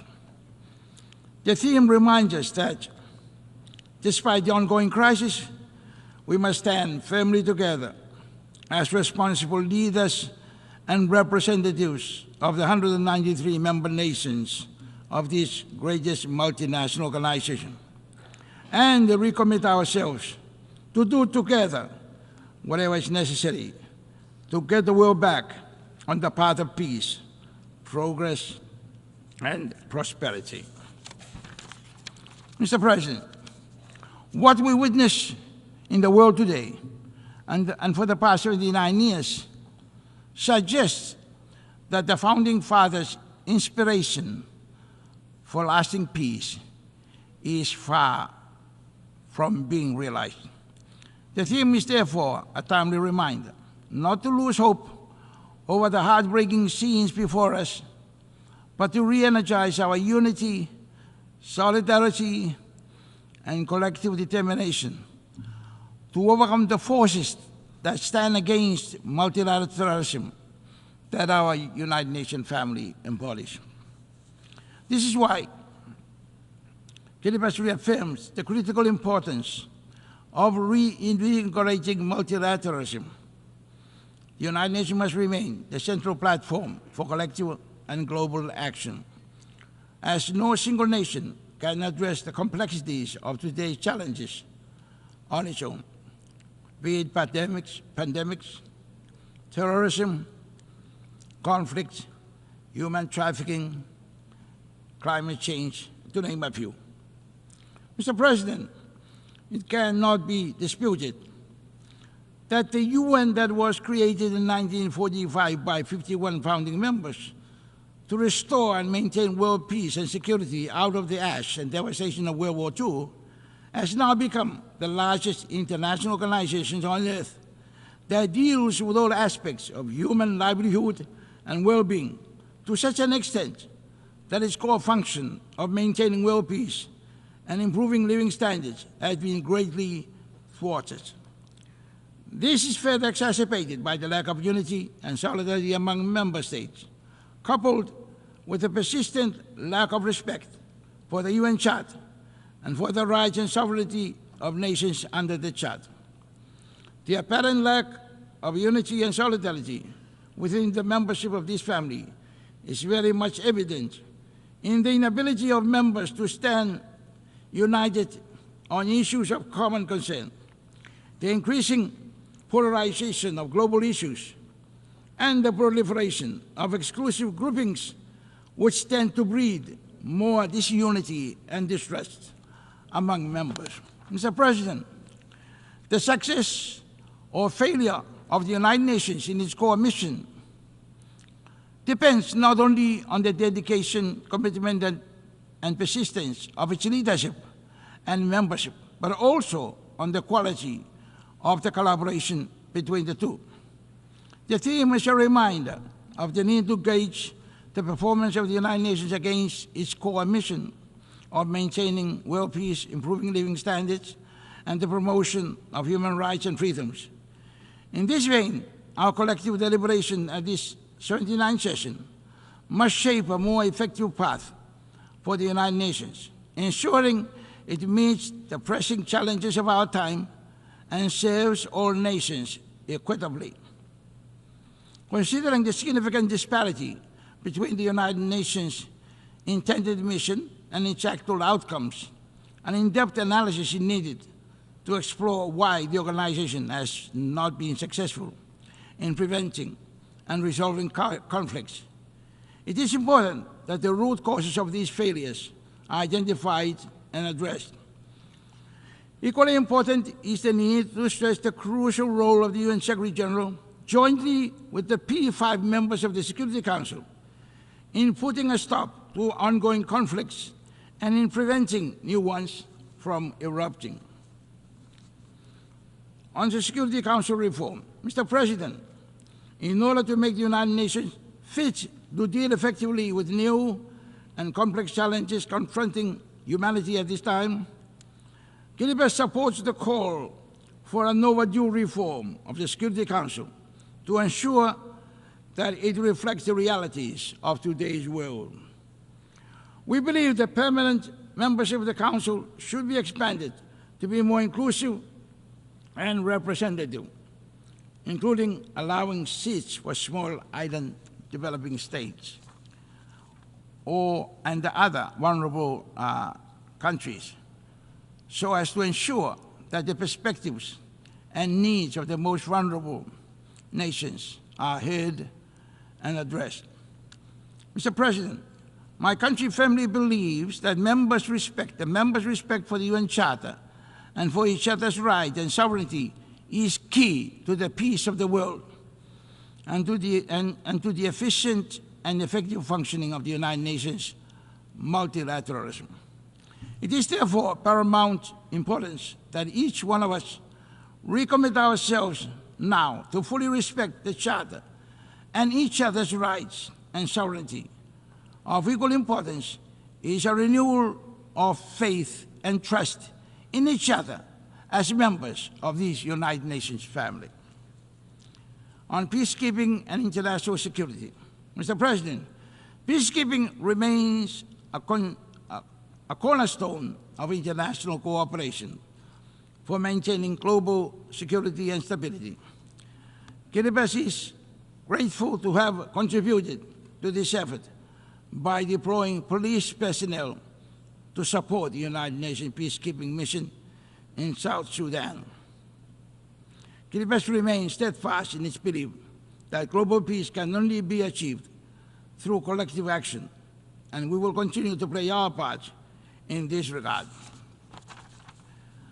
Mr. President, Kiribati firmly believes that a country without peace, as is now seen in the case of countries that are currently devastated by wars and conflicts, cannot undertake any meaningful development while their people are deprived of enjoying a normal way of life and forced to live in refugee camps or as homeless people surviving through charity and humanitarian donations.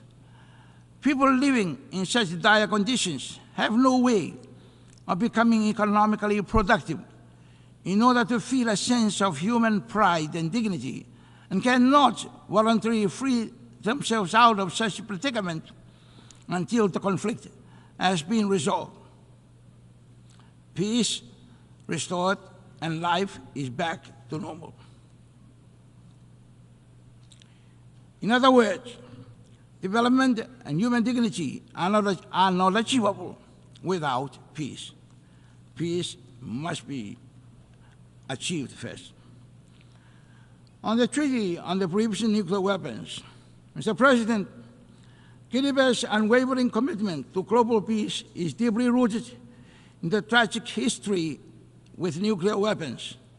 As a nation that has witnessed harsh and destructive with long-lasting consequences of nuclear testing, Kiribati remains steadfast in our support for the Treaty on the Prohibition of Nuclear Weapons, a landmark agreement that represents a collective effort to eliminate the threat of nuclear weapons from our world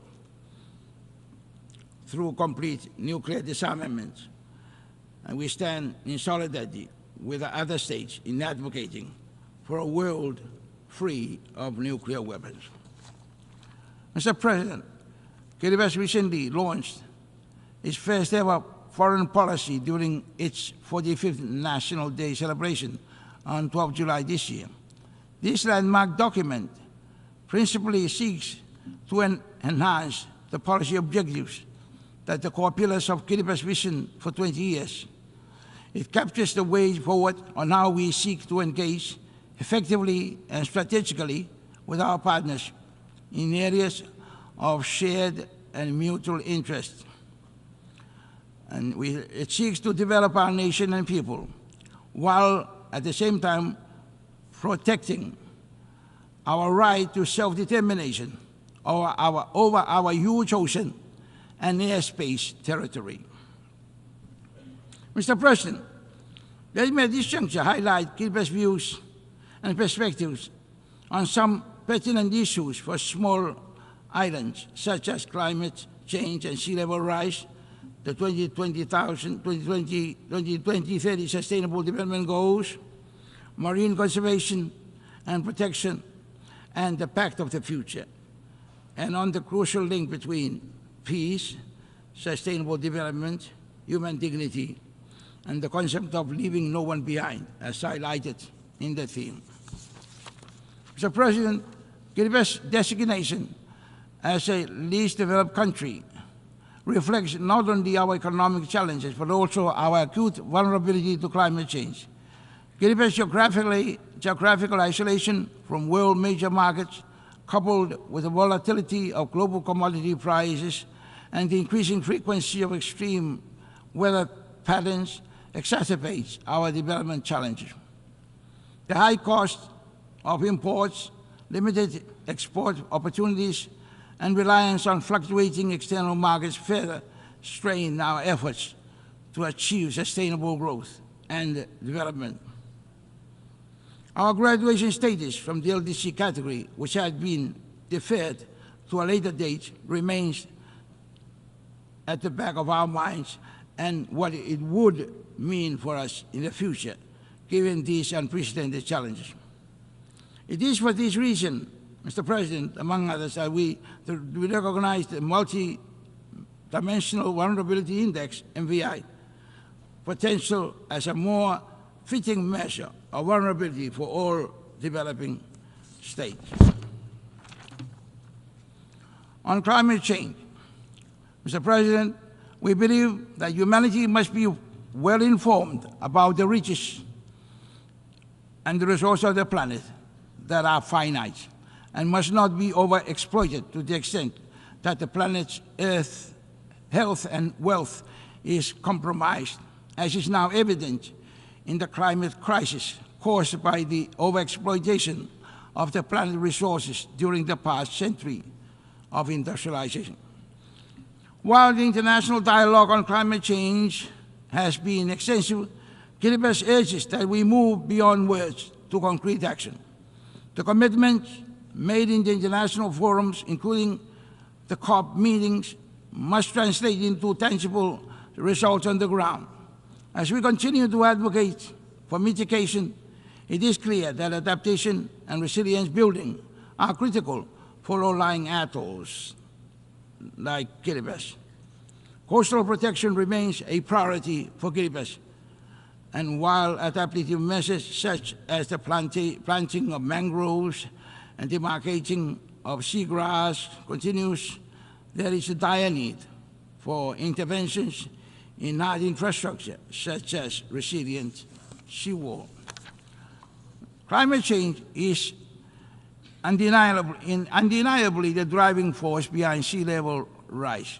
Kiribati continues to grapple with the challenges posed by sea level rise, which endangers our land, agriculture, and our way of life.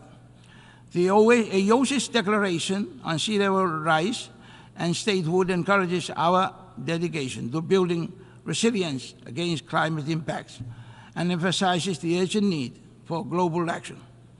The United Nations recognition of the profound impacts of climate change and sea level rise through the establishment of high-level platform to address sea level rise during this session is a notable and welcome step. It reflects the urgency of addressing climate change and its devastating consequences on vulnerable communities worldwide, in line with the commitment of the 2050 Blue Pacific Strategy. We strongly advocate for global climate action, including maintaining the 1.5 degree Celsius goal and addressing sea level rise as essential to safeguarding the livelihoods, identity, sovereignty, and security of the Pacific Island communities, especially low-lying atolls, which are only 2 or 3 meters above sea level. On Sustainable Development Goals, Mr. President, as we continue our journey towards achieving Sustainable Development Goals by 2030, Kiribati has localized the SDG in a 20-year development roadmap or vision called KV20, with its primary aim to make Kiribati a healthy, wealthy, and most peaceful nation by 2036. This localization effort ensures that the SDGs are not merely theoretical goals that are embodied in our national policy projects and initiatives. Sustainable development is crucial for the long-term resilience and prosperity of Kiribati and other small island developing states. However, the realization of these goals require enhanced capacity development, technology transfer, and stronger data support systems to better meet the unique and special circumstances of vulnerable countries. Kiribati also commits and looks forward to the implementation of the Antigua and Barbuda Agenda, ABAS, focusing several key areas aimed at promoting sustainable development, resilience, and addressing the unique challenges faced by small and developing states, such as climate change, resilience, sustainable economic development, access to financing, biodiversity, conservation, to name a few. ABAS reflects the need for tailored solutions that recognize the unique circumstances of states while promoting sustainable development and resilience against external shocks. On marine conservation and protection, Mr. President, fisheries continue to hold prominence as a priority sector within our KBS vision for 20 years plan. Given that ocean resources are significantly contribute largely to our economy.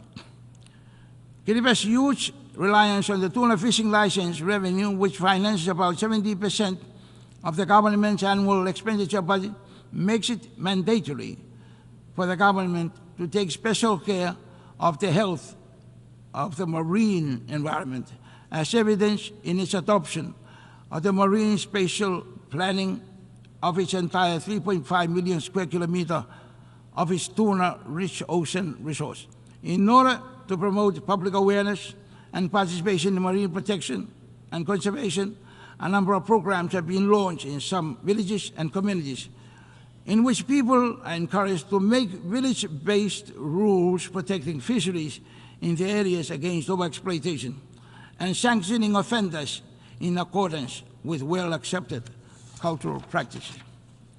However, our limited capacity in monitoring the surveillance of our large economic zone are highly susceptible to illegal, unregulated, and reported fishing, IUU, fishing expeditions. Considering our heavy reliance on our fisheries for livelihood and revenue, Kiribati remains deeply concerned about the ongoing challenge of IUU, which undermines not only our national effort to sustainably manage marine resources, but also global progress towards achieving the Sustainable Development Goals. IUU fishing significantly impacts our national economy by depleting fish stocks, undermining sustainable fishing practices, and reducing revenue for local fisheries. This threatens the economic stability and the livelihood of our people dependent on fishing. We acknowledge the assistance of our partners rendered in addressing this gap and in providing the surveillance support. Kiribati calls upon the international community to strengthen cooperation and action to combat IUU fishing, ensuring that sustainable fisheries management become a reality for all nations, especially those most vulnerable to its impact. Kiribati is acutely aware of the profound significance of the ocean to our livelihood, culture, and environment. And this is why we invest a lot of effort in the preservation and protection of our marine environment. On the Pact of the Future, Mr. President, Kiribati applaud the Secretary General for his great initiative for bringing the whole world together to re-energize the United Nations as it approaches its 80th year anniversary, so that it remains relevant and vital for the peace, progress, and prosperity of humanity in the future. The proposed Pact for the Future offers an essential roadmap strengthening global cooperation on key issues including climate change, digital transformation, and peace building. We fully support the development of the Global Digital Compact, which will help bridge the digital divide and ensure that small island developing states like Kiribati are not left behind in the digital age. It is vital that the international community takes bold steps to strengthen global governance mechanisms, fostering inclusive multilateralism that benefits all countries, particularly the most vulnerable. We believe that the success of these initiatives will be key to achieving sustainable development, peace, and security for future generations. Mr. President, as I conclude, I express our hope for the future. Kiribati family believes that together we can unite in action and commitment, ensuring that no country is left behind in our pursuit of a more sustainable and in a world where peace, sustainable development, and human dignity are advanced for the present and future generations.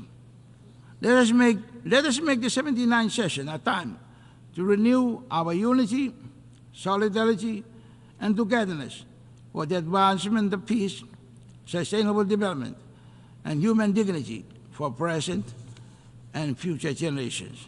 We believe that together we can make it, and together we can do it. Thank you.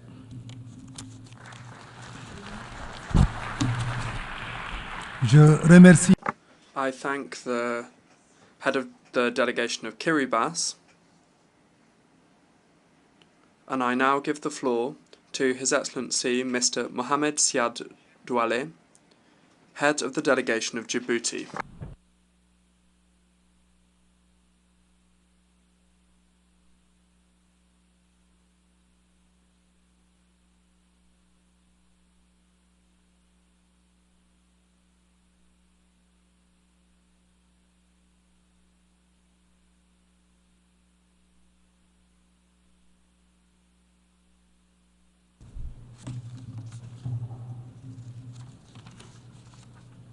Monsieur le Président, Mr. President, at the outset, I wish to very warmly congratulate His Excellency Mr. Philemon Yang, President of the General Assembly, for the 79th session, and I assure him of the full support of the Republic of Djibouti as he implements his mandate. The topic that you have chosen for this session, acting together for the advancement of peace, sustainable development, and human dignity for present and future generations, encapsulates and reveals what millions of human beings are calling for all around the world. A world that is less unequal, more cohesive, more peaceful and prosperous. A world where unity is not mistaken for the negation of individuality, and where the recognition of a common destiny channels everyone's energy into forging a better common future. We reiterate our gratitude to your predecessor, Mr. Dennis Francis, for his outstanding work as well. Mr. President, the world is undergoing a perilous period, a period characterized by disorder and uncertainty. We see the crisis at several levels. Conflicts have proliferated and have become increasingly violent. The conflicts in Ukraine and in Gaza continue to rage without us being able to agree on the conditions to conclude a ceasefire agreement. Terrorism has gained ground in several parts of the world, including on the African continent, where the way that it has metastasized is a source of concern for us. The deficit in annual financing for the SDGs has deepened dangerously every day, and many countries are facing a financially difficult situation, which is aggravated by multiple external shocks and the burden of debt. The crisis of confidence among member states has affected the multilateral system while sapping its credibility. The risk of geoeconomic fragmentation and trade wars are a set of factors that negatively impact world economic growth. They produce a chaos that drowns out the interests and the voices of developing countries. We've already taken stock of this situation during the discussions for the celebration of the 75th anniversary of the United Nations. We will not return to that assessment.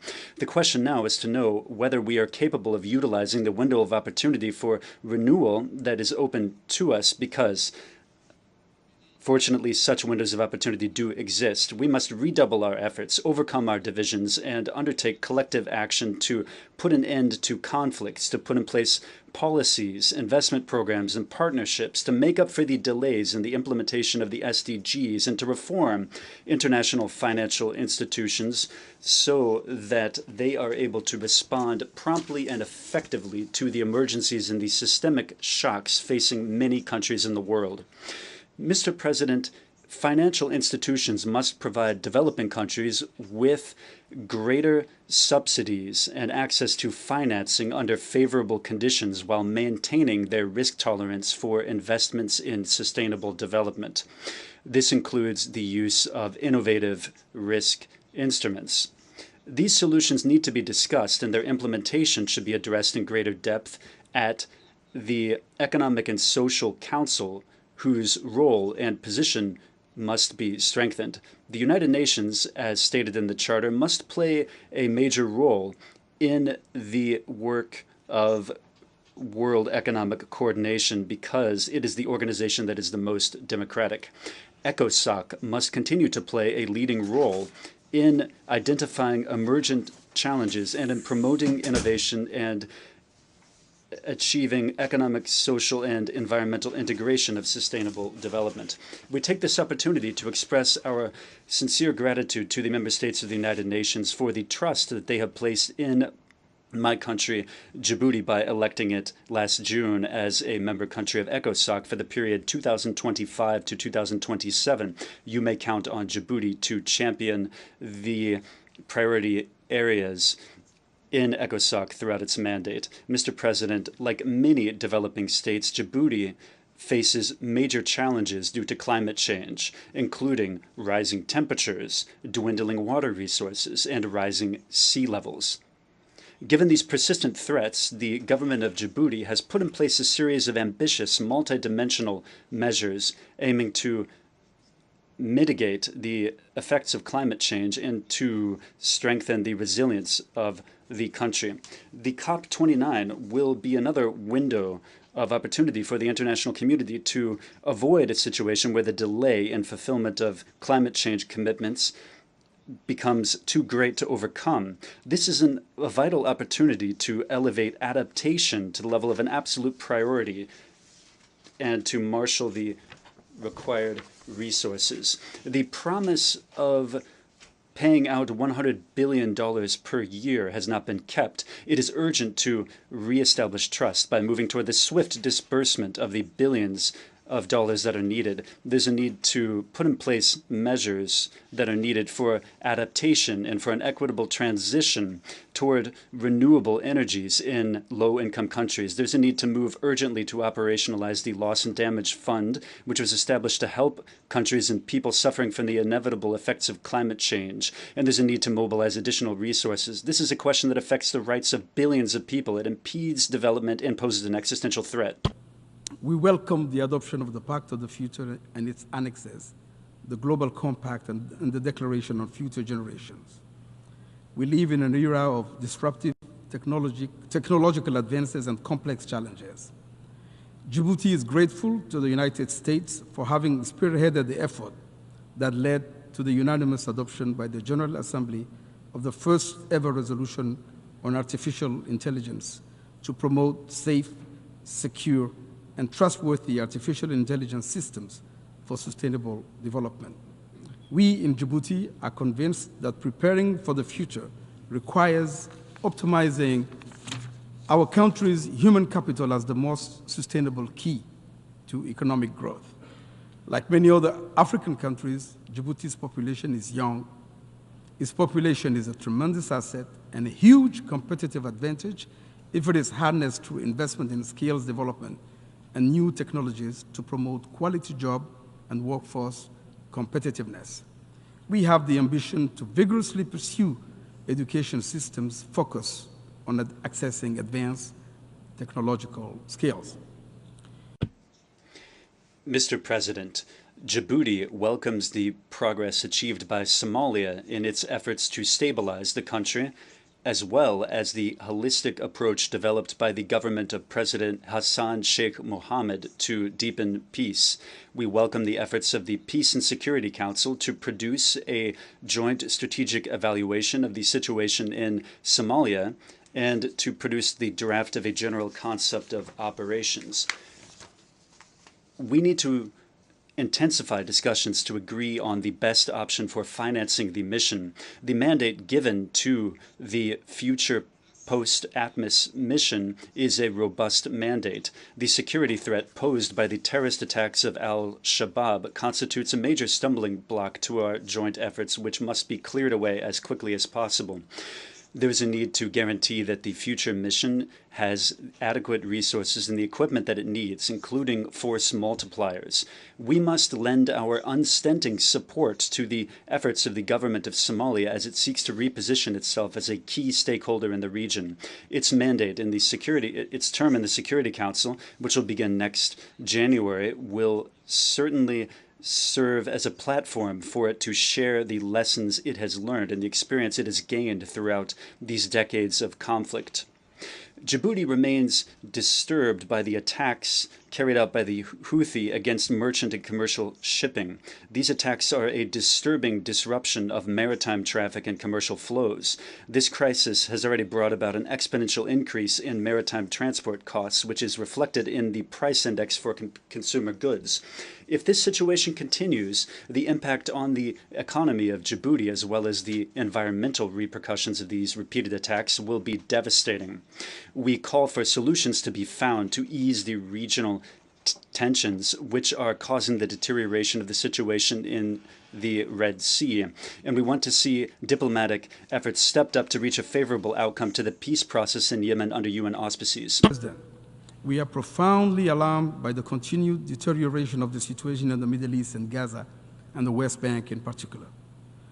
The violence continues unabated. We are profoundly saddened by the continuous loss of lives, in particular children in Gaza, the collective punishment of the Palestinian people, the indiscriminate and continued bombings, and the unlawful occupation in the form of a total siege.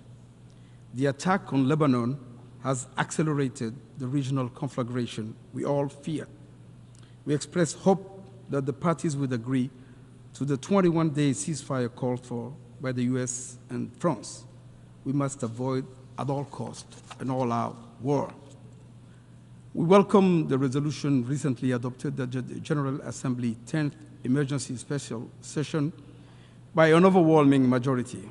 The solution demanded by the Security Council, the General Assembly, the Arab Peace Initiative, and by all the 140 states that already recognize the state of Palestine is a two-state solution. It is the only solution that can lead to lasting peace and security. And this is the very solution that has been blocked by Israel's defiant insisting on maintaining its occupation of Palestinian territory in perpetuity. Mr. President, we are troubled by the continued deterioration of the situation in Sudan, the third largest African country and a founding member of IGAD. We are saddened by the tragic loss of lives, the destruction of infrastructure, and the devastating humanitarian catastrophe that it has caused. Djibouti, under the leadership of President Gele, current chairman of IGAD, has held many meetings at summit level to explore avenues for a peaceful resolution of the conflict. Djibouti reaffirms its commitment to the territorial integrity, sovereignty, political independence, and unity of Sudan.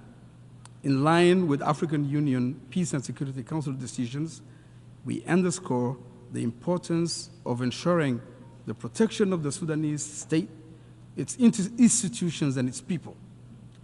We just recently held in Djibouti, in partnership with the United Nations, a retreat of mediators with the ultimate goal of harmonizing the various initiatives aimed at ending the conflict. We call on the Sudanese armed forces and the rapid support forces to honor the commitments made in Jeddah and subsequent negotiations, and further urge them to guarantee full, safe, rapid, and unhindered humanitarian access. We call on Sudanese leaders to have the Sudanese people's best interest at heart. We call on all external actors concerned by the conflict in Sudan and in a position to do so, to use their influence and bring constructive pressure to bear on the parties so that they commit to a mediation format with the ultimate objective of achieving a negotiated settlement of the conflict. We need to act determinedly and in unison. We must not give up on the prospect of peace in the Sudan. Mr. President, Djibouti stands ready to complete the normalization process with our neighbor Eritrea, and we stand ready to find a negotiated settlement to the conflict on the basis of international law, including the unresolved border dispute and other outstanding issues. The fate of our missing combatants is uppermost in our hearts. Their families need closure. To conclude, at UNGA 79, we have made significant commitments. We have adopted the Pact of a Future, a bold and ambitious document which bestows important responsibilities to our organization and strengthens it. It also calls for a reformed global governance structure. We did it to reject the return to an order devoid of justice, where the strong do what they can and the weak suffer what they must, where there is no rule of law and might triumphs over right. We did it for our own sake and for the sake of our posterity, because we have no choice but to stand up and stand together to prevent a descent into the morass. We now have to honor the commitments made. The stakes are high, because if you don't, the United Nations will continue to be reduced to a symbolic space where non-binding commitments are made but never implemented. Thank you for your attention.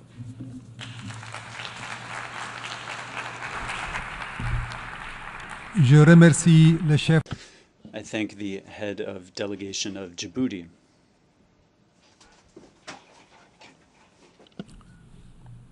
Je donne maintenant la parole. And I'll give the floor to His Excellency, Mr. Ernest Roy Musio, head of the delegation of Rwanda.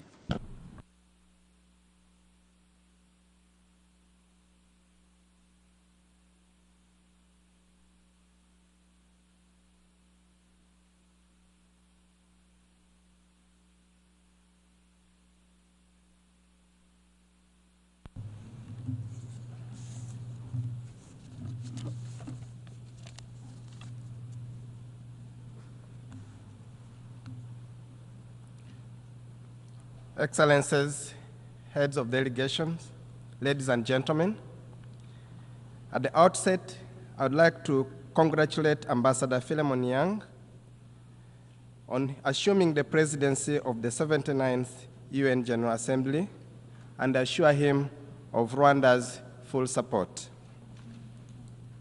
As we conclude the 79th United Nations General Assembly debate, unity has been a central theme throughout this year's high-level week, and rightly so. Rwanda is of the view that in today's increasingly fractured world, unity is central to addressing pressing issues, most of which transcend borders and national interests. Contemporary challenges require ambitious and coordinated action that paves the way for equal access to opportunity, ensures sustainable development, and contributes to global peace and security. As we approach the second half of this decade, solidarity is key to achieving targets under Agenda 2030 and the Sustainable Development Goals. Rwanda strongly endorses the UN Secretary General's stimulus package as a timely and necessary intervention to address the pressing challenges facing the global economy and the most vulnerable populations. The package represents a crucial step towards creating a more equitable and resilient global financial system, particularly as developing nations continue to grapple with the impacts of climate change and widening inequality. For too long, African countries and other marginalized regions have borne the brunt of global economic shocks without sufficient support from the international community. This stimulus package not only acknowledges these disparities, but also seeks to collect them through targeted financial aid, debt relief, and sustainable development initiatives. By addressing structural inequalities and ensuring that resources reach those who need them most, the Secretary General's proposal is a call to action for global solidarity. It will empower nations to rebuild more sustainably with renewed focus on green energy, digital transformation, and poverty eradication. Rwanda believes that now is the time for bold multilateral action, and this package is an essential step towards securing a more just, inclusive, and sustainable future for all. Mr. President, Rwanda commends the efforts by the Secretary General and Member States for convening the Summit of the Future. This summit and the adoption of the Pact of the Future are crucial steps in boosting action to protect the interests of present and future generations. Rwanda knows firsthand what division and fracture can do to a society, let alone a community of nations. In the aftermath of the genocide against the Tutsi in 1994, we Rwandans found ourselves at a crossroads where we chose unity over division for our own survival. This choice was not an easy one, but it was the right one and has defined Rwanda's post-genocide nation building ever since. The world now stands at a similar crossroads with a choice to make, to choose unity for the collective good. This is what the Kwibuka Frame of Hope monument in memory of the 1994 genocide against the Tutsi, recently built in the gardens of this United Nations building, stands to remind the world. Excellencies, ladies and gentlemen, reports show that Africa is set to be the engine of future global growth in the decades to come. With the world's fastest growing middle class, estimated to encompass 1.1 billion people by 2060, Africa will take the center stage of global affairs. However, this feat cannot be achieved without the adequate tools to both finance the decarbonization of our economies and mitigate the effects of climate change. Building resilient economies in the global south is an urgent priority, which goes hand in hand with increased solidarity from those who are most responsible for carbon pollution. The pay-to-pollute model is not a viable option. Solidarity and investment are. Consequently, advanced economies should reduce their emissions faster and invest more in African autonomous transition. In a few weeks, the world will gather in Baku, Azerbaijan, for COP29. The international community should seize this opportunity to pledge more green investments in Africa. Additionally, Rwanda encourages nations to join hands and conclude an ambitious global plastics treaty based on a comprehensive approach that addresses the full life cycle of plastics at the upcoming INSC 5 in Busan. We have a historic opportunity to demonstrate our collective resolve to end plastic pollution for the benefit of current and future generations. Rwanda stands ready to play a positive role in that direction. Excellencies, esteemed delegates, the year 2024 marks 2 decades since Rwanda's first deployment of troops under the United Nations peacekeeping banner. Today, Rwanda is among the top contributors with deployment in missions across Africa. And yet, insecurity in our region has reached unprecedented levels. This is evidenced by the rising threat of radicalized insurgency in the southern part of the continent, terrorism in the Sahel, or the presence of state-sponsored genocide militias right by our border. Mr. President, no more than ever, cosmetic fixes must be avoided in favor of long-term solutions addressing the root cause of these conflicts. Security is not only achieved by silencing the guns. It is also achieved by building a fit-for-purpose global governance system capable of quickly adapting to crises. Reform of multilateral financial institutions is complementary to the reform of the United Nations Security Council, as both are crucial for creating a more equitable and effective global governance system. The financial institutions which shape global economic policies and the UN Security Council, which ensures peace and security, must evolve to better address the diverse needs of today's world. Without reform, these bodies risk perpetuating inequalities, particularly for Africa, which has historically been underrepresented in decision-making processes. Reforming both the financial institutions and the UN Security Council is vital to ensure fair representation, foster trust among nations, and effectively respond to the pressing challenges of the modern era, such as economic instability, climate change, and conflict. In this regard, Rwanda fully supports the reform of the UN Security Council to enhance its effectiveness and efficiency. Such reforms are necessary to address long-standing injustices faced by Africa, ensuring that the Council becomes more responsive to contemporary global challenges and dynamics. Only through these changes can we build a system grounded in equitable rules, unity, and solidarity. As we conclude this General Assembly, let us remember that history will judge us not by the challenges we face, but how we respond to them. The reforms we seek are not just necessary, but inevitable to ensure a future grounded in justice, equity, and solidarity. Rwanda stands ready to work with all nations, and we believe together we can build the world we want, one where no nation or continent is left behind. Let us seize this moment, for the future of humanity depends on it. I thank you for your kind attention.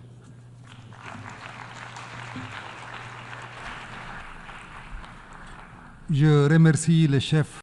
I thank the head of delegation of Rwanda. Je donne maintenant la parole à son Excellence. And I'll give the floor to His Excellency Jose de la Gasca, head of delegation of Ecuador.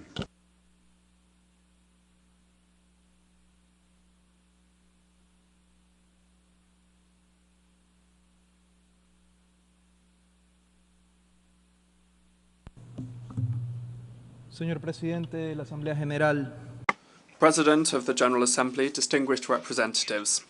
I begin by bringing you the regards of the President of the Republic of Ecuador, Daniel Noboa Asin, who is the leader of a young government and is a young leader who has sought to break the patterns that prevented us from delivering the change that his generation was calling for and that my country is calling for.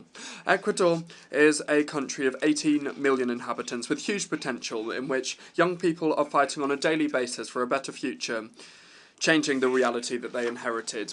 They believed in the transformational project that President Noboa put forward, and now they see a country of opportunities and progress, based on the respect for human rights, in which there is a firm commitment to root out corruption and impunity.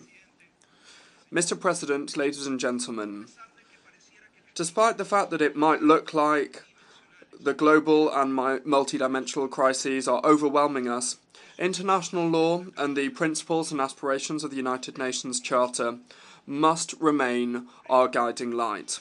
Therefore, I reiterate Ecuador's commitment to multilateralism, peace and sustainable development, the peaceful resolution of disputes and respect of individual freedoms and human rights. I reaffirm the unshakable commitment and respect of Ecuador to the ideals and principles that gave life to nations. We must implement the Pact for the Future, the Global Digital Compact, and the Declaration on Future Generations that were adopted last week. This will help the UN from moving on, from no longer being a photograph taken 79 years ago, and rather for it to better reflect the contemporary world.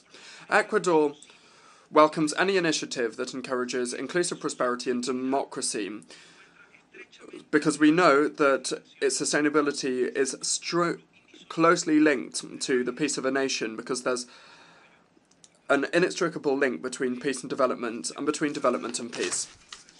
Therefore, Ecuador is working to achieve the Sustainable Development Goals, and we have shown that the so aspired to Objective 16, which is peace, justice and strong institutions, is being met with synergy and is interlinked with 125 of the 169 goals of the 2030 Agenda. We must understand it. When we strengthen democracy and institutionality, we fight violence in all of its manifestations. Tackling corruption, we achieve better justice and peace for our citizens. We bring about an impact on the reactivation of the economy and providing decent jobs, reduction of poverty, hunger and malnutrition. Mr. President, building a future of better prosperity and peace requires combating organised crime transnational organised crime and drug trafficking that undermine institutionality and erode the social fabric of our democracies.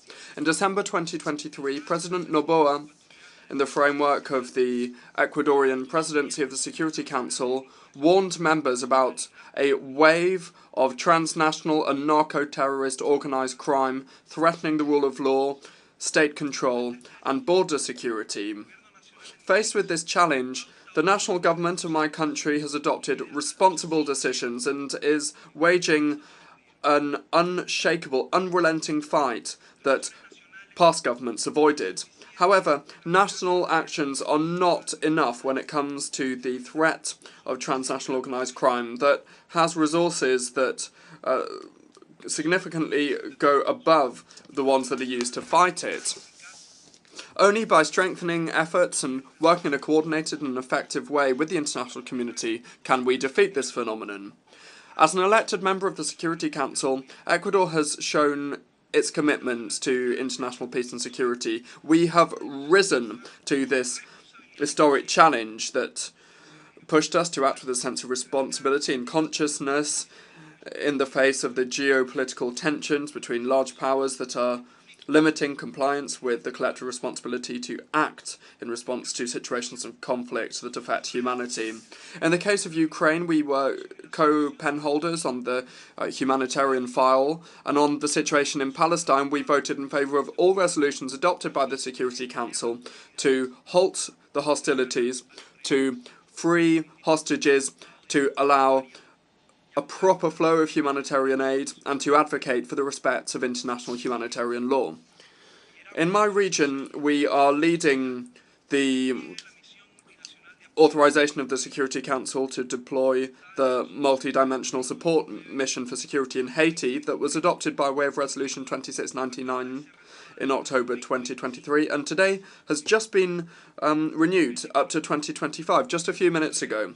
The role of CARICOM has been key in the support provided to Kenya as leader of the MSS. This first step forward must contribute to the sister Republic of Haiti blazing its own trail towards peace and sustainable development. President, Excellencies, colleagues, to the very end of our term, we will honour the commitment made at this Assembly that elected us with 190 votes to promote the strengthening and maintenance of peace, keeping of peace, respect to the United Nations Charter, prioritising the peaceful resolution of disputes and democracy and dialogue, protection of civilians as the best way to honour the 75th anniversary of the Geneva Conventions, the fight against transnational organised crime and terrorism, the non-proliferation of and fight against the illicit trafficking of arms, the women, peace and security agenda to move to eliminate the stumbling blocks that prevent women from participating and making decisions in the whole cycle of prevention, construction and maintenance of sustainable peace. Those are all of the commitments we made. Furthermore, Ecuador underscores the fact that we have contributed constantly to peacekeeping operations of the UN with military personnel in various missions, supporting initiatives that strengthening them also with the historic Resolution 2719 of 2023 that was adopted during our presidency of the Security Council. This resolution opens the way for sustainable financing for missions mandated by the Council for Peace and Security of the African Union. This brings me on now to another challenge that we face in Latin America, the absolute need to preserve the rule of law and respecting the will of the people. The escalation of tensions in Venezuela, the systematic violations of human rights, and the persecution of political leaders, and the daily violent repression by a totalitarian government against its own citizens who are calling for their right to be respected, to be able to express their popular will at the ballot box. We're seeing a direct threat to regional security and regional stability with possible repercussions on peace and security internationally. The critical humanitarian, economic, political and human rights situation and security situation in Venezuela has caused 7.7 million Venezuelans to leave the country seeking better opportunities. Many of them have been welcomed with open arms in other countries in Latin America, including in Ecuador, that is host to the largest number of Venezuelans per capita in the region. Faced with the ongoing deterioration, gravity and complexity of this crisis, Ecuador has shown leadership for the Venezuelan people and will not relent in its insistence before all international fora for there to be a peaceful and democratic transition for all of the Venezuelan people. The international community must give a clear and timely response here. President, migration is one of the most complex and pressing challenges that the world faces. Behind irregular migration, we see the operation of human trafficking networks and illegal smuggling of migrants, putting the lives and integrity of millions of people at risk, and of course unaccompanied children and women are the most vulnerable. This is intolerable, and fighting against this phenomenon requires joint and coordinated actions with a comprehensive approach. Ecuador experiences all dimensions of migration because we are a country of origin, destination, transit, and even return, and we even host refugees. Therefore, we call for safe, orderly, and regular migration in all areas of human mobility, and this requires decisive support from the international community that must be clear on the fact that this can be achieved without criminalising it. The international community must also be united in facing the devastating effects of climate change. Today, Ecuador is suffering from the worst drought in the most recent decades, and this shows how important it is to care for our ecosystems and to invest in infrastructure to deal with this issue. As a mega-diverse country with unique ecosystems that are also fragile, like the Amazon, the Andes, and the Galapagos Islands, we are committed to conservation of biodiversity, and we are updating the national biodiversity strategy, and we have set forth a transition policy, an ecological transition policy that preserves our natural heritage. These efforts require more of a sense of joint responsibility from the international community, especially when it comes to finance, technology transfer, capacity building and scientific research that are currently not up to the mark.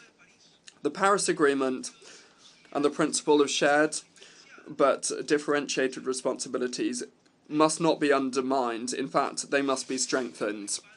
Ecuador also supports initiatives in the realms of protection, conservation, and sustainable use of the ocean.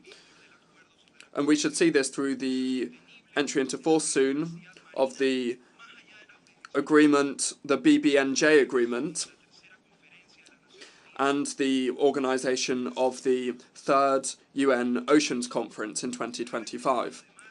Our commitment is further reflected in the efforts that the Ecuadorian presidency of the committee tasked with drafting a legally binding instrument to eliminate plastic pollution is pressing on with. The Ecuadorian presidency is pressing on with that. We hope that this will be delivered soon and that the Galapagos Islands, which are a World Heritage Site, will be the venue for the signature of this instrument. President, security, transnational organised crime and climate change are just some of the challenges that we face as humanity, and they require a better use of global cooperation mechanisms and development finance mechanisms. Ecuador is convinced of the need for a true transformation of global governance and its institutions to provide them with legitimacy and thereby avoid them being condemned to irrelevance. And this includes the Bretton Woods institutions and this very organisation. Perfecting the bodies of the UN system is not the ultimate goal, but rather just one step forward to achieve the ultimate goal, which is peace and security in the world. Therefore, bearing in mind the relations between the main organs, in order to benefit from a stronger and more effective Security Council, we also require a more modern and effective General Assembly. We must reaffirm the role of this General Assembly so that it can bring about the necessary reform of the Security Council. Ecuador is clear on the fact that we are a non-permanent member of the Council, and we are finishing our term in December this year. But we also know the role of the elected members when we act together is fundamental, and we must continue on this front. An essential part of the transformation is the participation of women in leadership positions. Ecuador reaffirms its support for a woman from the Latin American and Caribbean region to be the next United Nations Secretary General. I conclude by recalling that crises can be overcome with political decisions, willingness and bravery, the courage to make the right decisions, and this will be achieved by strengthening multilateralism, not by weakening it. Thereby, we can achieve the dream of a better world, a world that is more peaceful with more opportunities for all. Thank you very much.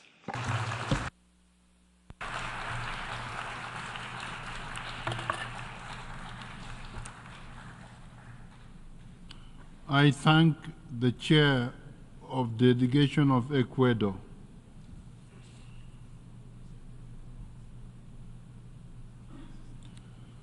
We have heard the last speaker in the general debate.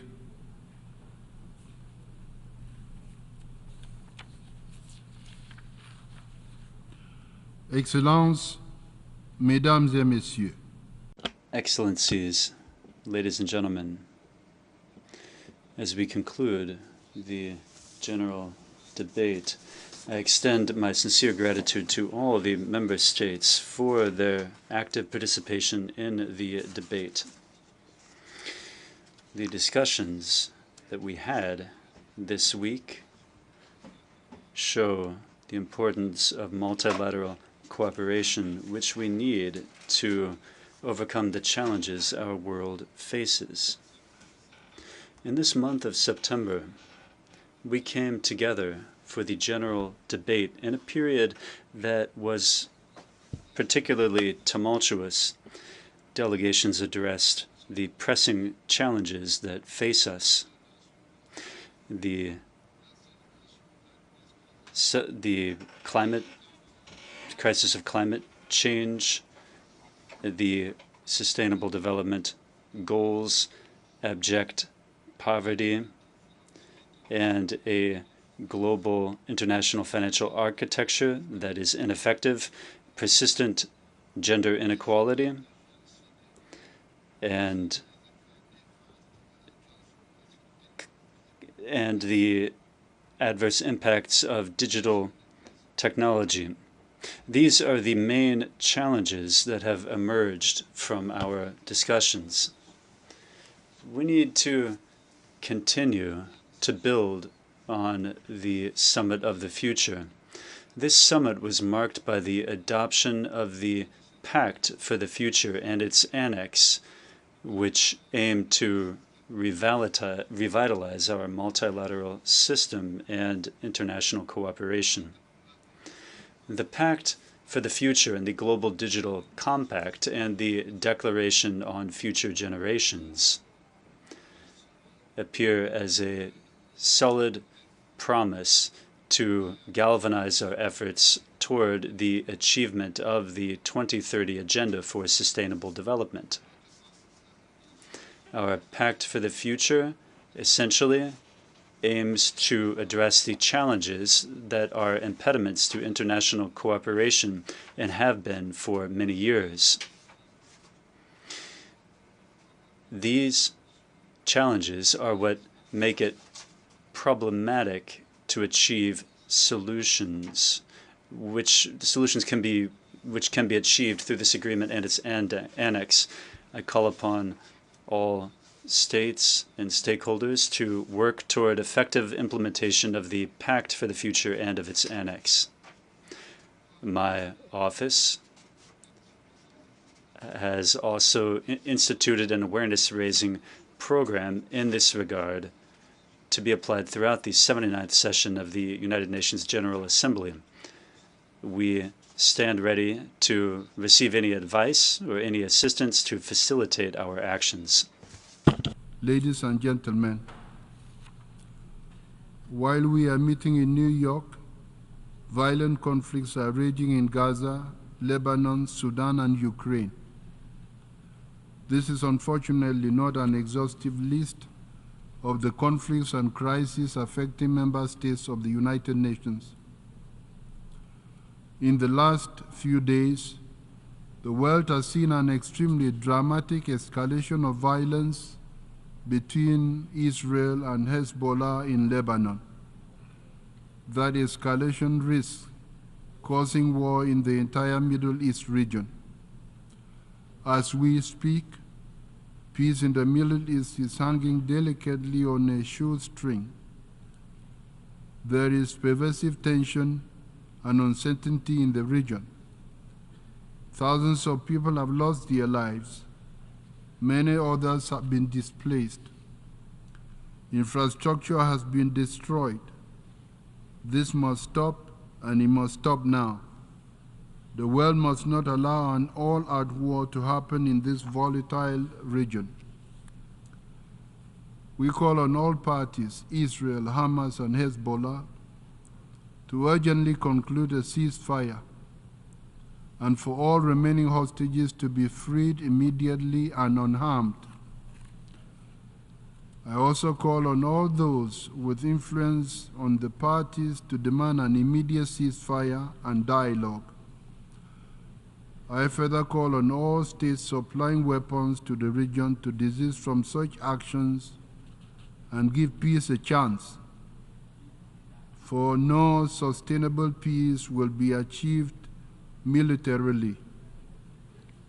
Negotiations and diplomatic solutions must take precedence over brutal force.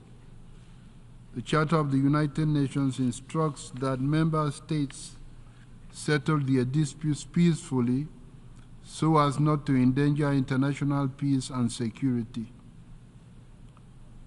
As you heard me saying at the opening of the general debate, only a two-state solution based on relevant UN resolutions can guarantee lasting peace and security for both the people of Israel and Palestine, and indeed for the rest of the region. Excellencies, during the general debate we heard from 190 member states, including contributions from 71 heads of state, 42 heads of government, 6 vice presidents and crown princes, 8 deputy prime ministers, 53 ministers, 3 vice ministers, and 7 chairs of delegations. Moreover, we heard from 3 observers. Ladies and gentlemen, during the general debate this September, it was disappointing and frankly unacceptable that only about 10% of the speakers were women. This glaring disparity speaks to a deeper issue that we cannot ignore. We must do far better on gender equality, and this cannot simply be a talking point. It must remain a priority on our agenda, demanding action, not just acknowledgement as we move forward. Excellencies, ladies and gentlemen, in my opening remarks of the general debate, I emphasized that only by working together, despite our differences, can we confront and overcome the complex and discouraging challenges before us. Only through dialogue, listening, and collective action can we find solutions that benefit all of us.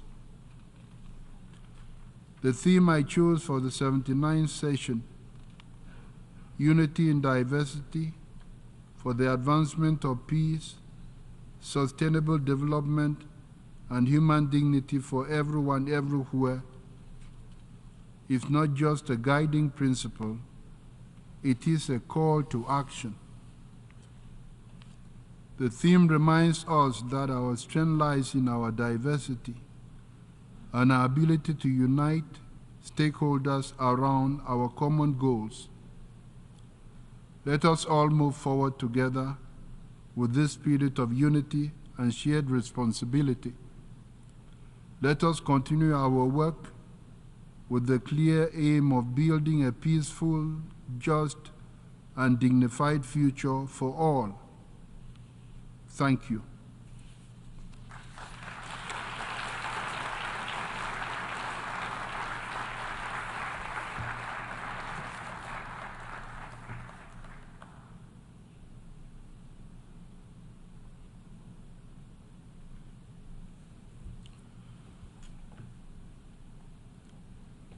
The exercise of the right of reply has been requested.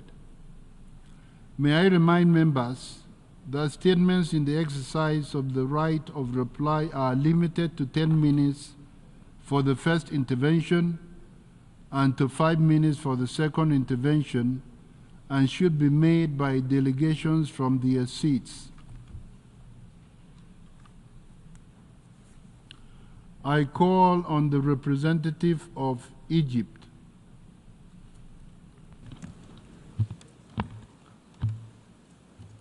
Mr. President, Egypt categorically rejects the reply delivered by Ethiopia representative to Egypt's statement during the general debate. If Ethiopia were to reflect on its own conduct and behavior in the region, Ethiopia would recognize that it's the party that is the principal source of threats to peace, security, and stability in the region.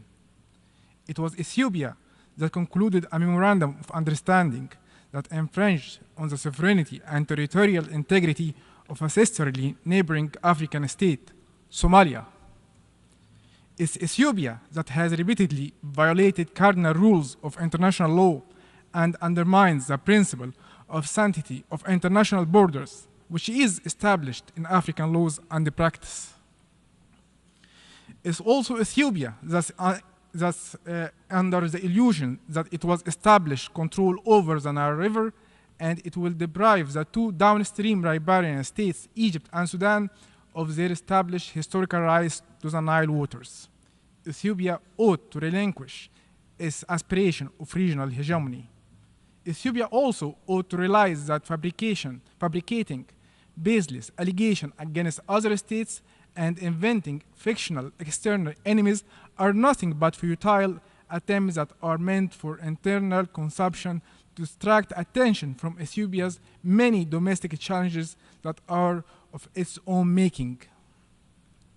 Egypt, which is an ancient civilization, a responsible state in Africa, and a voice of peace and prosperity globally, does not engage in deplorable conduct of this nature.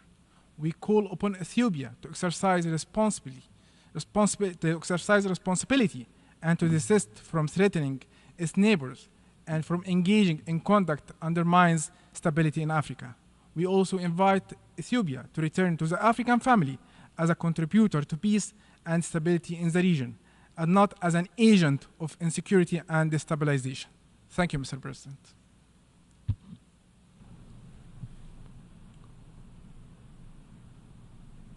I call on the representative of the Islamic Republic of Iran.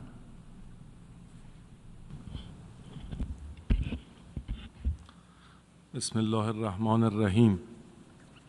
Mr. President, I take the floor to exercise the right of reply of my delegation in response to the disinformation and baseless statement delivered by the Prime Minister of the Republic of Albania during the general debate in this hall.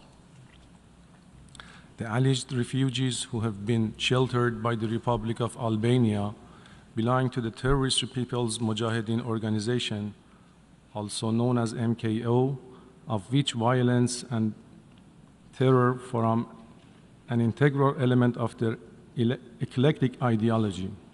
They never dismissed their ideology of violence and recourse to arms. Rather, they have always been looking to revert to their hate-mongering nature and do commit violent acts of terrorism.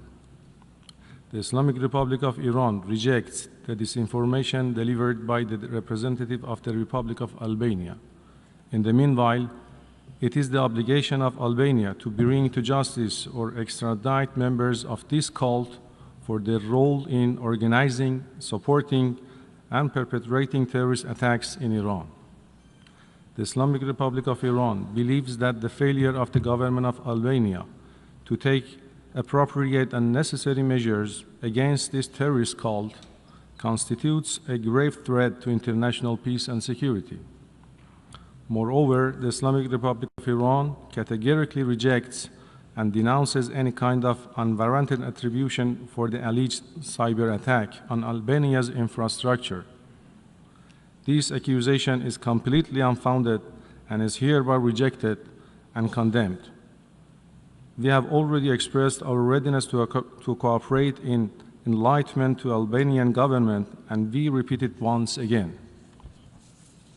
Mr. President, exercising our right of reply in response to the unfounded allegations and irrelevant reference to my country by the representative of the United Arab Emirates, while my delegation strongly rejects those baseless allegations, would like to reiterate its sovereignty over the Iranian islands of Abu Musa, the Greater Tom, and the Lesser Tom in the Persian Gulf. We consider the statement by the delegate of the United Arab Emirates as a flagrant violation of the principles of sovereignty and territorial integrity, as well as an interference in Iran's domestic affairs, in violation of the principle of non-interference in the internal affairs of the state as enshrined in the Charter of the United Nations, and is categorically rejected. The Islamic Republic of Iran has always pursued a policy of friendship and good neighborliness towards all its neighboring countries. It is obvious that the territorial integrity as well as the sovereignty of the Islamic Republic of Iran over the said islands are not negotiable. We invite the delegation of the United Arab Emirates to stick to the principle of good neighborliness and refrain from raising issues that are based on unsubstantiated accusations. I thank you.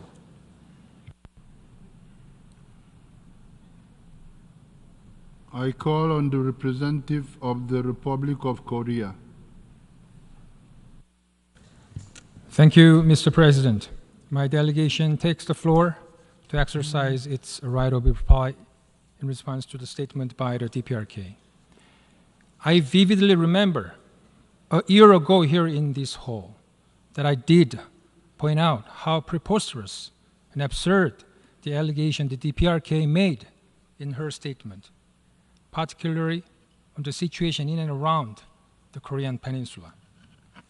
Today, having listened carefully to the DPRK statement and hearing no change made to their position, my delegation feels deeply distressed that we have to repeat our position so that every delegation sees all, understands the facts and truth accurately.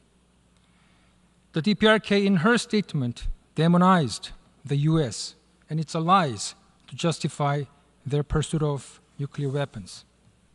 To be short, it is totally groundless claim. The root cause of the problem is the DPRK's continued advancement of its unlawful nuclear and ballistic missiles in direct violation of relevant UN Security Council resolutions, threatening to undertake a preemptive nuclear attack, thus heightening tensions throughout the Korean Peninsula and in the region. It should not confuse the cause and effect or put the carts before the horses. As a responsible government, it is our duty, like any member state, to protect the lives and safety of our people from the DPRK's military threats by maintaining a robust Republic of Korea-US combined defense and deterrence posture. Again, contrary to the DPRK's claim, the Republic of Korea US defense and deterrence posture is in response to the DPRK's military threat. In the same context, on the recent Republic of Korea-US extended deterrence cooperation, the DPRK's ever-growing unlawful nuclear and missile threats are the very reason why we are strengthening extended cooperation with the United States, not the other way around. Let us make one thing clear. The DPRK's illegal nuclear weapons program is by no means maintaining the regional balance of power as they claim today. In fact, it is the very reason for the regional security turbulence. Lastly, my delegation would like to remind that it is the UN Security Council resolutions, all of which were unanimously adopted, that prohibit the DPRK's nuclear and ballistic missile program. The DPRK should respect and abide by the Security Council resolution as stated in the Charter if it genuinely wishes to be a responsible member of the United Nations. I thank you, Mr. President.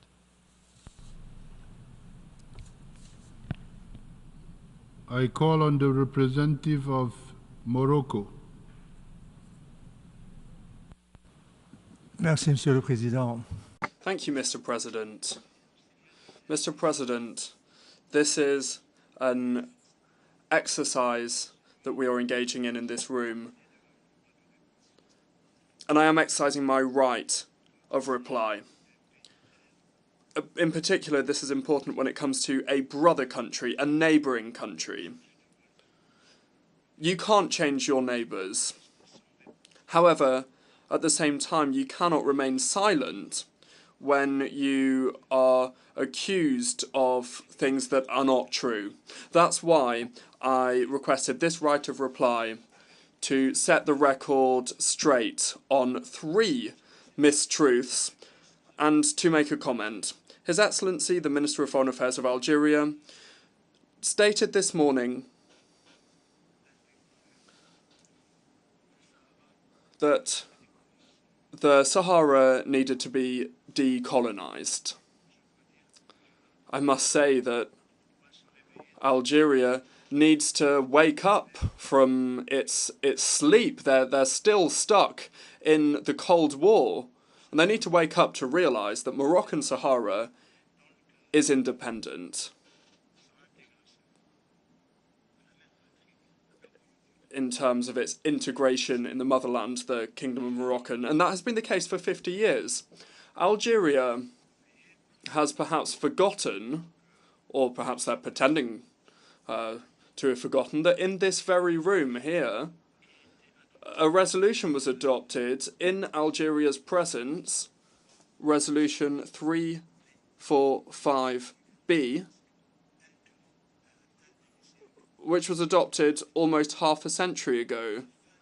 And this attests to the end of the Spanish colony and the return of the Sahara to its motherland. It's the Madrid Agreement. That is a truth, it's the reality. This is an agreement that was struck in line with international law. This is an agreement, I'd like to recall, historic agreement, and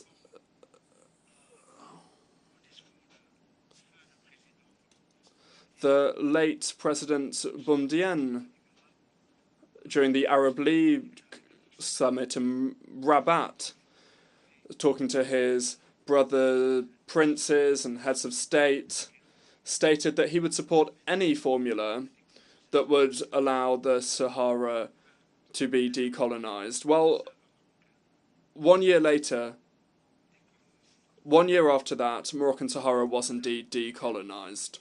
That's the first counter-truth I wanted to respond to. The second one, Mr. President, the Algerian minister stated that his country supported the efforts of the Secretary General. In that regard, I'd like to say that it's absolute nonsense. It's not true, Mr. President. Just because, and a lot of people must know, the envoy was nominated 3 years ago. He was appointed 3 years ago. Why hasn't there been a single meeting here or anywhere else? Well, the reason is because Algeria is refusing to return to the negotiating table. It's refusing to take its seat at the negotiating table. It's renouncing the political process, and Algeria is rejecting the resolution that is based on a political process. And the minister said this morning that he supports the political process. It's really quite bizarre that Algeria say that they want to support the efforts of the personal envoy and the efforts of the Secretary General, However, they are imposing the conditions, who can come, who's allowed to participate, who's not, and it's quite strange that Algeria, who claims to support the political process, are opposed to their name being cited in rejecting the resolution, even though they are cited in all the Security Council resolutions as a main stakeholder in this regional dispute, and that they must return to their seats at the negotiating table. We hope that when the Minister of Foreign Affairs of Algeria will meet the personal envoy this afternoon, he'll be able to tell him finally that Algeria is returning to the negotiating table, that they'll be able to give him that good news, that they'll be doing that in line with the Security Council resolution and in line with the statement made by that very minister this morning from that rostrum up there. The third mistruth, Mr. President, the minister accused Morocco of falsifying an immutable reality. We sometimes say that there's nothing worse than a blind man that doesn't want to see. What is Morocco trying to change or falsify? Well, nothing, actually. We're doing everything in broad daylight in the eyes of the international community, and we're doing it here in this very room. We're doing it with friendly countries, and I'd just like to tell the Algerian delegation and His Excellency, the Minister of Foreign Affairs, that there is no truth that Algeria... Well, the truth that Algeria refuses to see is that over 100 members of the international community support the Moroccan Autonomy Initiative. And many of them are members of the European Union. France, Spain, Germany, Denmark, Slovenia, Finland, just to cite a few that have recognised this over the last few months. Furthermore, this room has heard the voices of many heads of state and government who have not only supported the initiative of Moroccan autonomy, but also supported Morocco's sovereignty over its Sahara. The next truth that the Algerian delegation is pretending to ignore is that 29 consulates have been opened in Moroccan Sahara, and the 30th one is currently being built and will be opened soon, and there will be others. And I hope the Algerian delegation will put on a different lens so that it can finally see the light, see what exactly is happening in Moroccan Sahara. Another reality is economic development. That's something that Algeria does not want to see in the Moroccan Sahara. Motorways, the longest bridge in Africa. We have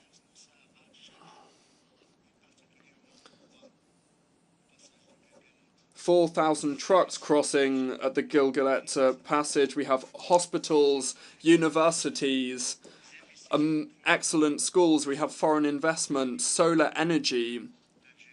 That is the reality that Algeria does not want to see. And we hope that soon they will realise the truth. They will see the light, that we're not trying to hide what's happening in Moroccan Sahara.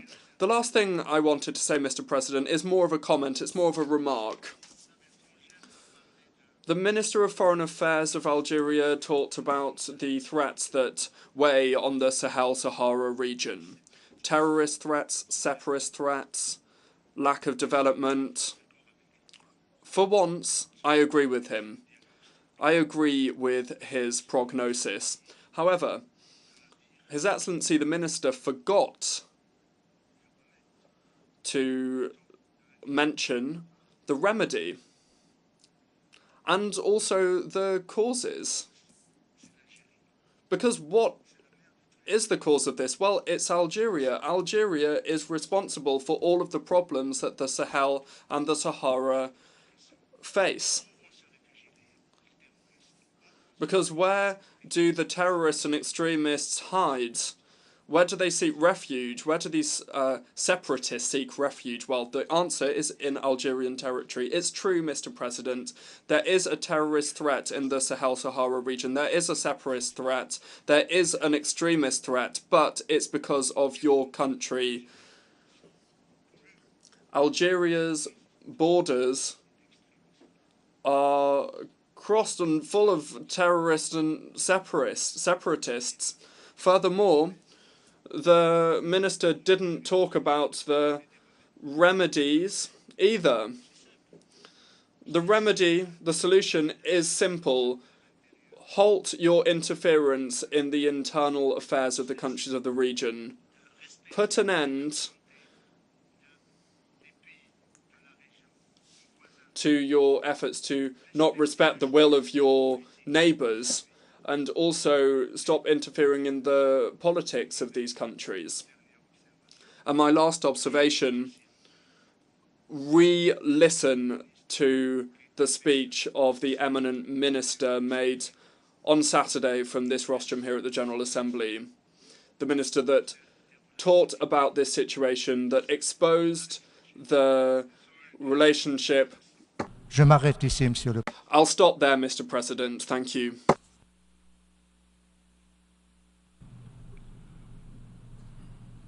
I call on the representative of the United Arab Emirates.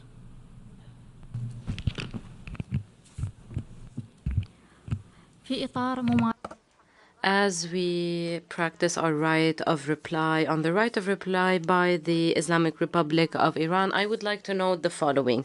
The UAE believes that the three islands, Greater Toom, Lesser Toom, and Abu Musa, are in the Arabian Gulf.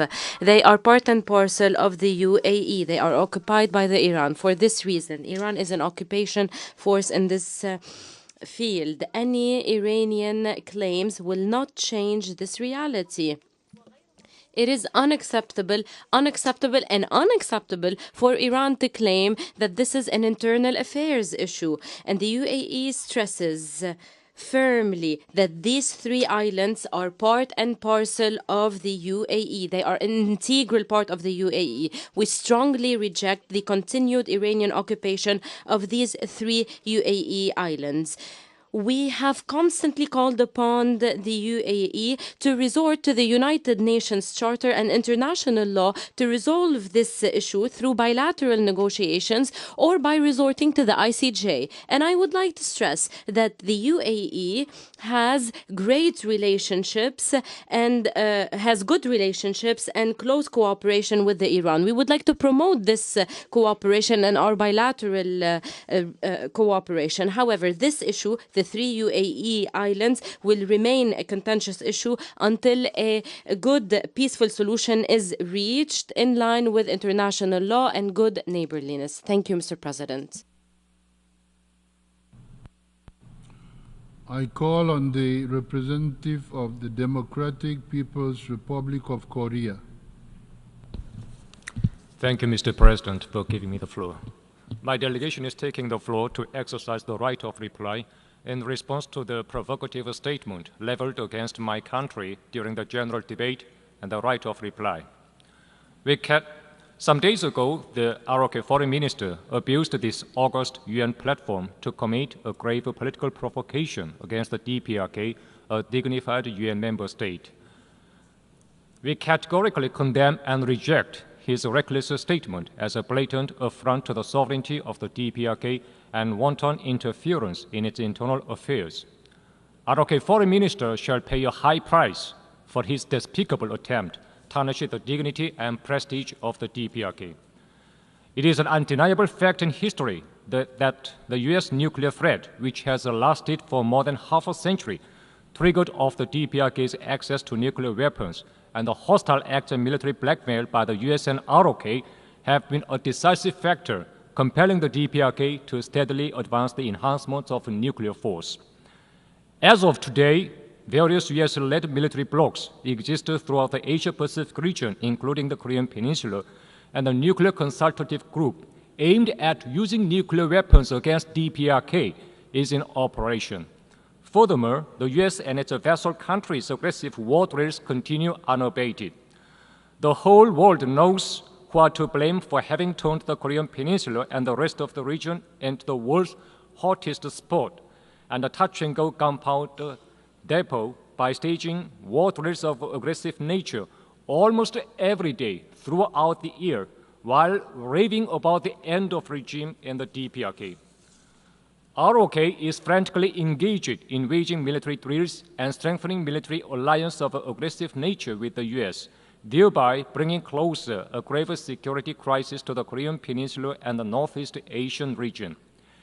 Given the above fact, it is a mockery and trickery on regional countries and the rest of the international community that ROK is clamoring for the alleged threat as well as peace and stability.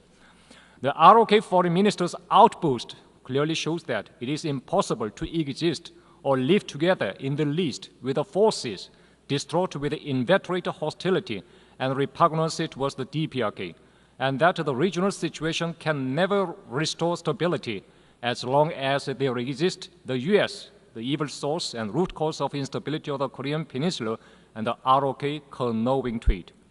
On the other hand, recently the U.S. and its followers are often holding confabs on the alleged human rights issues at the UN arena.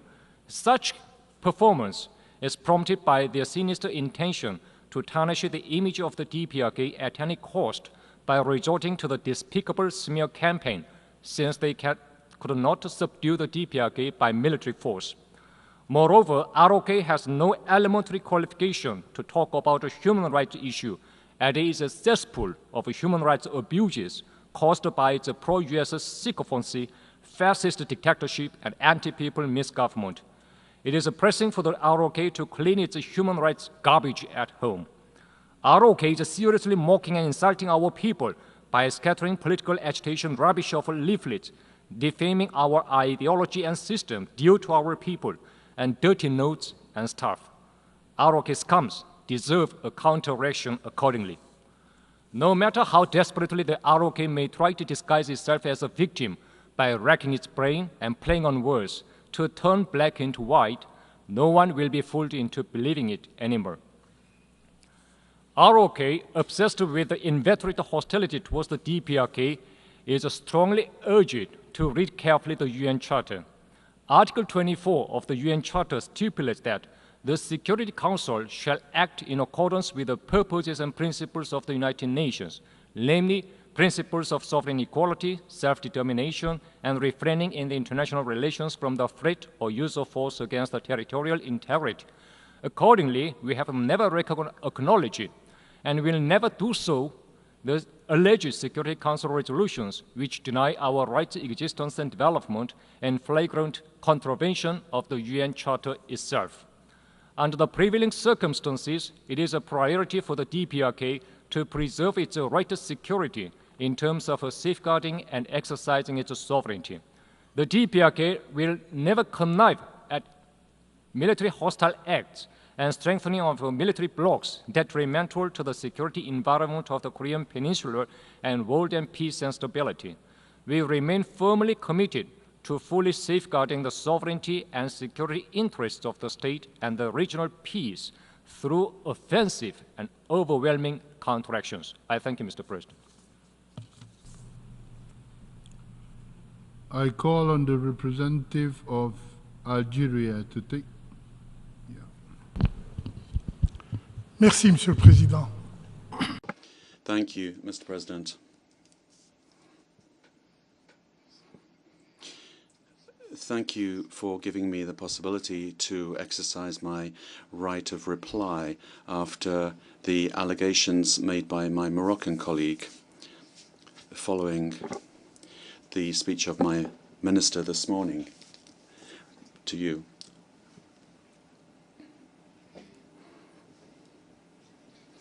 And I would like to remind us all that since Algeria's independence in 1962, so 62 years ago,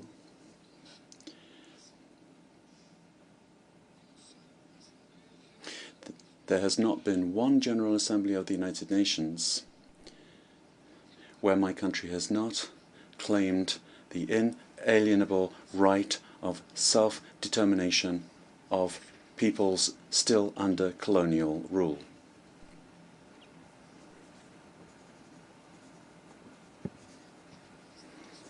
And I ask myself the question, a lot of states or delegations have referred to the issue of the Western Sahara from this very forum. Why? The distinguished delegate of Morocco, does he want to single out the declaration of my minister from this rostrum? Why would he want to do this?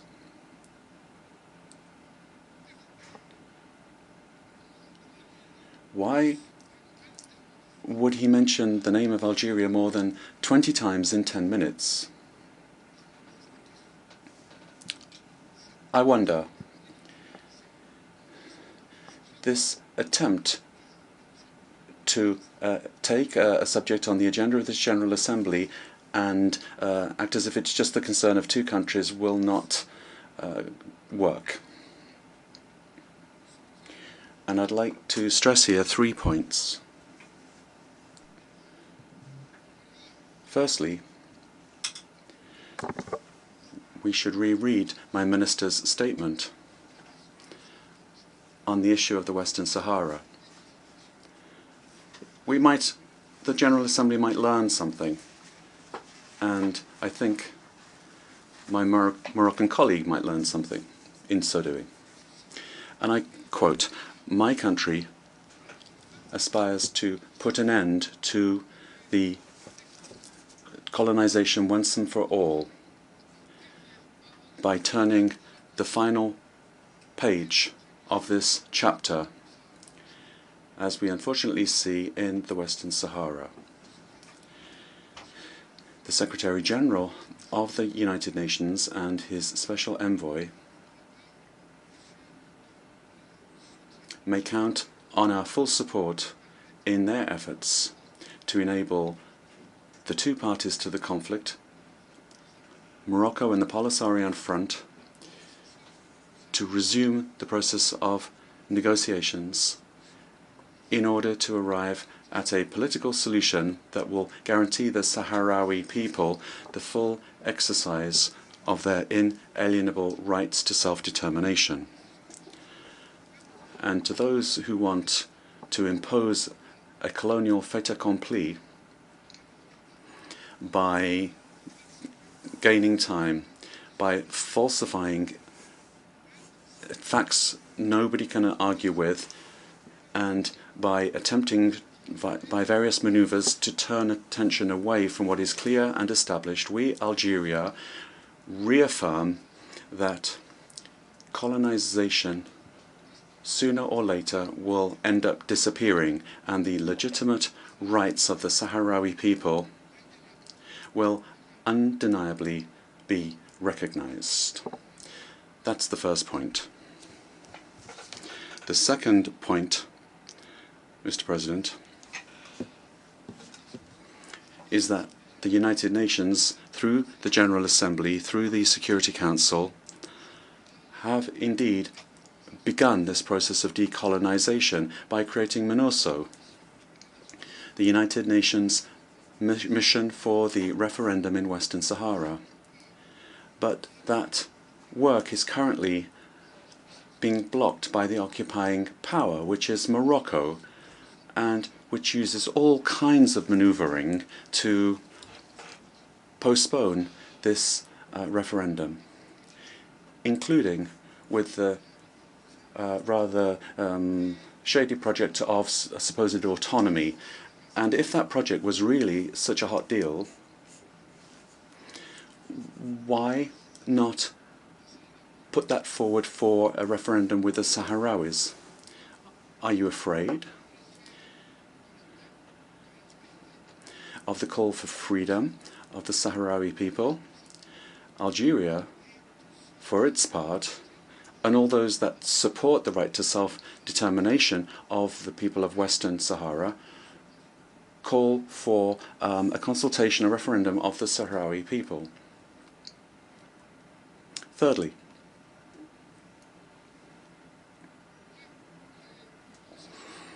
the political process.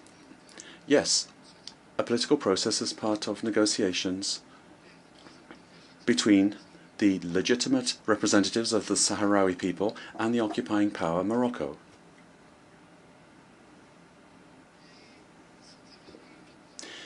And if they reach a political agreement under the inalienable right of self-determination, Algeria would be very happy about that. Mr. President, I don't want to prolong this session, but I would like to recall that the right of the people of Western Sahara to self-determination is solidly anchored in international law and resolutions of the General Assembly and the Security Council. And my country, Algeria, based on our history and values and our fundamental principles, will never fail to stand alongside oppressed peoples under colonial occupation, which is the case of the people of Western Sahara. And it is with that determination that will never change, and this deep-seated conviction, that we, for our part, will continue with our unfailing support for the people of Western Sahara so that they are able to fully access their inalienable right to self-determination. I thank you. I now call on the representative of Morocco for a second intervention. Thank you very much, President. I'm very grateful, my brother, Ambassador of Algeria, for having reread the part of his minister's intervention on Moroccan Sahara. That now, it means that those that didn't hear it or who weren't here weren't in the room, will understand why my country wished to exercise its right of reply. Because the Algerian ambassador, what did he do? Well, all he did was confirm with more aggression and with more virulence and more detail what was said. And more the better, really, because now the international community can understand why Morocco referred to Algeria 20 times. Why 20 times? Well, quite simply because every day that passes, you drag in the Secretariats, you train the Secretariats of the Polisario Front. Every God-given day for half a century you've been hosting terrorists, militia. Every day, every God-given day for half a century, you are letting them cross borders to come and attack us. Thousands of Moroccans have died because of you, Ambassador, because of your country. Suffering has been inflicted. And there are even foreign citizens who've been killed too.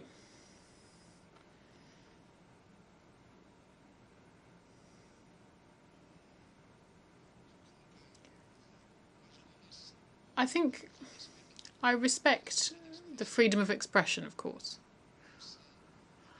And if you let me conclude, I will conclude. Now you understand why Morocco mentioned Algeria 20 times. And you asked a question, Ambassador, also. Why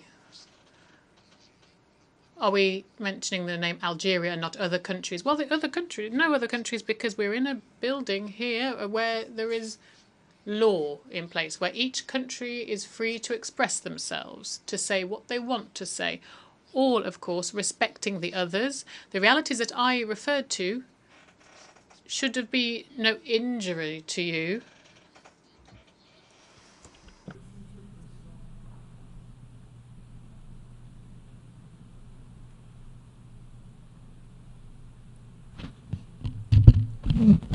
Merci, Monsieur. Thank you, Mr. President. I'm sorry to interrupt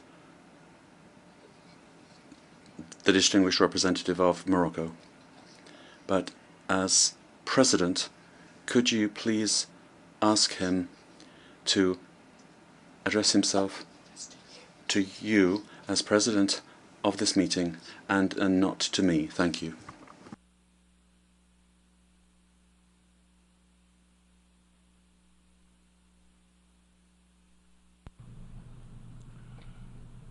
Morocco, the representative of Morocco, continue your second intervention, and I may ask that you address yourself to the President, who I am. Thank you. Merci. Thank you, President, and I will be happy to do so.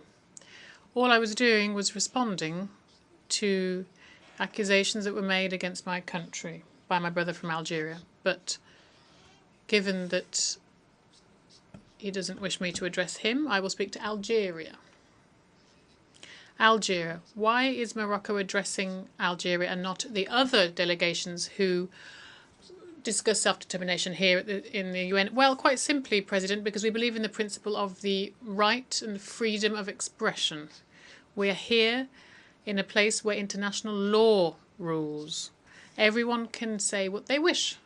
But why are we addressing Algeria? Well, because Algeria is the source of all our problems, because Algeria created the Polisario, because it's Algeria who's financing the Polisario, because it's Algeria who's paying the Polisario, because it's with Algerian passports that the separatarists from the Polisario Front are travelling around the world.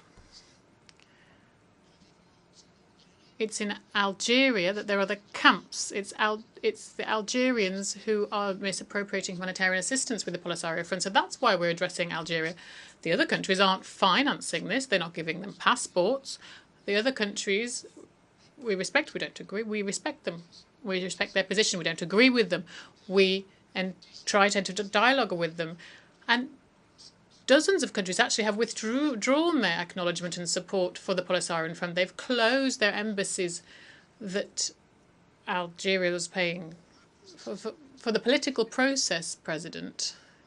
It's unfortunate that my brother from Algeria, and I hope he will let me call him my Algerian brother, we can't let him falsify the reality of the political process. It's at a dead end because Algeria simply does not want to, as I said, is rejecting the resolution, does not want to host personnel, and when they say it's as long as it's confidential and it's not communicated, etc., basically they don't want to return to the table for dialogue, for negotiations now. Morocco wraps up. He's reached the 5 minutes. Let him conclude. Okay. I'll stop there, President.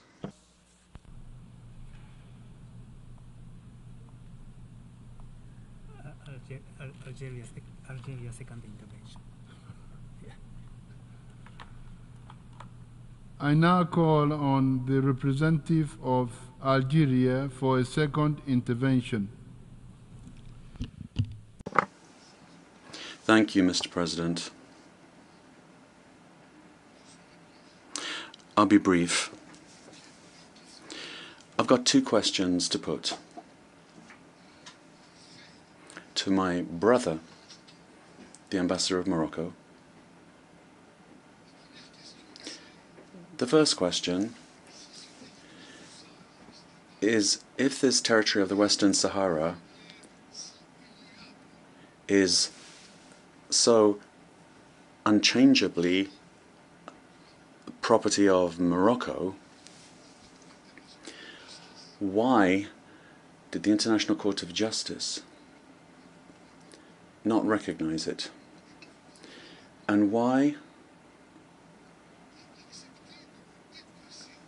has Morocco accepted to share it with the neighboring Republic of Mauritania? I ask myself that question. Why would you share what is your own? That's the first question. The second question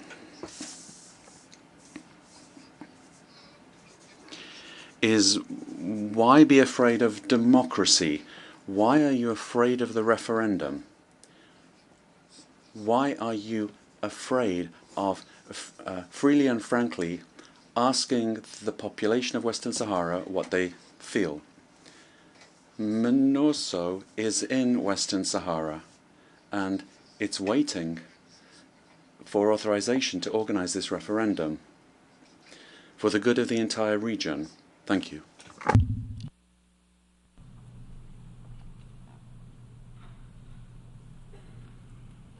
May I take it that it is the wish of the Assembly to conclude its consideration of Ethiopia second intervention. Ethiopia second intervention. I now call on the representative of Ethiopia for a second intervention. I thank the President. Mr. President, I am exercising the right of reply on what the representative of Egypt has said just before.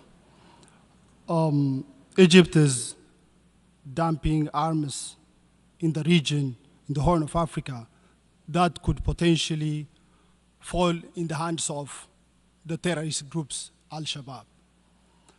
Still, Egypt is trying to stick to colonial policy of monopolizing the waters of the Nile River. Ethiopia is known for respecting international principles, particularly equitable and reasonable use of its own natural resource. I thank you, Mr. President. I now call on the representative of Ethiopia for a second intervention. I'm sorry, of Egypt. I now call on the representative of Egypt for a second intervention. I'm sorry. سيادة الرئيس. Mr. President, once again, Ethiopia has just proven what we said before regarding its approach.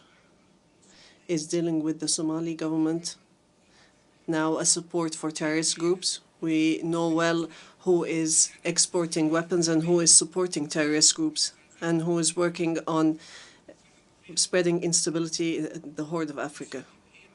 Ethiopia is the one who is doing this. We have never heard from the Ethiopian delegation any clear example that supports their claims.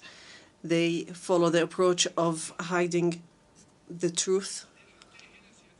The real case here is respect for international law in terms of trans-border water sources. Egypt has always adhered to respecting the international law. And despite this, Ethiopia, through their policies, are always trying to veto issues related to the Nile, and they have turned all issues related to it to controversial issues. We retain and reserve our right, as given to us by the United Nations, to take any approach to maintain, to protect our resources and maintain our rights. Thank you.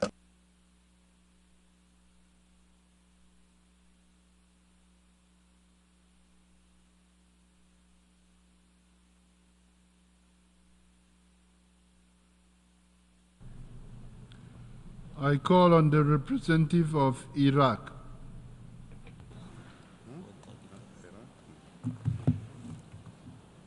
شكرا جزيلا السيد الرئيس.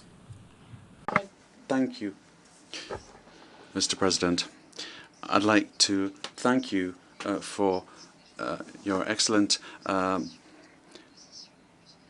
presidency of the general debate.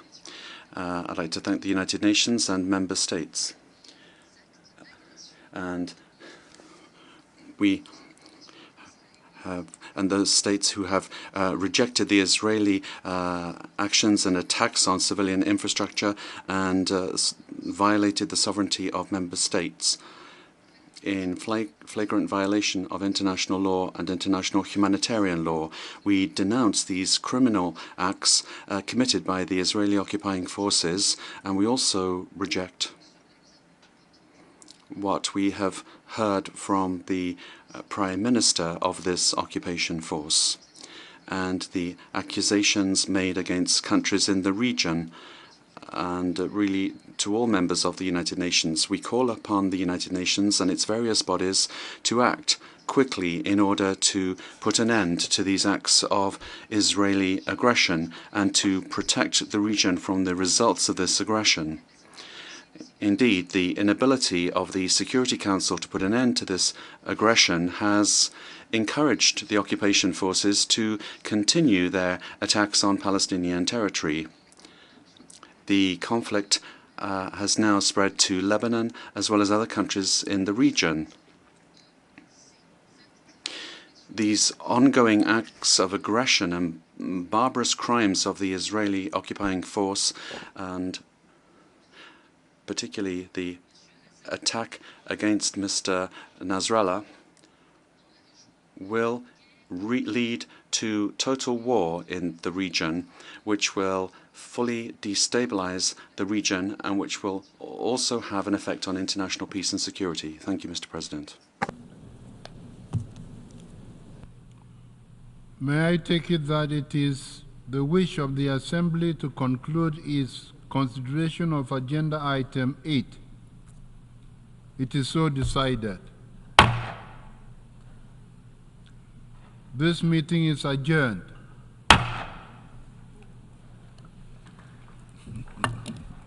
Thank you, Mr. President.